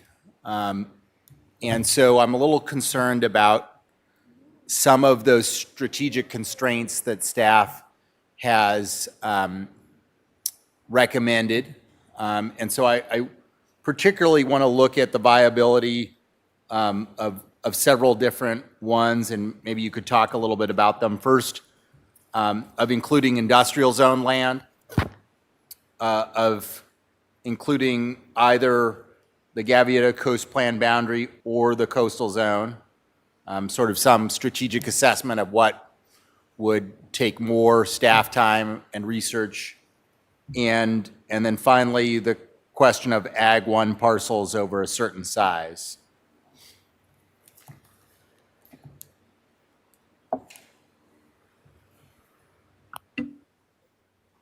Ms. Evelsizer? Yes, thank you, Chair Nelson and Supervisors. So if we could display it's the backup slide. It's slide number, oh, I just lost it. 1 second. So this is first regarding commercial or industrial parcels. So slide number 21, please. So we did look at the availability of commercial and industrial parcels to consider those for utility scale solar. And to facilitate this initial phase of research, we looked at vacant parcels. And this map shows the locations of vacant commercial and industrial parcels. And just to make the parcels visible, there are those big red or purple squares, but the parcels themselves are actually smaller. And we found that across the entire unincorporated county, there's only 85 acres total of vacant commercial and industrial parcels. So at this time, there's pretty limited availability to get utility scale solar on industrial parcels like right now. But that is something that staff could include examining industrially zoned lands further within this proposed scope of work. I guess I just question that as a criteria because it presupposes that there won't be any transition in particularly our industrial zone land. I mean, you know, I'm not so much of a utopian to believe that our need for commercial space is going to go away, but there's an awful lot of old and defunct oil facilities that are barely in operation in our county, and by not studying industrial zone land, we would preclude and make illegal a transition to renewable energy at those sites. And so I guess that would be, to me, one of the most basic sites that or most basic zoning that we should include that was not included in staff recommendation. But, can you give me some sense of comparing the staff time necessary to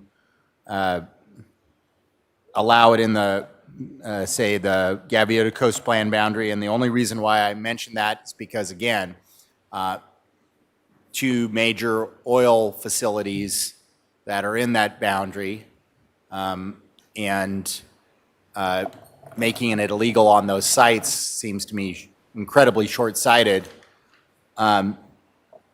Or the coastal zone. I mean, I think most of the South County is in the coastal zone. So can you compare for me what staff believes would take more time, resources to do whatever tweaks is necessary for the Gaviota Coast Plan boundary to allow it in industrial areas in that boundary, or in the coastal zone?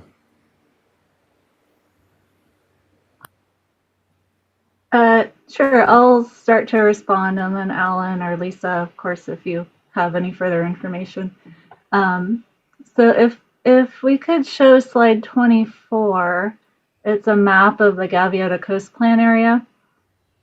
And we closely looked at the policies in the Gaviota Coast Plan to really try to parse out what the intent of those policies was when the plan was developed. And as we specifically called out Mariposa Reina here, which is kind of in the middle, and the Las Flores Canyon facility over to the east, and the Mariposa Reina complex, and if there were other industrially zoned or any facilities in the coastal zone, regardless of their zoning.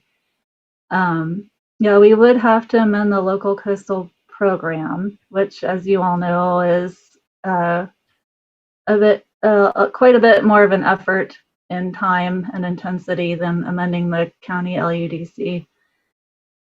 For industrially zoned parcels that are outside of the coastal zone boundary, like Las Flores Canyon, they would be included.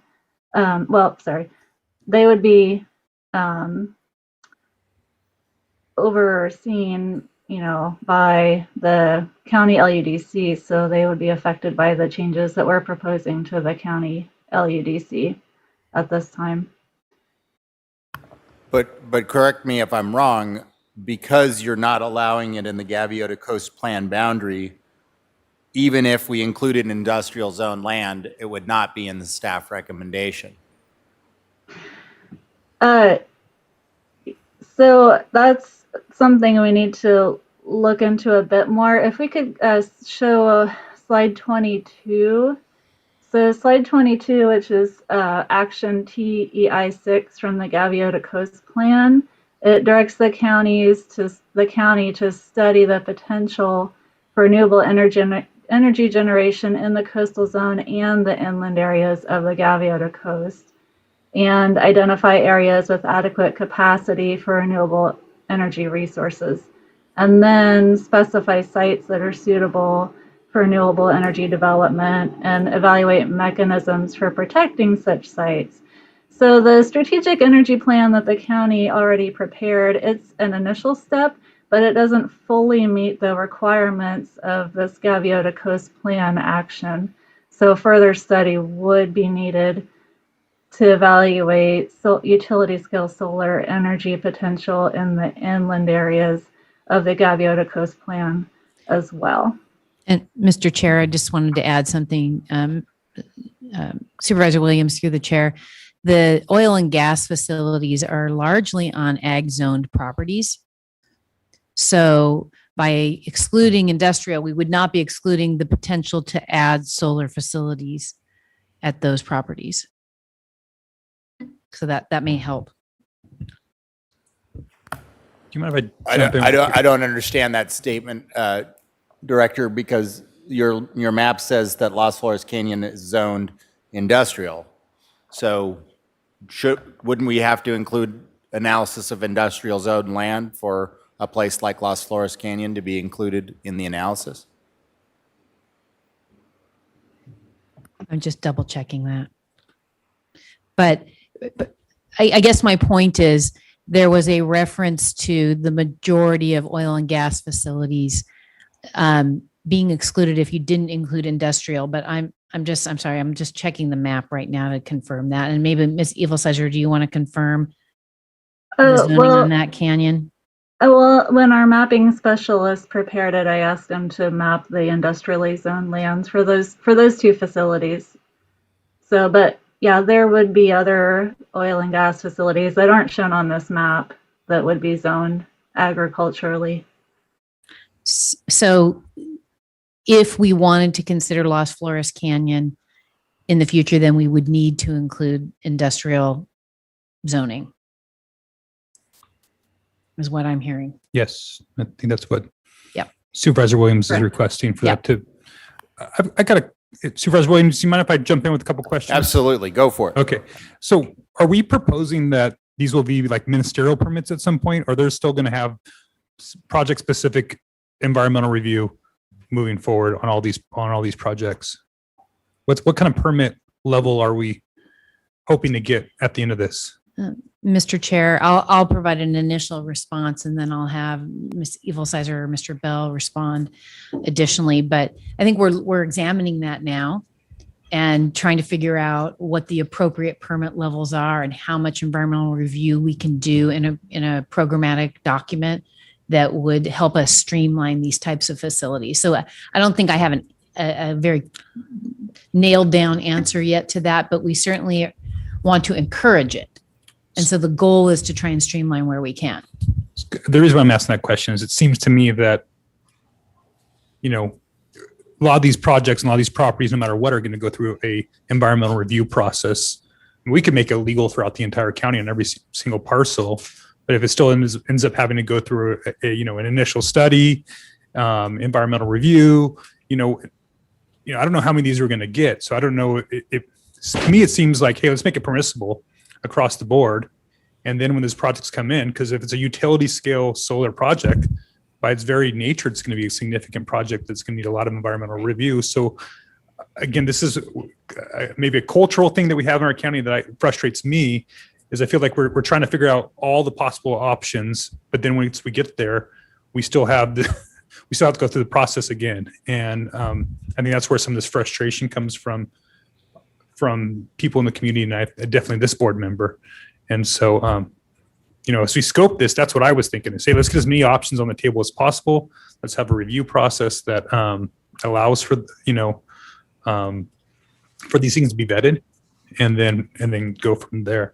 I have one more other question, but I think some of my other Supervisor Hartman, if you want to jump in. Oh, well, as I remember, at least my thinking about this, it was that we would do some of the work up front so that particularly ranchers and farmers, especially in drought conditions, may be looking for other ways to generate revenue on their land.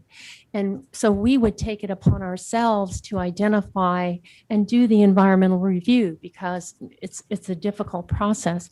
My question has to do with how the SEP, the Strategic Energy Plan, relates or focuses what we're doing in the environmental review. As I remember, the SEP identified where there was grid capacity, where there was solar radiation in the most promising areas, sensitive habitat. So it began to filter down the areas that would be most likely to succeed with a commercial development, and create the possibility to even let the landowners know this might be something to consider on your property. So how do the two interrelate? Supervisor Hartman, through the chair, I'm going to ask Mr. Bell and Ms. Evilsizer to answer that question, because they're the ones that have been closely involved with that process, both processes, actually. Good afternoon, Chair Nelson, supervisors. I'll start and then let Selena follow. But the strategic energy plan did provide some basic information, but it didn't drill down to the level that we could rely upon for doing like identifying the sites that are most suitable. The information was just simply too broad. And the project that we're looking at right now, of course, is essentially county-wide. So it's a pretty significant undertaking. And the way we've laid things out, given our budget and such, is to approach this from a programmatic level. That is to move forward with ordinances, move forward with designing a permitting process. But beyond that, we're not going to have the resources to get down to a site-specific level. I mean, just to give you a sense of it, we have about a half a FTE dedicated to this project for this fiscal year. And so that's one thing that we're trying to work with. And if we're going to take on more site-specific work, that's going to not be, we're not going to be able to fit that in with our budget. Just to comment too on the Gaviota Coast provisions in a similar vein, Ms. Evilsizer commented to the effect that there are two key actions within the Gaviota plan. One of them requires the county to do very specific analyses of the Gaviota Coast Plan area to identify areas that Supervisor Hartman had mentioned, that is identifying the most suitable areas. And then it requires the county to develop an enabling ordinance for that. And so one of the challenges we have is, again, the staff resources available. That type of a study is not one that we budgeted for in terms of staff time or consulting services. So it presents an obstacle in terms of opening up really a detailed inquiry into the Gaviota Coast. And it's also a bit more complicated because the Gaviota Coast plan simply doesn't allow, it has a specific provision that doesn't allow utility scale solar. So we'd have to go in and amend those provisions as necessary. Mr. Chair, just one additional thing. I mean, I think we all have a lot of experience now with programmatic documents after going through the cannabis ordinance amendments. And so we are able, in some circumstances, to call out the class 1 impacts that we think, or significant unavoidable impacts that we think could occur if we saw utility grade solar in a number of locations across the county. So, I mean, that's why we do these programmatic documents, so that you can tear off them or you can call out what we think will be these unavoidable impacts. And then the board has an opportunity to override those for future projects. So because we're still at the very beginning of the process and we're working through it, we don't have answers to all of those specific questions, but our goal is to try and make it as easy as possible to get these facilities in place. You will find, like we have found with other types of projects, they might be a sensitive resource on that property that we're going to have to address specifically with regard to that site that we can't cover in the PEIR because it's just too speculative. I just had a quick follow-up because I'm not sure that I'm understanding even yet. So the SEP zeroed in and said, these are the areas that seem to be the most promising. And now it seems like we're pulling back and looking very broadly, and we're not taking advantage of what was learned in the SEP process and perhaps spending more resources. So assure me that that's not the case. Right. Supervisor Hartman, through the chair, it's my understanding that we did additional analysis of the work that was done under the SEP and found that those other properties really wouldn't be appropriate or yield much room for a utility grade solar project. Mr. Bell, would you like to add something to that? Yeah, supervisors, what I would say is that's correct. What really kind of happened, I think, and Ms. Evilsizer can comment as well, but I mean, there is some information in the strategic energy plan that helps us get a better understanding of areas that are suitable. But when it came down to the recommendations that the strategic energy plan made, it didn't build upon those. It just listed zones where the county should allow, or at least consider allowing, utility scale solar. So we have, basically all Ag 2 lands.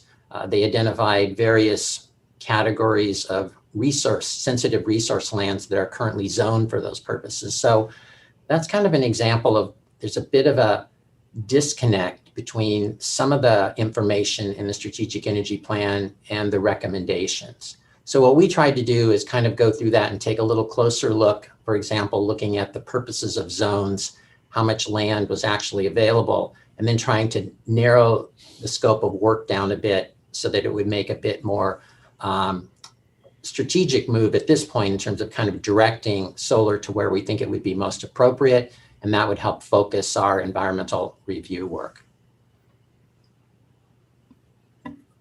Thank you, Mr. Bill. Thank you, Supervisor Hartman. My question comes back to slide number 9. You can pop that one up.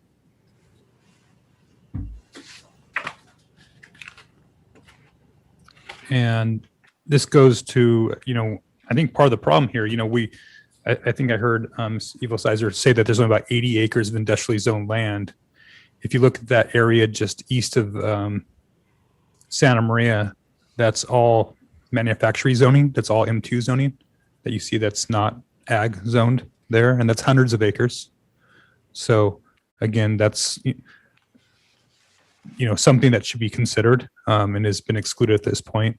Also, a lot of that land south of the city of Santa Maria is obviously residential community of Orchid, but there is a big portion of that's Orchid Hill. And again, what is going to the point from Supervisor Williams, this is an historic oil field. There are interested partners in the oil industry at having more solar on their property. So again, I'm going back to, I think we should just make this permissible everywhere and go site specific when possible. But I think we should need to be broader and just moving forward. Yeah, thank you, Supervisor Nelson and Mr. Chair. We have no problem expanding it to include those industrial areas. I think that's, given what we've heard today, is probably the right direction. And specifically since there's interest in some sites that actually have that zoning. So I think that's appropriate. And I don't think it'll overburden our work effort to be able to include those zones. All right, I believe we also have some public comment if the board doesn't mind going there next. So, Madam Clerk. Chair Nelson and members of the board, yes, we have 8 requests to speak from the public. All right. And I will begin in Santa Barbara with Jean Zanin. And then we will go to Zoom with Gregory Young, to be followed by Claire Weinman. Mr. Chairman, members of the board, my name is Gene Zanin. I wasn't here to discuss this item, but I might have some information that might be helpful. We were here to discuss item number 8, which involves the cannabis industry in the Cuyama Valley. One of the things that came across in discussions with some of the other people that are involved with that is that there is a 900-acre parcel for sale, Ag 1. We were thinking of it as possibly a thing that we could do offsets to solve some of the problems in terms of the cannabis growers who didn't have adequate water. At the same time, if you followed that whole 900 acres and turned it into solar, that solves 2 problems. Also, Cuyama Valley obviously is a very good place to put additional solar. It's the only place where I believe commercial solar now exists in the county. And it also happens to be right on the tie line to the current solar project. So the cost of putting in an extensive solar project out there would essentially be looking at the existing tie line and what the adequacy of that to expand solar and what are the cost of upgrading that if necessary in terms to fulfill the project. So it's sort of a trifecta if you want to look at it that way. So that's all I had to say. Thank you. Mr. Chair, I have a question for the speaker. Thank you, Mr. Zanin. Mr. Zanin, so you're saying that the parcel is Ag 1, but is 900 acres? Yes. And so this is kind of the kind of parcel that I would wonder, why wouldn't we include legalizing solar on a Ag 1 parcel that's 900 acres in the Cuyama Valley, where we're going to have to follow an awful lot of land to get back into groundwater sustainability? Absolutely. And that was the thing, that at some point in time, Ag 1 property there is not going to be sustainable for growing crops because of the restrictions on water usage, which currently proposes a 5% cutback per year, which is not, in 5 years, it's 25%. It's 5% of 100%, then 5% of 95, whatever. Notwithstanding, very soon, a lot of those Ag 1 parcels are no longer going to be viable. All right. Thank you, Mr. Zanin. We will now go to Zoom with Gregory Young, to be followed by Claire Weinman.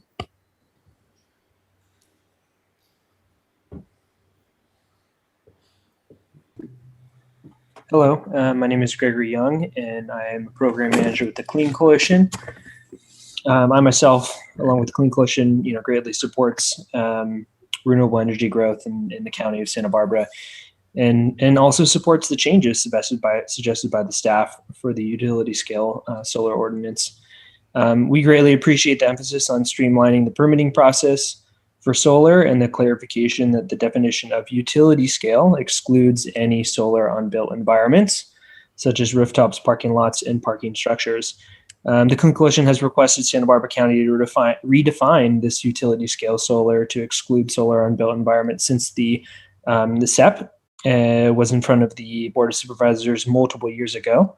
So it's really exciting and thrilling to now see progress towards the next steps taken now to bring more local renewable energy to our county, which, in the right situations paired with energy storage, can bring unparalleled levels of economic, environmental, and resilience benefits.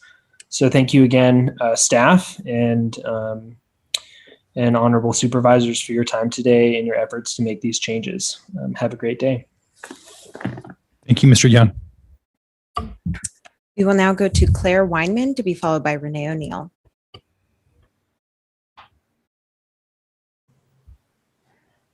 Good afternoon. My name is Claire Weinman. I'm the president of the Grower Shipper Association of Santa Barbara and San Luis Obispo counties. We appreciate the board's great discussion and questions on this item so far. We would like to encourage close collaboration and meaningful engagement with county agriculturalists early in the process for the design and implementation of the ordinance amendments being contemplated if you do move forward today. In general, we support opportunities that support diverse agricultural operations, and there could be beneficial opportunities beyond just solar, such as wind and digesters, among others. At the same time, we're concerned about potential conversions of farmland, and certainly would not want to create land use conflicts between agricultural operations and utility generation, or to undermine the integrity of the Williamson Act, which is essential to agriculture in the county. We would also like to continue to articulate the importance of policies facilitating on-site or nearby local generation, storage, and use, especially when there are needs for guaranteed uptime for coolers and irrigation systems, and supply uncertainties such as public safety power shutoffs and blackouts. If the scope of work focuses primarily on ag lands, we encourage the Board of Supervisors to direct ongoing engagement with agricultural stakeholders on these important concepts, and we look forward to further discussing these concepts with our members on the development and implementation of these policies. Thank you for your consideration. Thank you, Ms. Wyman. We will now go to Renee O'Neill, to be followed by Ken Huff.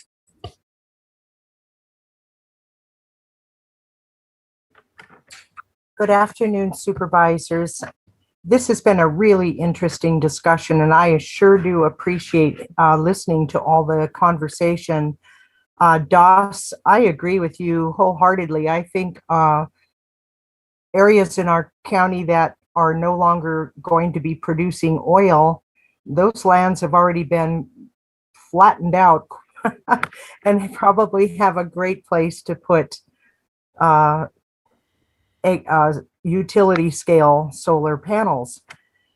I am a proponent of developing alternative energy and green energy sources, but I am concerned about having these solar, I would call them solar cities, in some parts of our county, including places like Tepesquay Canyon, which is very narrow, steep, mountainous land. And so I was wondering if the county was looking at a place like Tepesquay Canyon to develop this industry. I guess the bottom line for me is, in regard to wherever we put solar, I don't want to see it on our beautiful scenic lands like we're seeing all the obtrusive house hoop structures these days. I understand that solar panels are rather reflective, and so I am concerned about that. I'm also concerned about the amount of money that's being spent in various things I've heard about today. Although I support a lot of these things, I'd sure like to see the balance of where money goes and what departments are funded be a little bit more equitable. Our supervisors know exactly what I'm talking about. Anyways, I guess that's about all I have to say. I do definitely support this, and I'm excited about the potential prospects for this. I like the idea of having more solar in Cuyama, if the Cuyama residents are amenable to that, because they've got great sunshine and not the issues with the fog that rolls in and all that kind of good stuff. But I really want to make sure we support Cuyama residents and their position on this. Okay, thanks for listening. Thank you, Ms. O'Neill. We will now go to Ken Huff to be followed by Mark Shatillo.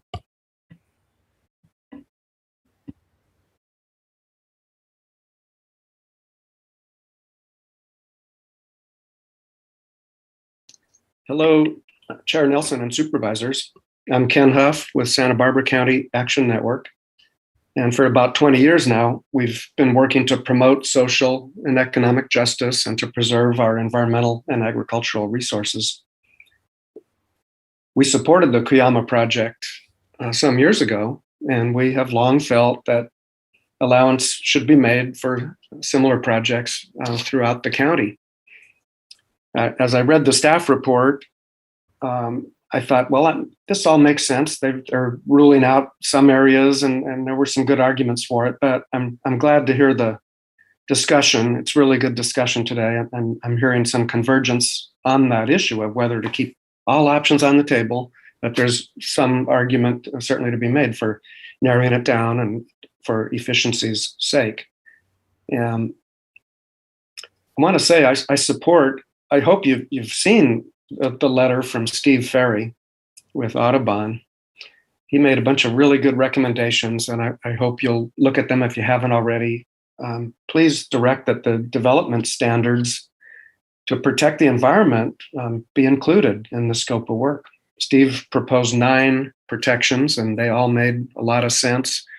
Things like the fencing around a solar facility being designed to allow wildlife to get through and to plant things that'll foster the flora and fauna. So please look at that. And I certainly agree that there's can be more and more of these old oil operations that could be prime territory for reuse in this fashion. Thank you very much. Thank you, Mr. Huff. We will now go to Mark Shatillo to be followed by Jaffe, who is our final speaker. Right, and just for agenda management, we're closing public comment on this item.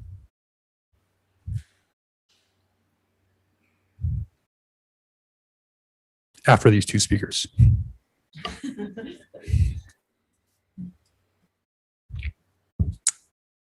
And Mark, if you can unmute yourself and provide your comments.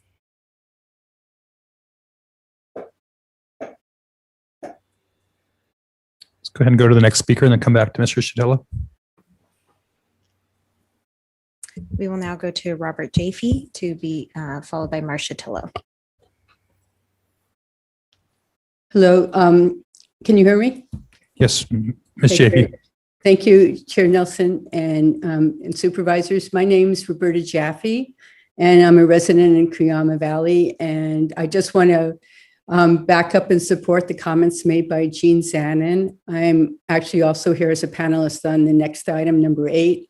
But yet Cuyama has a lot of sun to share, and a side benefit to moving ahead with potential conversion of some ag land to solar farms will be the critical water condition we're dealing with our overdrafted basin. And so if there's an opportunity to, some of that ag land will need to go out of production.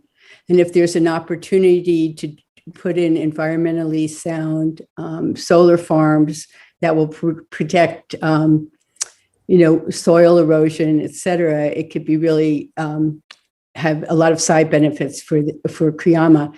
As a community resident, I would also say that it would be really beneficial for the community if they had access to the solar. Currently, we do not have access to the electricity produced by the existing solar farm.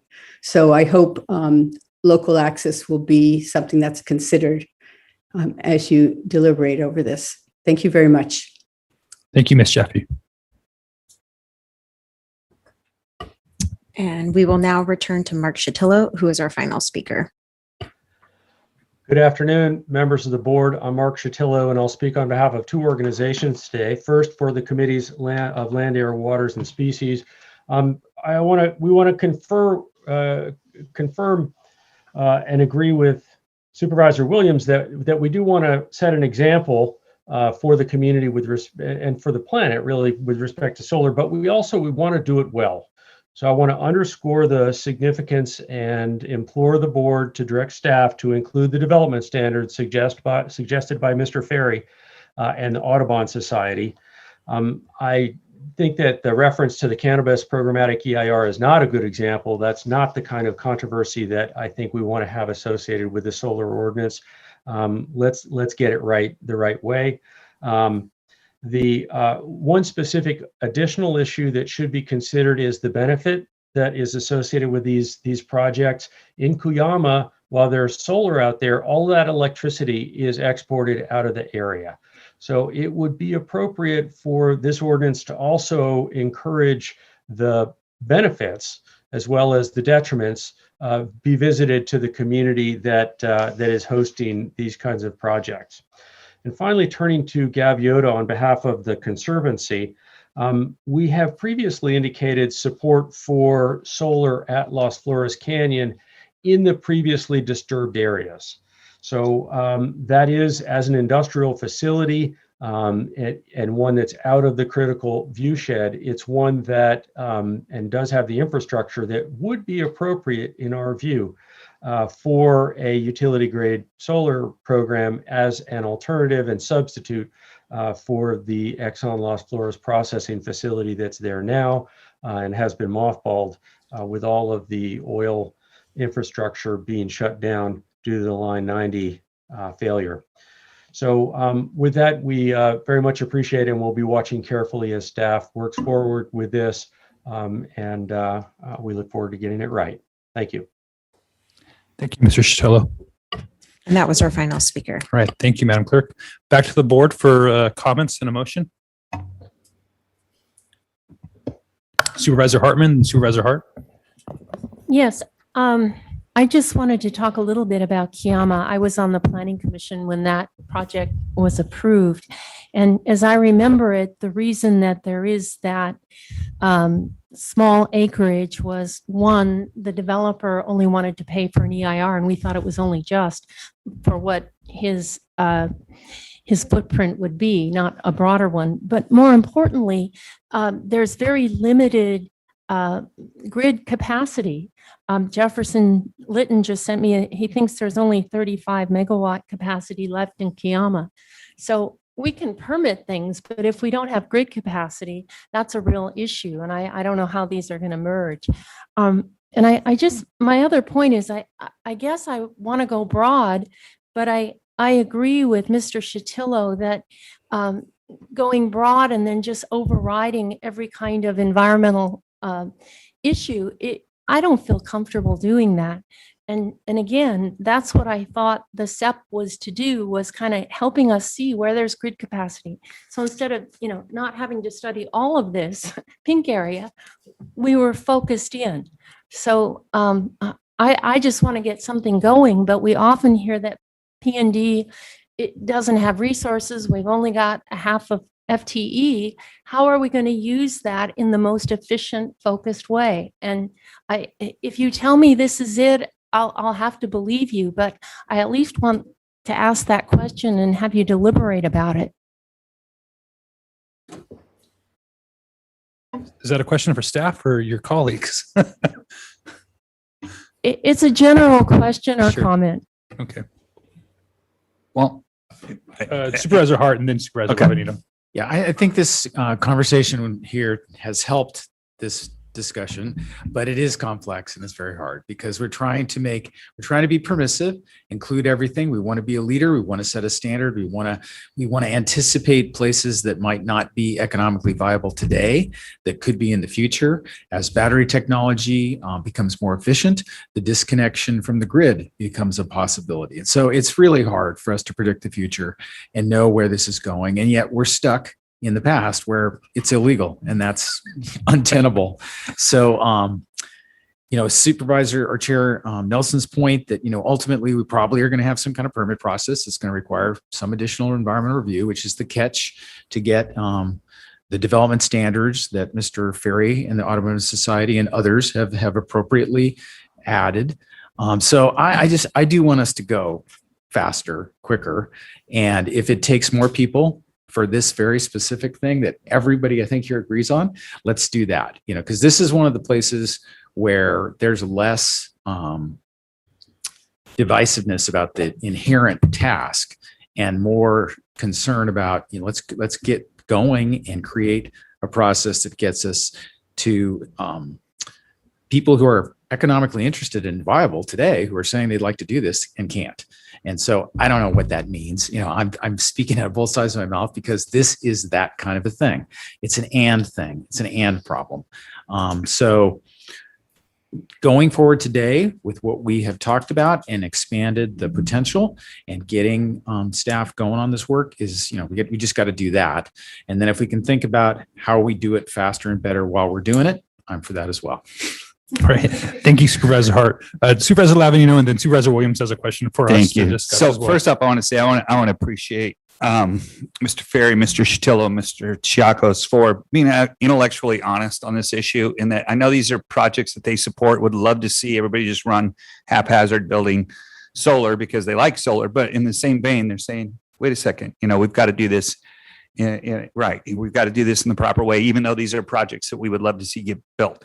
So I appreciate that because I know the other side is also like, hey, man, you guys are just getting rid of all the rules. Or there was anticipation we might be saying, let's just get rid of all the rules because we really like solar. And that's not what's happening. So, and I agree with Supervisor Hart. But this was kind of the same thing at the beginning of cannabis. It's like, do you go big or do you go small? Either way is fraught with danger, and what's going to take longer, what's going to get better review. It's difficult, but I just am glad that we're making progress, that we're finally at a stage where we're kicking something off.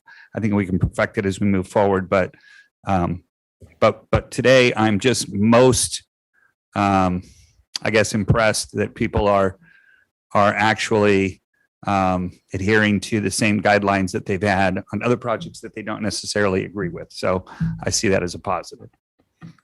Thank you, Supervisor Lavanito. Supervisor Williams. Well, I think we've identified a couple places that we want to expand the scope. But I did want to ask my colleagues, I'd be okay with expanding it to Ag 1, but I know that there's some funky lot sizes out there. And so I just wanted to ask if you, as chair, my colleagues would be willing to do just a straw poll of my colleagues. I think it is not your intent to make solar illegal on 900 square foot ag parcels in Cuyama that may have to go partially fallow. So could we agree to a lot size of Ag 1 to include in the scope? And if so, what would be that lot size? I heard Ag 140 get thrown out. I'm at wanting to make it permissible on every parcel in the county. So that covers all Ag 1 properties. Supervisors, through the chair, if this might help, I was just conferring with the planning director. In your packet, in Exhibit 3 is a comparison, and maybe we should have started there with what staff is saying would be recommended to look at. And I don't know if we can pull that up, Natasha, if we can pull that up, attachment 3, where basically the staff is saying these are areas where we could, which would be Ag 1, Ag 2, and then the utilities PU. And I think what we heard today was also to add industrial. Correct. Is that correct? So That's correct. the board letter is very open and saying taking direction. It's in the text, but I think that might help the board and basically start from there and saying, are those areas what you would agree on? So thank you, CEO Miyasato. I was listening to these questions about Ag 1, and I'm thinking we're recommending allowing it in Ag 1. So we're looking at the attachment right now to bring it up so you can see, and based on what I've heard today, it would be public utilities, Ag 1, Ag 2, and industrial. Then I would just, one addition would be that if we really are serious about Mariposa, about Las Flores Canyon, then what we would have to do is not only allow it in industrial, but ask you to return at some point with a budget augmentation for the staffing necessary to complete the definitions in the Gaviota plan to allow it, correct? Through the chair, Supervisor Williams. Yes, what we are thinking is that would be a phase 2 component of it, because we would have to amend the Gaviota plan and do this additional analysis. But at least at this point in time, we could identify the industrial zones as a possible location for them. And that's the first step towards accomplishing that. So Mr. Chair, I think that Director Plowman articulates the expansions that we have done or we have asked for. I understand in my perfect world, it might be a little bit more of an expansion, but I understand that we do have limited staff time. I think the best use of that time for a phase 2 would be, a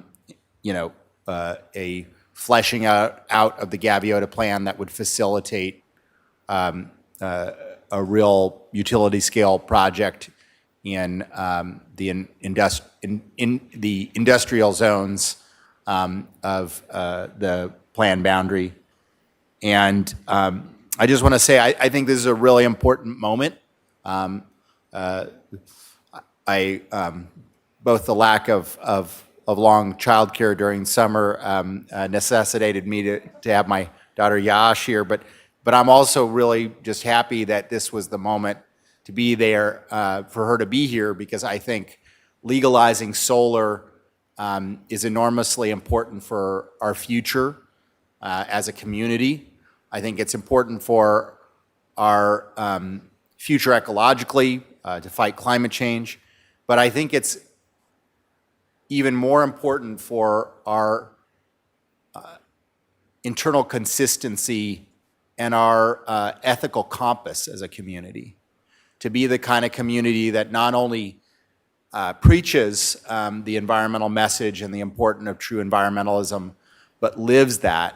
And I think this is an enormously important moment for that, and appreciate staff's work to getting us here.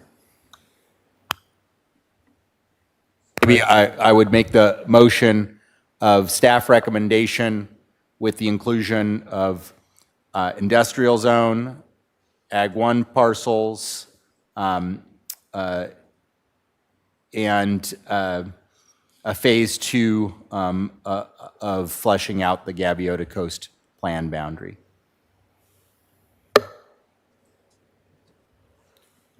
All right. Sorry, did I say Ag 2 or I meant Ag 1? Ag 1 and Ag 2. So attachment 3. So let's go back to attachment 3. So on there has yes on Ag 1, yes on Ag 2, and yes on public utilities. And so we're going to add to that the manufacturing zones as well. And looking back at that map and our zoning map, one of the gaps that I saw in the Santa Maria Valley, which I wasn't sure why, it ended up being the property owned by the county for Laguna Sanitation. And so I think that's under PI, professional institutions. So those should also be added as well, or to be evaluated, because if it's our property, we should be able to, make it legal on our own property. Although we already have it there, so it's kind of confusing to me that it was excluded. So do we want to? Commercial versus, okay. Right. I was going to say, I don't think we need to look at every, because a lot of those are schools and stuff like that. Make it easier. Just why don't we, our own property we own. Sure. Yeah. Property that are county owned properties that are in the PI zoning. Including the Northern Branch Jail in very big letters. Sure. Yes. And I just want to go back to my concept that it's always hard for me that it's like everything is prohibited unless allowed, and this is a good example. Like this is something we can all agree on, that we want more solar, we want more alternative energy, period. But because we weren't creative enough 30 years ago to think that we might be here today, it's not allowed. And so I wish our code or our culture could change where we could embrace these things without having to go through a general plan amendment process. And so that's, maybe I'm just a dreamer, but I hope I'm not the only one. So you better give credit on that one. Yeah. That could get you in trouble. John Lennon. Anyway, I want us to get there. That's going to be my goal here on this board, is keep preaching is that we need to be creative. I know planners plan, and I'm not mad at planners for getting down into the dirt, because that's what they're hired to do. But we're board members, we're policy drivers. And so we need to go, no, we need to think bigger. We need to make it open. Again, if you go and make it permissible on all properties in the county and then make it a CUP, they all have to go through environmental process. There's gonna be a process, but at least it doesn't start at no on day one that you need general plan amendment. And I think that's a huge step forward for us. So again, I'm going to keep preaching that. Again, I might be crazy, but that's where I come from it. But so I'm yes on all the above. I was just going to say on that though, and I still do on a lot of things, but when talking with kids about how government works or doesn't work, one of the frustrations is, and I think most of the people you talk to, is government's too slow, government takes too long, government does this. But there's a reason for that too. It's like, just like in Congress, it's tough to pass legislation. So it's tough to make these big changes, and it takes a long time to turn the ship around. And probably for good reason. I think, that's the beauty of the system that was created, is there's so many checks and balances, is you don't just get 5 people up here who just decide, hey, we're all going to do X, and it happens overnight. And, maybe it takes a while for everybody to change us out, and we've driven the people, we've done something crazy. And so I guess the framework of the Constitution and all that, how it all works, it is interesting that it does take a long time, but I think that was, maybe it's part of the beauty of, it's beauty is in the eye of the beholder, I guess. Yeah, and we still have CEQA. That's my bottom line, though, is that we still have CEQA. We're not proposing to make these things ministerial and avoiding that. And so that's the big check valve for this. I mean, we know anything with multiple acres on ag land is going to be a significant environmental review process. I mean, whether it's prime or not prime, because almost all ag land is viable now. I mean, just the way that modern technologies work with agriculture, between hoops or drip tape or modern field work, they're all more productive than they were years ago. A long time ago, we used to think that everything on the east side of Santa Maria was not productive agriculture. Now it's all very productive agriculture. So those things are evolving. And so that's why, again, I want to see us go through these processes and, I think I'm just droning on, but, I just want us to be open to as much as possible and then go through our process. Mr. Chair, I just want to get clarification because you mentioned a couple of things in your comments there. One is about prime soils. So right now the recommendation is non-prime soils, and that seeing how that works could lead us to prime soils. But if the board wants to make it available on prime soils, we would need you to specifically direct us to do that. So I'm on record wanting it on all parcels. So that would include ones with prime soils, but I don't know if there's two other people that agree with that or not. So, Well, Mr. Chair, I want to just remark that there are many crops you can grow that are compatible with solar, and so I think it, and plus we cannot foresee the innovations that will take place in terms of how raised the structures are that PV is put in. So there may be more crops that are possible and compatible with solar in the future. And so it seems to me like we would be foreclosing a possibility in the future that might not be wise to foreclose on. I mean, I still would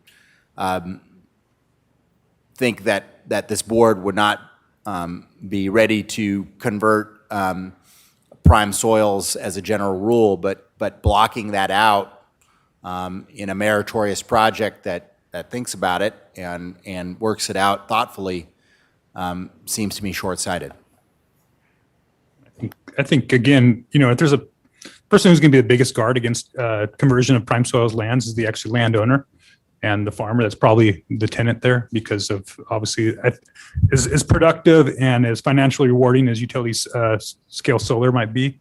You got some pretty good strawberry ground. It's going to be a nice return there, and there's not going to be any desire to convert that. So I think there's already just market conditions that are working in the right direction.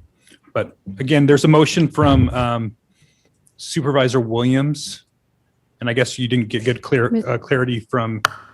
Well, I'd be open to an amendment from you, Mr. Chair, to include prime soils in the motion. Mr. Chair, I just want to make a clarification. So there was a discussion of adding professional and institutional zone, and then a discussion about only if it's county-owned property. And I'm not exactly sure how we would do that in the zoning code. So my preference would be, if you were interested in looking at that for CEQA, just include that zone.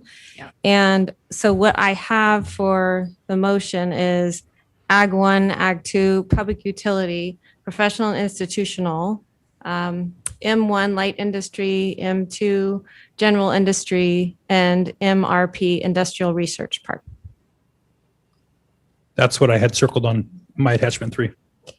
I didn't include MCR since it's coastal, and we originally planning was not recommending that it be coastal, but it's up to you if you want to include that. Is Las Flores MCR? Mr. Chair, I believe that Mariposa Reina would be MCR, so you would need to include that. I'm thinking that's very few parcels countywide, so I don't think that would be a significant so addition MCR to as include well. that. And then whether you want to include prime and non-prime, or I guess just prime soils, you'd already. What is the definition? There are 4 different definitions. We learned that in LAPCO. Mr. Chair, I think what we're doing is defining it under the contracted land. So it's prime soil contracts versus non-prime contracts. That's how we have separated it out in the board letter. Supervisor Hart. So where's the place where the time constraints of studying the extra stuff we're adding becomes a problem? Mr. Chair and members of the board, Mr. Bell, are you available? Because Yes, I am. you've looked more closely at this, and it was my expectation that adding the industrial probably wouldn't overburden the staff beyond the resources that we have. But can you weigh in on the changes that we've seen the board discuss in their motion? Yeah, I'm happy to. In short, I don't see that these are relatively measured additions. So I don't see that it's going to affect our scope of work or ability to complete the work in any significant way. As we pointed out, some of these areas are rather limited in size, so that'll allow us to focus pretty easily. I would say during the discussion on prime soils, the way the board letter is set up, the prime soil question really comes up as part of the uniform rules. We left it open-ended for the zoning portion. So really working through the uniform rules is where the prime, non-prime questions begin to creep in. So opening that up is good, so we can have further discussions with the agricultural community, Ag Preserve Advisory Committee and the such, which we plan to do. Okay. So I think that's very helpful. Thank you, Mr. Bell. And thank you, Director Plowman. So yes, Supervisor Williams, I'd like to ask you to amend your motion to include the discussion over prime. Then I, as maker of the motion, agree to that and would want to add amendment to my own is whatever zoning the jail is, just in case, because I haven't been able to see the map, the Northern Branch Jail. Give me a second. I have it up right here. Let me double check. Is it? Let's see.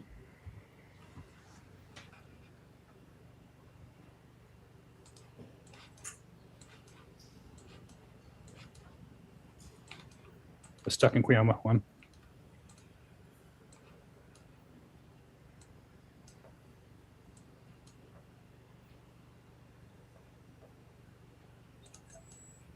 Mr. Bell, do you have that by any chance?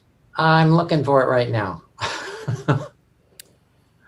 And Mr. Chair, just a note, what I was referring to as additional cost of further staff time would be in order to complete the sort of the definitional work that is uncompleted in the Gaviota Coast Plan in order to allow solar on the industrial facilities that are now within the Gaviota Coast boundaries. And so I'm not suggesting that that happen as part of this immediate scope of work, but I do think that staff should take it as direction that we want that staff work to be budgeted for and brought back to us. So I wasn't able to figure out the zoning on the jail, but it was previously M2 zoning. And so that's probably underlying zoning, but I believe it is now, my map says publicly owned, so it doesn't get into the actual zoning. But I think that that would probably cover it. And I think that I think planning also is aware of our concern. Thank you, So- Mr. Chair. Yes, we are. So with that, I know Supervisor Williams has his motion out there. Was there a second? I didn't get that recorded. Sure, I'll second. All right, so it's been seconded by Supervisor Labanino. Is there any further discussion? You know, I just will add one thing, because when we talked very quickly about the Gaviota Coast, we talked about Mariposa Reina. I think there's a big difference between Mariposa Reina and Las Flores Canyon. And I'll just say that now out loud, because they're not the same things, even though they, we're talking about studying them at this stage. Yeah. Supervisor Hartman.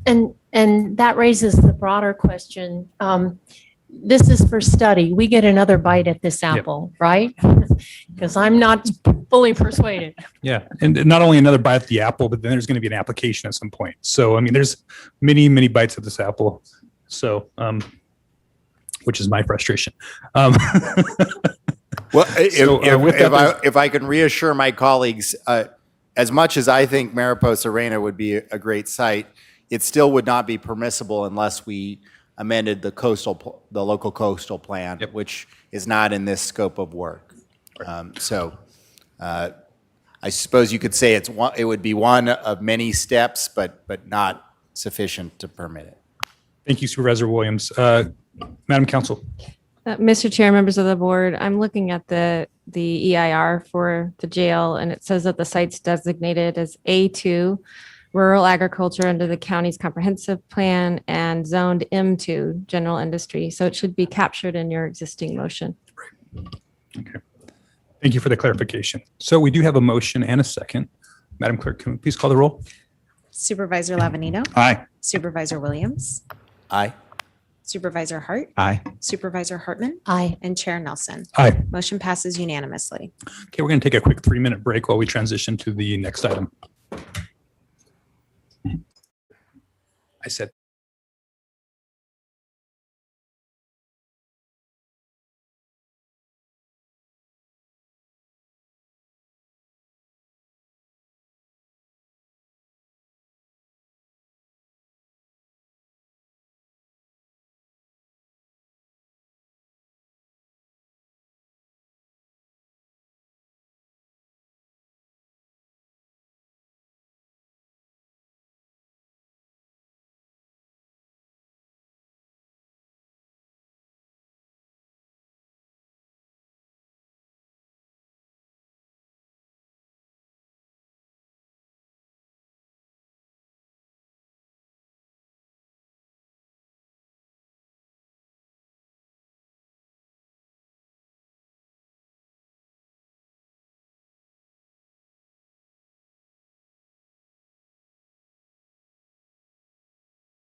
Welcome back.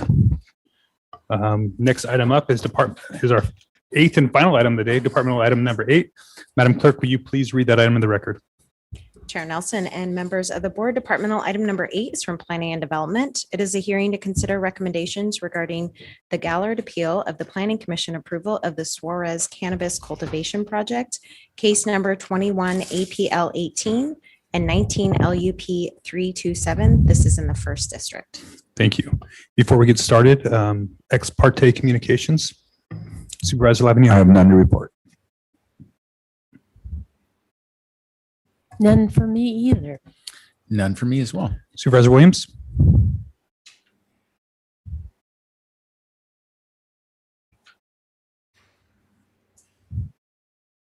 While we wait for Supervisor Williams, I did speak to Amy Seinfeld yesterday and this morning about agenda management for today's meeting, but nothing substantive to the project. And then Supervisor Williams, do you have any ex parte communications on this project? Yes, I've spoken to the applicant and to the appellant on multiple occasions.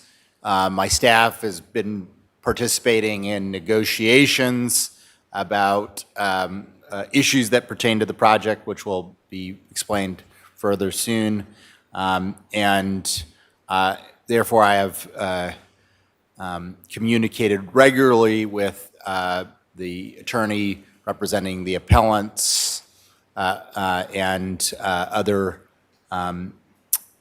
folks in the Cuyama Valley about the project, and Ms. Steinfeld on several occasions. Thank you, Supervisor Williams. And I've been in contact with the applicant, Ms. Seinfeld. We are still going to, my understanding is there's an agreement that has been reached that was alluded to by Supervisor Williams. Staff will still present the project. And then at that point, both the appellant and applicant will each have 5 minutes. And hopefully we can get to a public comment and then any rebuttal comments that are necessary from either the applicant or appellant after that. So with that, Director Plowman. Yes, thank you, Mr. Chair, members of the board. Today I have with me Tina Mitchell from the Cannabis team that will be presenting the project. We have Catherine Lair. Director Plowman, I apologize. There's a couple items that need to be read into the record that I've skipped. No worries. So if you would mind going back here a second. Madam Clerk.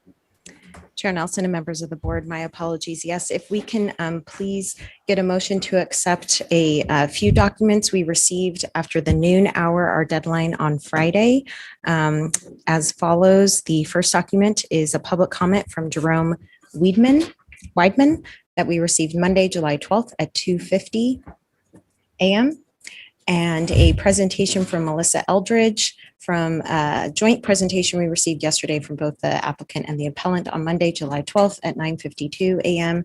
and an additional presentation from P&D staff Tina Mitchell on Monday, July 12th at 4:12 p.m. And if we can get a motion to accept these into the record to make them a part of the record.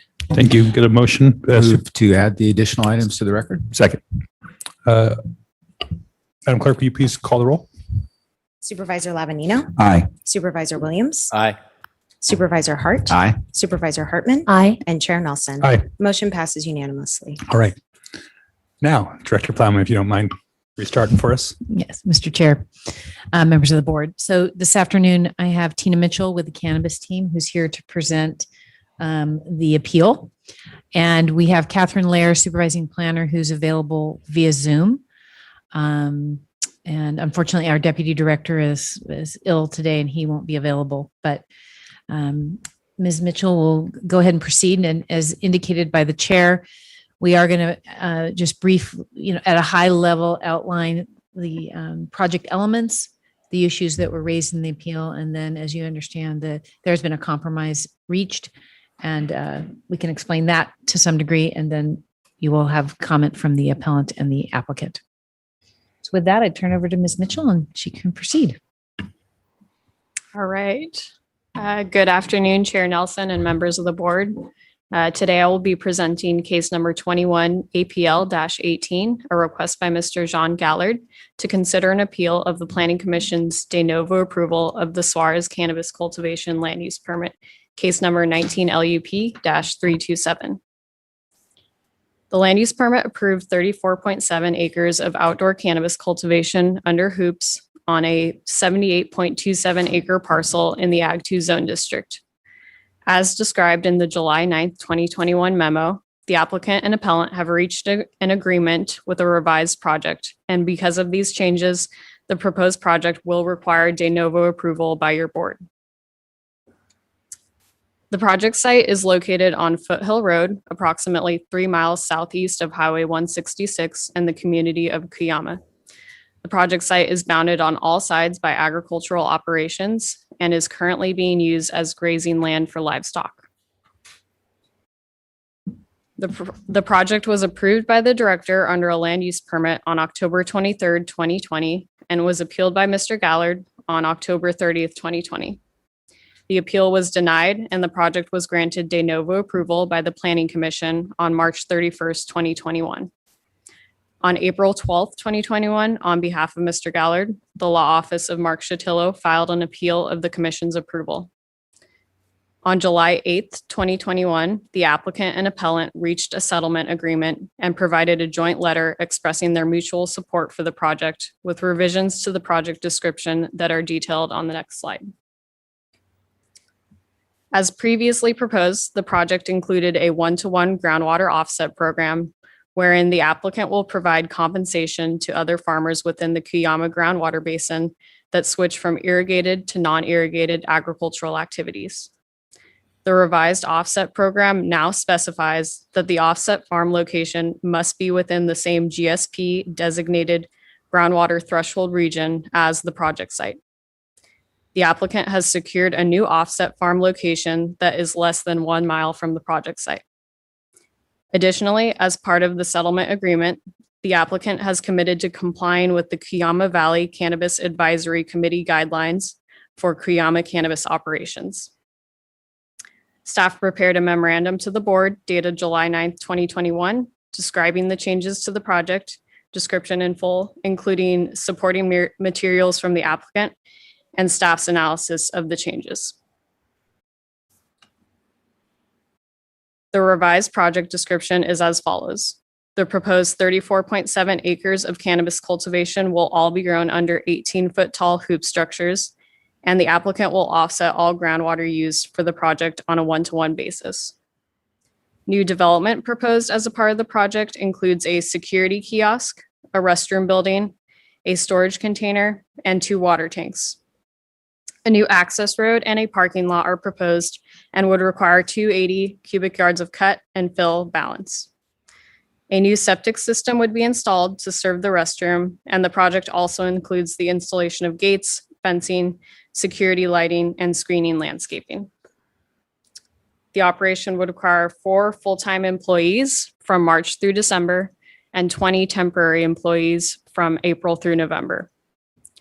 Harvest would occur in 2-week intervals from June through mid-November.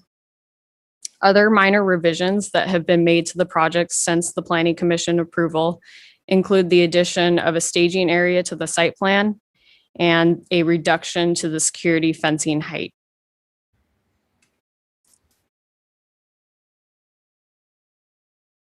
On the site plan for the project, you can see Foothill Road running adjacent to the northern property line. And it looks like it may not be up there right now or following on Zoom.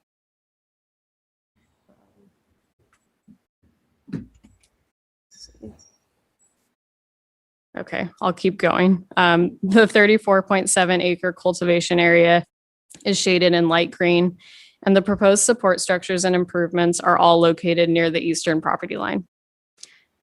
The northern portion of the property currently contains a jujube orchard and a livestock farm operation, as well as an existing storage shed, which is shown in pink there. And that shed will remain on site and is not related to the cannabis operation. The project will be screened from public views along Foothill Road by 8 to 15 foot wide landscaped areas which are shown in dark green.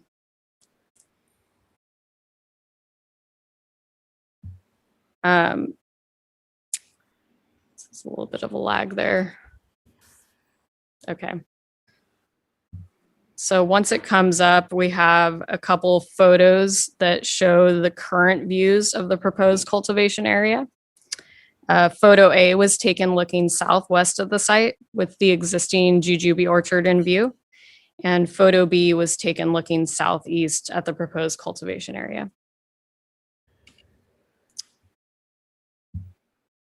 This slide shows the approximate locations of the project site and the groundwater offset farm within the Cuyama Basin. And the previously proposed offset farm is also shown for reference. The colors on this map indicate the severity of groundwater level changes, with red areas being the most overdrafted portions and the green areas being the least impacted.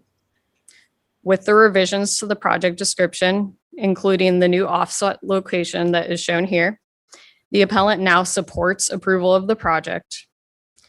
In order to provide context to the board regarding this appeal, staff is now prepared to present and respond to the appeal issues that were raised, unless we hear otherwise from the board or chair. So hearing nothing, I will now proceed with an overview of the appeal issues and staff's responses. Mr. Chair, I'm going to make Yes, Supervisor Williams, please. I'm going to make the suggestion that we have slides available if people are curious, but that the agreement has made this moot, so let's move on. All right. Okay, I will go ahead and go to the recommended actions. So based on the applicant and appellant's mutual support for approval of the revised projects, staff recommends that the board deny the appeal, make the required findings for approval, determine that the PEIR is adequate and subsequent environmental review is not required, and grant de novo approval of the revised project subject to the conditions set forth in attachment 6 of the memo dated July 9th, 2021. This concludes staff's presentation and we are available for any questions. Thank you. Are there any questions from the board before I turn it over to the appellant and the applicant? Supervisor Williams, you good there? I'm good. All right. So this time, we have the appellant, represented by Mark Chatillo.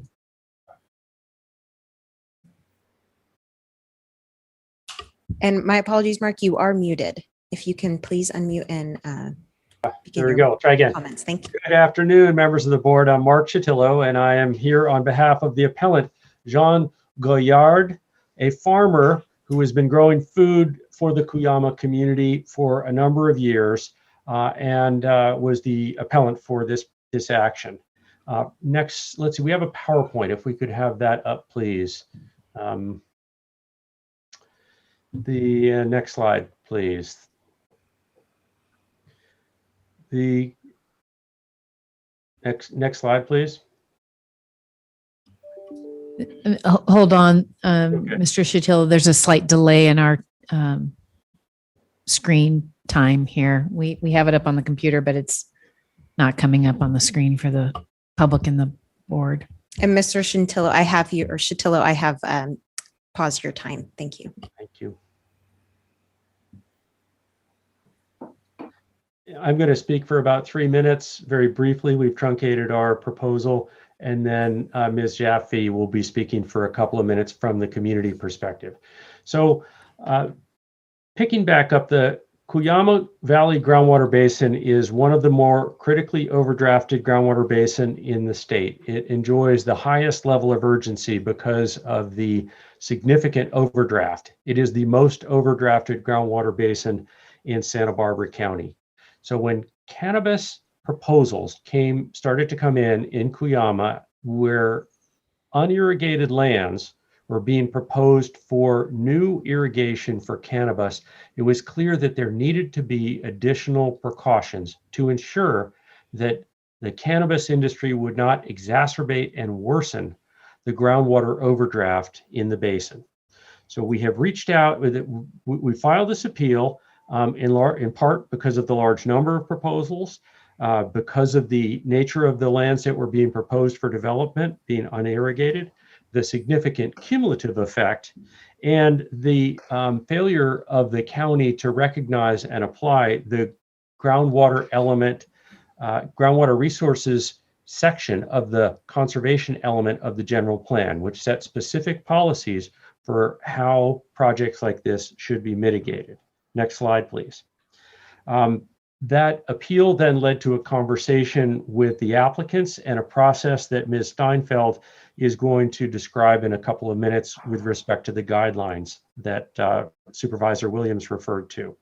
However, a critical piece of this, next slide please, is the for Farmer Goyard and for the Cuyama community is a promise through the agreements that we've made as well as through the guidelines that there would be no interference with existing wells. And if there is interference, a protocol for identifying it, and then a process for responding to it. That's critically important for the farming community.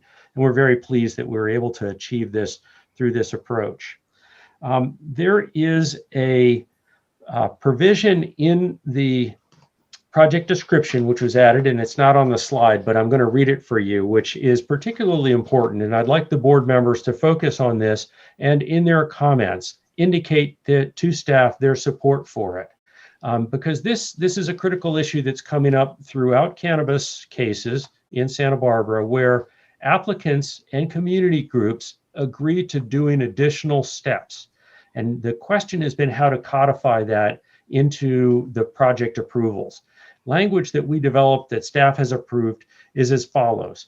The grower has agreed to observe a set of community guidelines that were developed through collaboration of certain growers and community members. These guidelines are not part of the project description and not enforceable by the county, but reflect a collaborative effort to ensure that cannabis cultivation can be a sustainable element of Cuyama's unique community and are a foundation of appellant's decision to support this project as modified. Mr. Chair, members of the board, we hope that you'll endorse this concept and allow this project and process to go forward. With this, I'd like to ask Roberta Jaffe, a member of the Cuyama community and a member of the committee, to say a few words. Robbie? Thank you, Chair Nelson and members of the Board of Supervisors.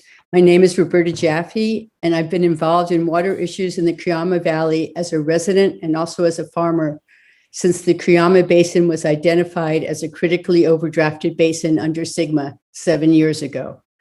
Currently, I am on the GSA Stakeholders Advisory Committee, and I am a member of the community subcommittee of the newly established Cuyama Valley Cannabis Advisory Committee, which developed the guidelines presented to you today. Over these 7 years, I've appreciated the engagement of the 1st and 5th district supervisors and their offices and the county water agency in the Cuyama's GSA and development of the groundwater sustainability plan, and now the development of these guidelines. The committee which worked on this guidelines made up of growers and community members was established by Supervisor Williams' office in collaboration with Supervisor Levinino's office. These guidelines developed between the cannabis growers and community representatives are a significant landmark in the process of bringing the Cuyama Basin's groundwater into sustainability. The county role was important in developing the guidelines and will continue to be very important in supporting and enforcing the guidelines. Getting information out about the guidelines to all Cuyama cannabis applicants and including the guidelines in the LUPs where of applicants that agreed to abide by them can make a very big difference for the sustainability of the Cuyama. The goal of the GSA is to bring Cuyama's groundwater into sustainability by 2040. As we move forward, the county can support this further by developing policies such as ones that would restrict new wells, just as Ventura and Slow counties have done for their critically overdrafted basins, and policies like that was just discussed previously, allowing for more solar farms in Cuyama as a way to replace irrigated lands in depleted groundwater areas. And furthermore, as we move forward with these agreements, we'll need policies that support infrastructure needs of the small communities in Cuyama.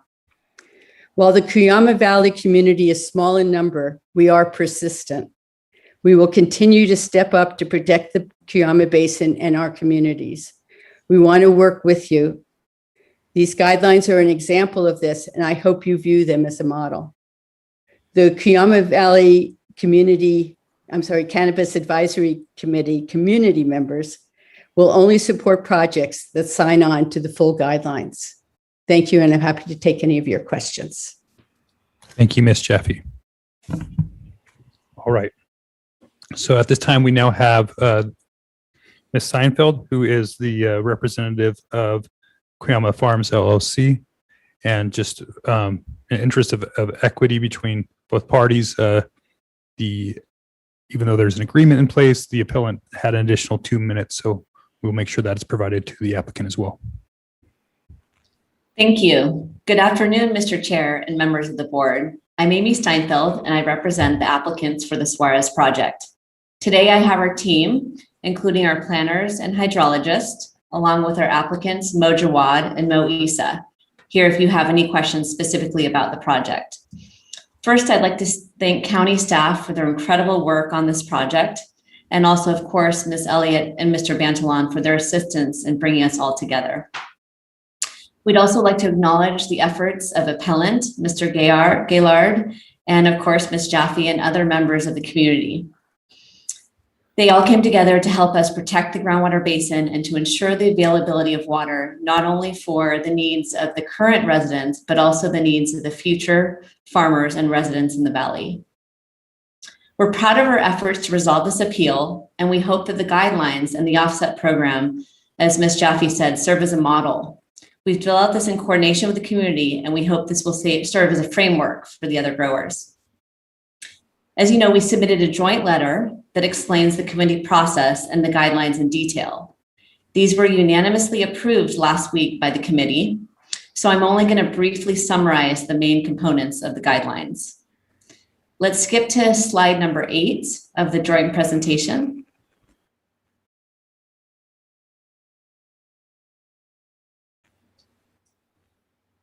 So here you have the core concepts, which include transparency and open communication between the participating growers and the community.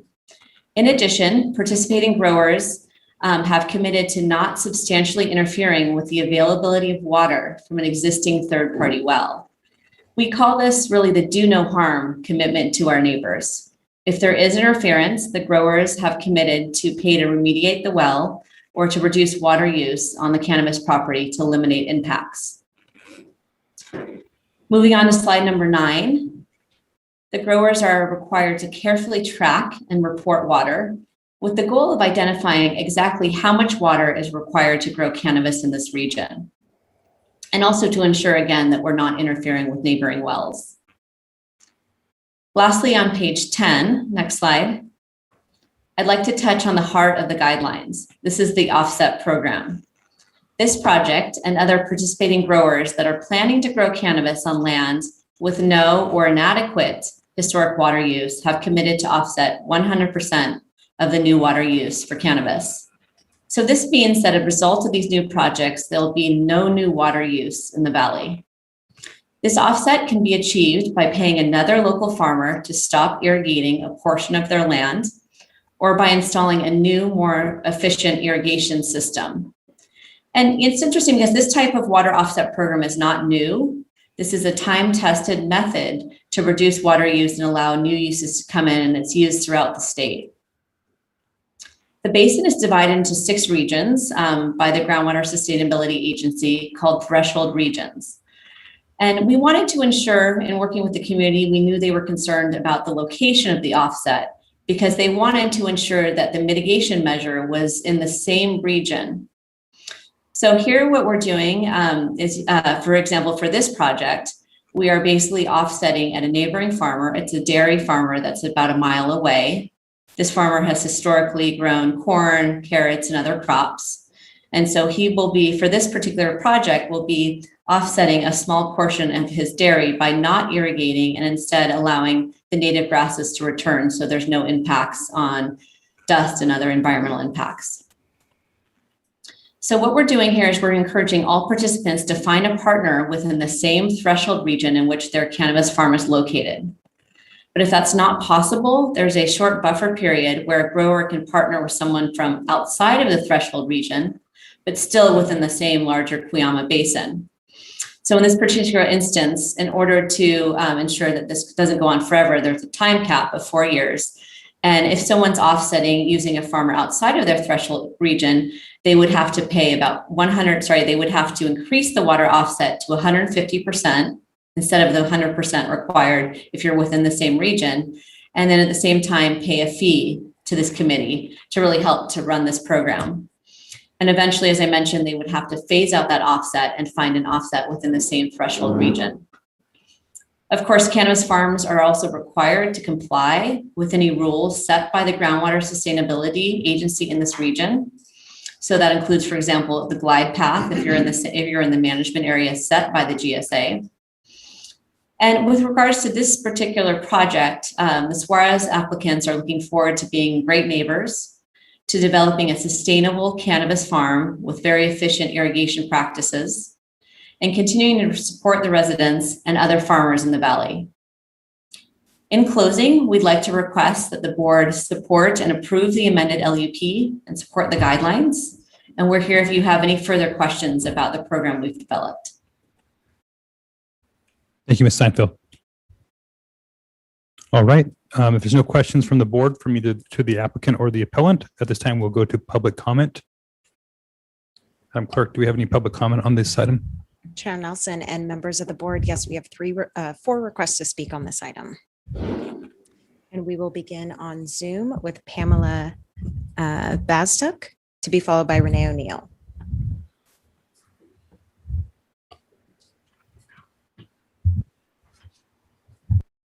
Thank you, Chair Nelson and Board Supervisors. My name is Pamela Bazuk. I'm a member of the Cuyama Valley Cannabis Advisory Committee as a representative and of the Cuyama Valley Community Association, on which I have been the board secretary for several years. I would also like to express some special appreciation to Supervisor Williams and his Chief of Staff, Darcel Elliott, for making the advisory committee possible. Since February, the members of the Cannabis Advisory Committee have devoted much time and work towards drafting an acceptable policy on which both parties agree, one which allows the growers to conduct their business while preserving the most precious resource, water, in the Cuyama Valley. Throughout these last months, community members have expressed their concerns about the lack of data of water usage of cannabis and more water usage overall, especially in the most depleted area of the basin. We believe that these four prospective cannabis growers in the committee listened and came to understand our concerns. After many lengthy discussions, both sides have come to an agreement that will allow the growers to proceed forward with their projects with community support if they adhere to these guidelines. The ultimate goal is to do no harm to the Cuyama Valley. We believe and hope these guidelines will set a reasonable standard for any future cannabis projects. I urge the Board of Supervisors to give full support to these guidelines, and I also urge the Planning and Development Department to make these guidelines a part of the permit process for all pending and future new cultivation in the Cuyama Valley. Thank you. We will remain on Zoom and go to Renee O'Neill next, to be followed by Brenton Kelly.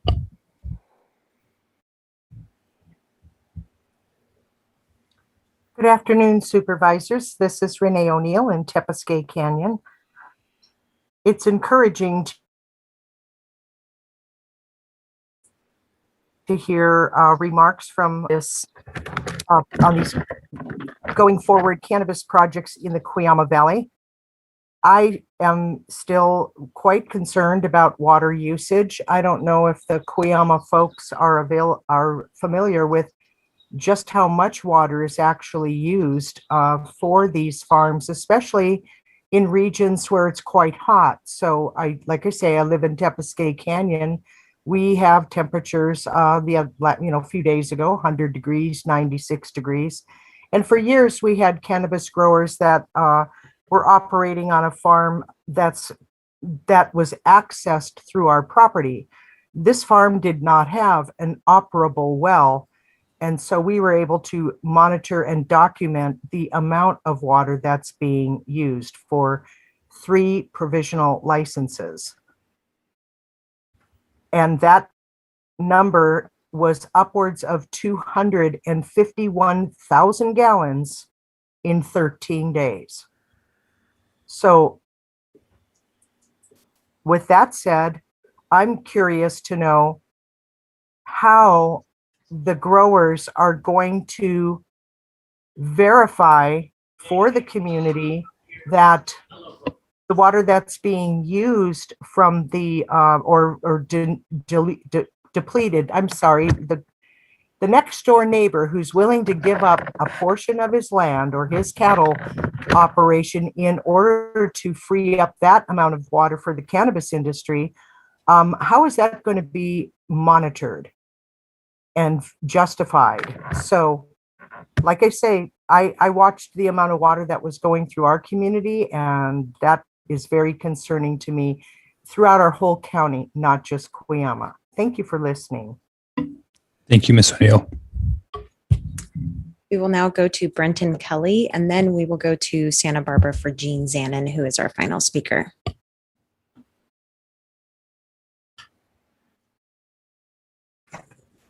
Can you hear me? We can. Thank you. My name is Brenton Kelly. I'm a resident 15 or more years here in the Cuyama, where it is good and toasty today, over 100 degrees here, and the irrigation pumps are running.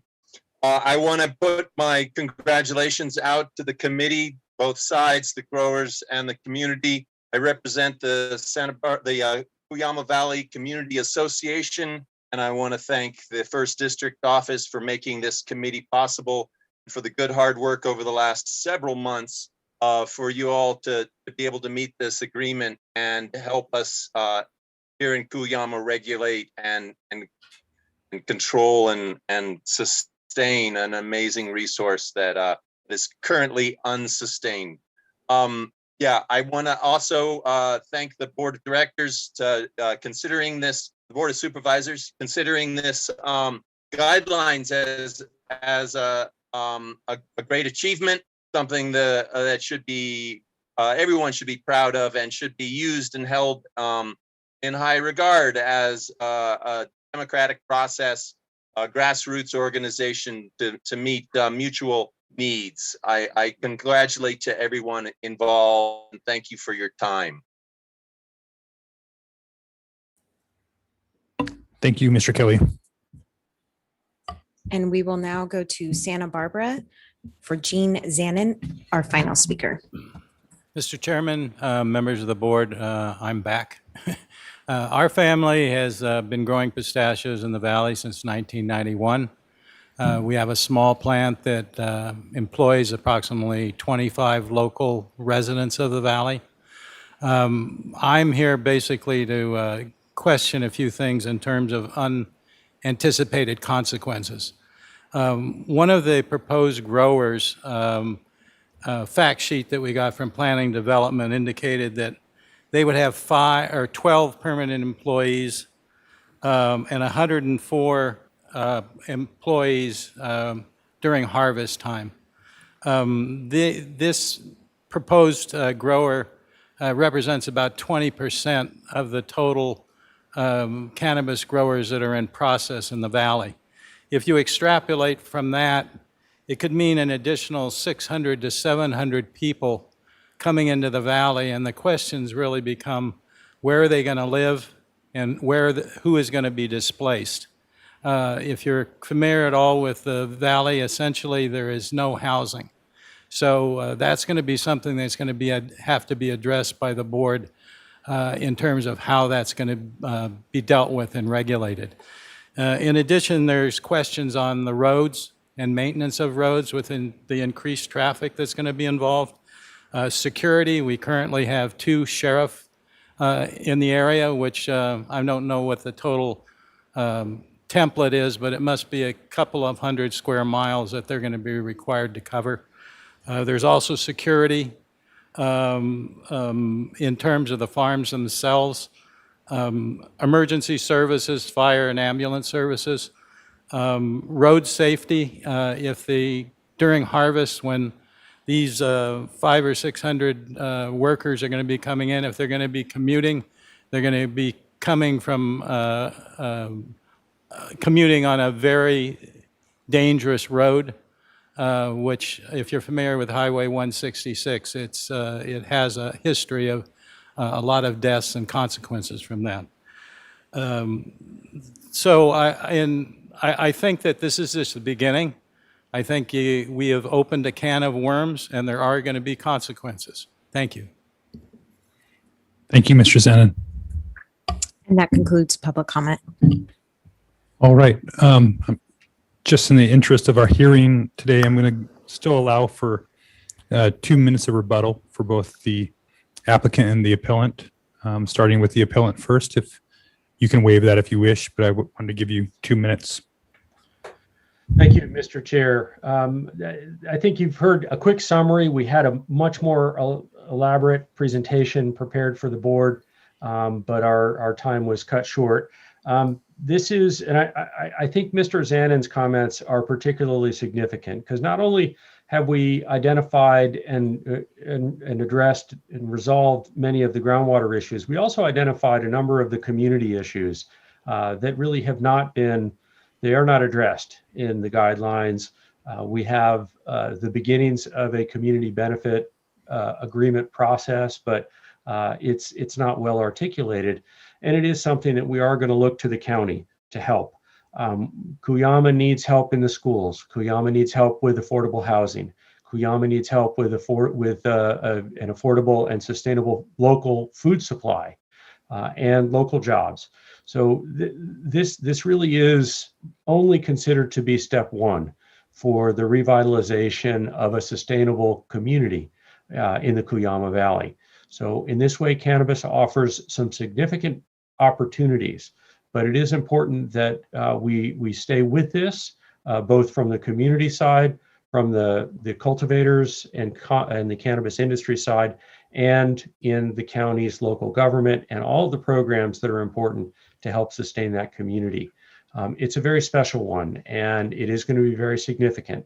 And obviously, not only the 34 acres that are before you today, but the hundreds of other acres of cannabis that are being proposed and will follow in the footsteps of the guidelines, all are going to be having a significant impact on the community. And we need you, the county, the board, staff, to help ensure that Cuyama will come out of this a better place, and we will see a more sustainable future for this community. Thank you, Mr. Chair. Thank you, Mr. Sotelo. Seinfeld. Mr. Chair and members of the board, we appreciate Mr. Zanin's comments, and the growers have, over the past year or so, been looking into these issues and understand the challenges that are facing the community. We've been meeting with community members and residents to learn more about how cannabis can be a resource to address these issues. Some of the things that the growers are starting to look at include how do we help augment the local food supply by using other portions of the property to grow vegetables. Second, housing, we understand, is a big issue. And so we're starting to look whether there's opportunities to expand the housing options in the town of New Cuyama. With regards to security, all of the growers are working very closely with the local sheriff and team out there to ensure that their projects do not have an impact and are well secured. We will continue to work with the local sheriff on these issues. And we do really believe that cannabis is going to bring in much needed jobs and resources. With regards to jobs, as we all know, that because of the actions taken by the GSP by the GSA via the GSP, the plan to bring the basin into sustainability over the next 20 years. We understand that there's going to be a reduction in farming, namely carrot growers who have to reduce their water use by 5 to about 6% per year. So our hope is that those jobs, those folks that have been working out there for decades, once the carrot farmers decide to shrink acreage, that some of those jobs can go over into cannabis. So those jobs will not be lost. And we hope those will be higher paying jobs. So in response, the growers in Cuyama understand the responsibility and understand the challenges and really think that cannabis will be a resource to this community. Thank you. Thank you. And back to staff. Do Ms. Mitchell or Ms. Lair or Director Plowman have any additional comments or anything else to add? Mr. Chair, members of the board, no, I think we are grateful that these parties have been able to come to a compromise and that we've managed to figure out a path to be able to reference them in the project description without requiring that the county enforce measures that we can't really enforce. And so I think this is a great step forward. And, my hat's off to the teams that have worked to make this happen. Thank you, Director Plowman. Now back to the board for deliberations. Supervisor Lavanino. Thank you. And I probably should have mentioned that while I was out of town, my chief of staff also was working closely with First District on some of these issues. So, first off, when people talk about let's make sure Cuyama stays sustainable, it's not sustainable right now. Okay, it is not. With the groundwater issues that they have, they are the first that is moving towards, because of their GSA, a reduction in the industry that they have right now, which is limited. So I appreciate those in this community that have joined together and said, hey, let's make cannabis work for us. I love the whole do no harm, but they're looking at it as a positive and ways for increased jobs, as long as there's no additional water usage, which they've, obviously put those restrictions in. This could be something to help them move into sustainability, but I don't want it to seem like, there's this thriving industry out there that cannabis is coming in and killing. This is a godsend for them. So I think this also kind of separated for me people that say that they want to work with cannabis and let's all come together and make a great plan. And then when a plan comes in that is what everybody agrees to, still doesn't want to support the plan. So I think it separates out the people that really want to move forward and work together, as opposed to the ones that are just opposed and should just say that they're opposed for forever, because this is a community coming together and working together to make something really positive happen. And I really appreciate both sides that work that out, and especially to the First District and Supervisor Williams and to Darcel for providing a pathway for them to do that.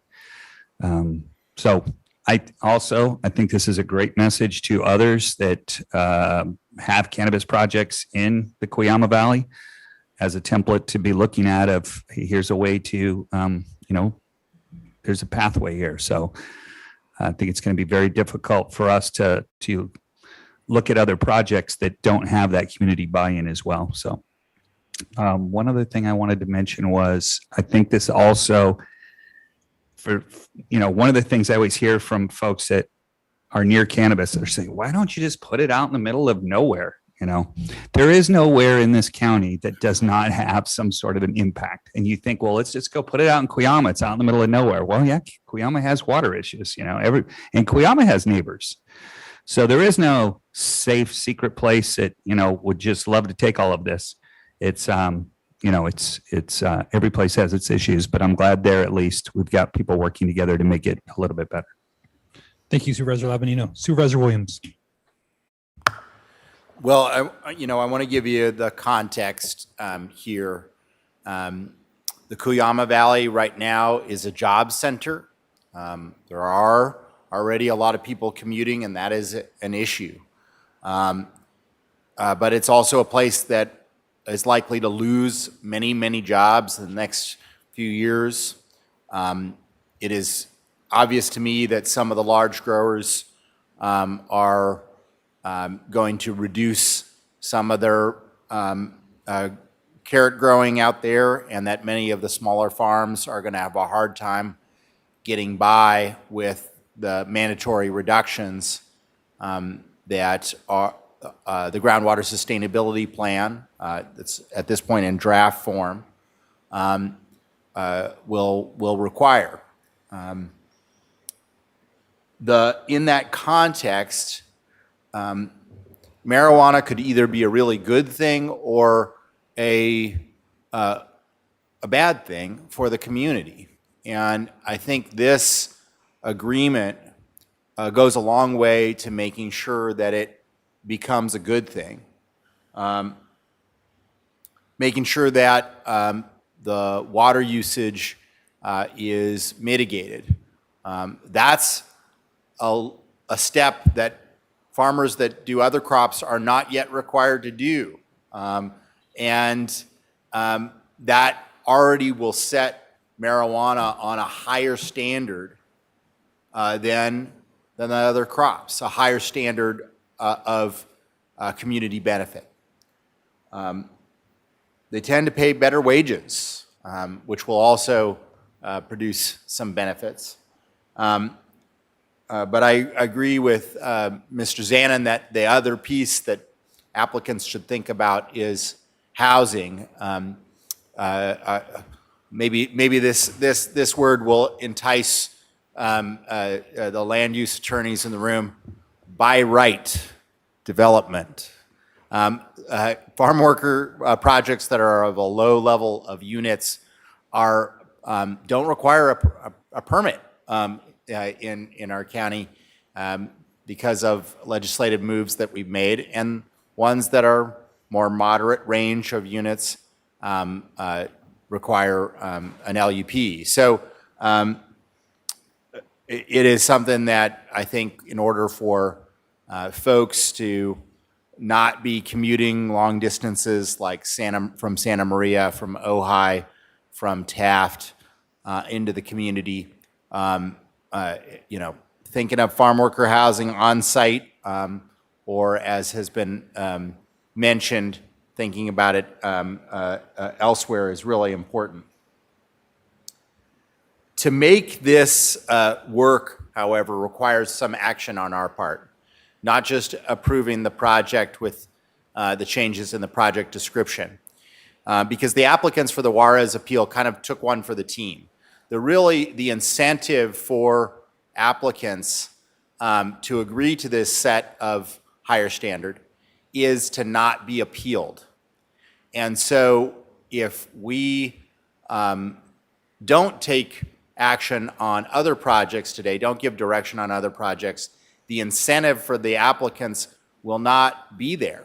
And so I'm asking my colleagues today to make sure that as part of the motion, we direct planning and development staff to include the same changes to the project description for any Cuyama applicant that is willing to do so. That will ensure that these neighbors, this community group does not appeal those projects that agree to those conditions, and it means that industry-wide in the Cuyama Valley, it will be held to a higher standard of community benefit that will help instead of hinder Cuyama to move into the future.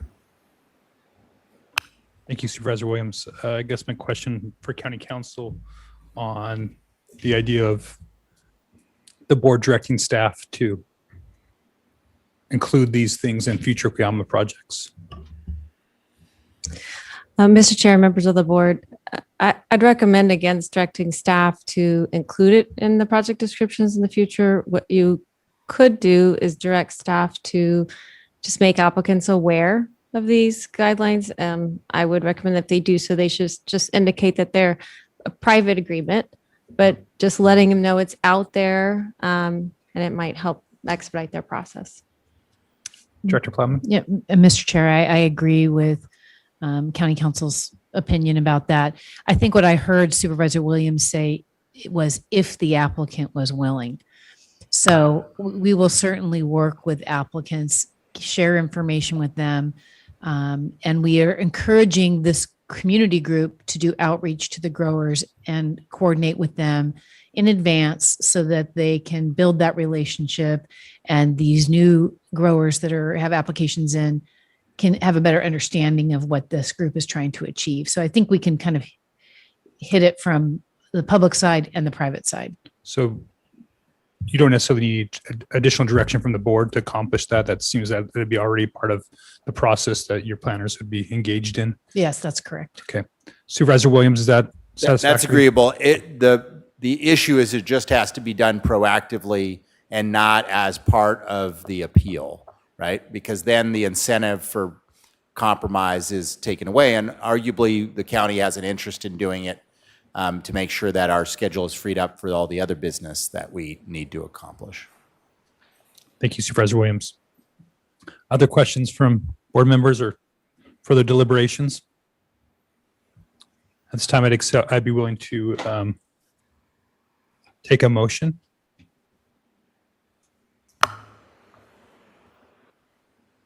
Supervisor Williams? I'll move staff recommendation with the changes in project description elucidated today. I'll second. Right, just to make sure with county council, is that everything that needs to be in there for the purposes of the agreement? Mr. Chair and members of the board, I was just asking if we could put the recommended actions on screen. Just there was an updated memo and some updated changes. I just want to make sure everything's incorporated into your motion. All right, thank you. I think that'd be helpful.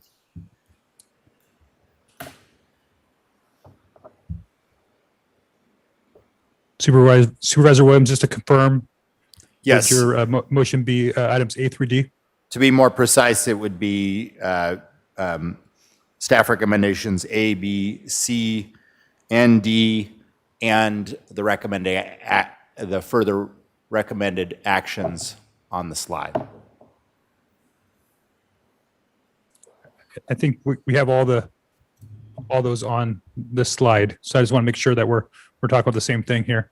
So I think all of those A, B, and C, and D is all incorporated into those recommended actions that are being presented here on the screen. Are you able to see that from Santa Barbara? I believe that is correct, but I'm very far from the screen. So okay. Give me one moment. Yep. Take your time.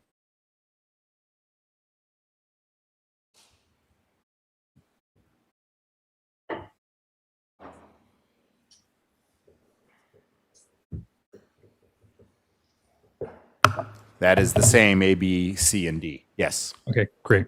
All right. Just want to make sure that we have the record clean. And Supervisor Lavanino? My second is good. Okay. Any further discussion from the board? Madam Clerk, would you please call the roll? Supervisor Lavanino. Aye. Supervisor Williams. Aye. Supervisor Hart. Aye. Supervisor Hartman. Aye. And Chair Nelson. Aye. Motion passes unanimously. All right. Well, that is our final item for the day. I'd like to congratulate County Council of Van Mullen on our first meeting as our County Council, and it was as well as our CEO and clerk of the board staff managing our first public in-person meeting post-pandemic. So thank you all for your help. And first meeting in Santa Maria. We are now adjourned to Tuesday, August 17th, back here in Santa Maria. The way I like it.